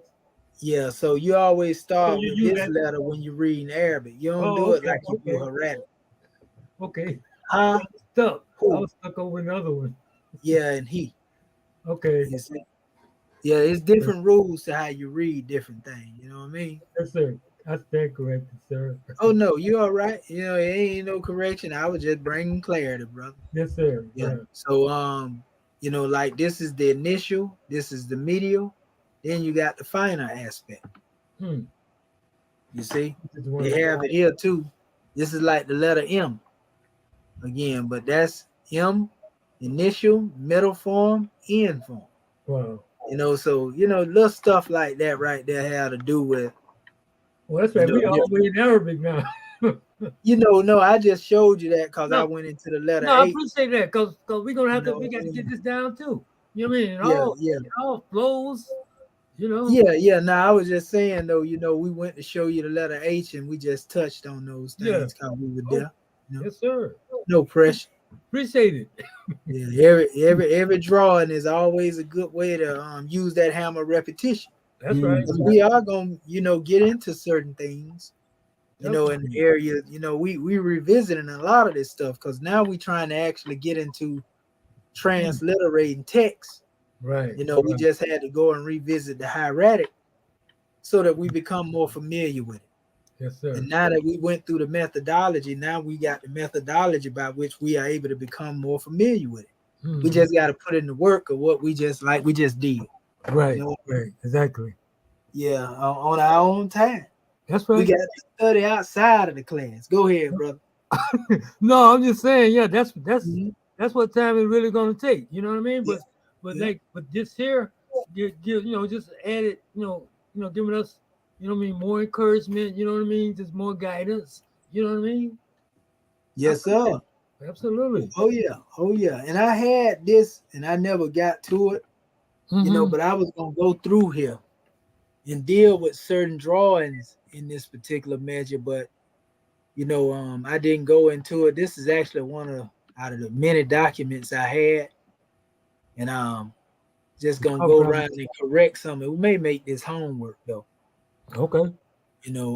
That's what I may do. Make it homework, and Okay. Oh, make what homework? um, What are Right? you talking about? Wait a minute now. Let me see. Don't throw us out there yet. Let me make sure I understand what you're talking about now. yeah. Well, basically, we'll probably end up doing some converting some of this stuff into hieratic. Huh. Some lines, maybe a few lines out of this. This is one of E. Wallace Budge books dealing with translations. And like go and turn these right here back, into their original state. Cool. This right here, they'll try to say, well, this is the letter R, so this is to be read from here. And they would tell you, oh, all the glyphs is facing this way, so you would start from here. Because they're all facing, this is special aspect. So now you read from here to this way. So this would be the letter K to them. We don't read it like this. We could if we wanted to. We just want to make corrections. So when he reading the hieroglyphic, no, we ain't gonna never give you the ability to say that. That's right. I'm just telling you this what they say. We gonna convert Yeah, this we back to correct. this Okay. hieratic. Okay, I got you now. I have to keep saying that because we don't want nobody to get to saying, Yeah. oh, he teaching that. No. Yeah. So I'm gonna keep emphasizing that You every gotta time. say when This we is use what buds, this is it's what they verified. say. Oh, Yeah, cause our people like that. that's You know what I mean? So I'm letting them know right now. This is what sir. they say. We Right. finna convert this back to its original Original hieratic. form. That's right. That's what I'm talking about. So we critiquing them. Yes, So sir. again, this would be You know, like, they're gonna run with it. oh yeah, you already know how they do it. We already seen we were dealing with the little determinator they had for the goose. With the wing spread, that's the letter P. We know it. Yeah. Which is actually a bilateral. You see what I'm saying? You can go in there and check it. So I was going to actually go through some of this, but I didn't really have a chance to go over it. They go your neb right there. Yeah. Yeah, I didn't have a chance to really go into it, but we covered some ground today, family. This was a powerful demonstration here. Yes, sir. Everything we brought forth. And I'm going to show you something. It's very important too before we go. This is not sex eru. That's sekeru. Sekeru. Okay. You see? Sir. See, we got to be able to identify these things too. Wait, You see because what I'm saying? that's an H, ain't it? Yeah, now that's a K. Oh, that's a K. The expression in I mean, if you want to make it an H it's with a expressed line up almost in like lock. It's almost like lock. You see? That's the sound. So it's sekeru parts. If I almost said it. Sekeru. Yeah, because So I was this is seket. See, when I had you know what one seket is? This is the fields. Seket. This is the fields. So this is not even a word. This is actually, this is not even a Alphabet. we'll say word by word, letter by letter breakdown. This is actually a place. Yeah, the field of reeds. So they depicting it by the field of reeds. And so this is how they should be teaching all of it. Right here. But they wanted to make you think that, oh, this is alphabets in these pictures. Right. See, this is M here. Seket M. You see? The fields according. So, in Seket in Aru, the field of peace, for example. In Seket in Aru. Seket in Aru. You see? Yeah. Wow. So I just wanted to go into those special drawings. Like I said, ain't nobody doing it like they would tell you, oh, this is the letter T right here, and this is the letter A. Ain't nobody playing with y'all. Right. Right. You know, we got to poke at them a little bit because they think we couldn't go through this stuff and do this if we really wanted to. Right. You know what I mean? We just trying to teach our people the truth, family. Yes, You know what I mean? So praise be to Allah. We're gonna give it to Sister Dendra now. You know, and it's been a grand drawing. We love you, scribes. Islam. We've been getting it Yeah. in today. I like to see what the homework Yeah. is. Oh yeah, it's going. Yeah, we're gonna make it. Everybody, we're gonna make one translate the whole page. We're gonna give everybody a page. Oh Lord. Word. Okay. Imagine. Yeah, it's time for me to get awarded now. Goodness Mm. gracious. Yes, This was Lord. fun though. You're right. We did cover a lot of ground. I got a lot out of this. Wow. I just want to make sure I understand our homework, whatever you tell us to do. What Oh more, yeah, the more we it's- do it, it's- yeah, it'll be clear and concise. yeah, the Yeah. more we do it, it's gonna get better and better anyway. You know? Oh yeah, Oh, it's always getting better and better. Yeah. oh yeah. We constantly. Just at the beginning of it, in Yeah. the beginning, you say, "Man, no way," you know. Islam. As we go through it, Yeah. That's right. Islam. We got Islam. Y'all ready for me now? Oh yeah, we know you ready to go, Sister. I got an appointment. I was like, oh my goodness, I got to get out. I got to go to North Carolina because I got to run to the border. Oh yeah. Go Wow. ahead, Sister. Yeah. Take us on. Islam. Praise be better to get God. to it. Yeah. We still in good time though. We ain't got. I won't have to break their laws. Islam. Islam. You're all right. We ain't gonna let you Islam. break the Gratitude, prophet. family. We love you all. Well, Islam. as long as you keep the prophets laws out front, you won't. Islam. January 15, 1929, a warning from the prophet to be read at every meeting. I hereby inform all citizens that they must end all radical agitating speeches while at work, in their homes, on the streets. We are for peace and not destruction. Stop flashing your cards at Europeans. It causes confusion. Remember, your card is for your salvation. Failure to obey these orders will be of severe consequence. We are for love, truth, peace, freedom, and justice. And when these principles are violated, justice must then take its course. Any citizen or group of citizens who hold malicious feelings toward the government or the prophet or violate the divine covenant of the Moorish movement will receive their reward from Allah for their unjust deeds. All true Moors will and must obey the law as laid down to them by their prophet. If they lose confidence in their prophet, they should turn in their card and buttons, cease wearing their turban and fez, and return to the state where I, the prophet, found you. This is a holy and divine movement founded by the prophet, Noble Drew Ali, and if the prophet is not right, the government is not right. The prophet, therefore, is sending out the divine plea to all Moorish Americans that they do their part in protecting their prophet and the government. This is an everlasting movement founded by the prophet through the will of Allah to redeem his people from their sinful ways by the order of Prophet Noble Drew Ali. A holy covenant of the Asiatic nations. Ye are the children of one father, provided for by his care, and the breast of one mother have given you suck. Let the bonds of affection therefore unite thee with thy brothers, that peace and happiness may dwell in thy father's house. And when ye separate in the world, remember the relation that bindeth you to love and unity, and prefer not a stranger before thy own blood. If thy brother is in adversity, assist him. If thy sister is in trouble, forsake her not. So shall the fortune of thy father contribute to the support of his whole race, and his care be continued to you all in your love to each other. Islam, Islam, Islam. This meeting is officially adjourned according to Act 2. Go in peace, Moors. Great class. Islam. Islam, peace. Islam family, very powerful class. Islam, great class. Islam, peace and love, Islam. boy. You know we love you. Islam, that's right. That's right. We one big happy family. That's right. Praise be to Allah. Islam is Islam. a scribes. Islam Man, is we're gonna let the world know who we are. I know that's right. Oh, yeah. Islamism We there now. We there now. Yes, Yeah, yeah. sir. on their We coattails. yeah.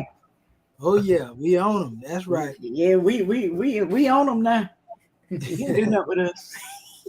Peace and love. Peace and Peace and love, love. family. See you in Peace and love, Sunday school. family. Islam. Peace. Islam.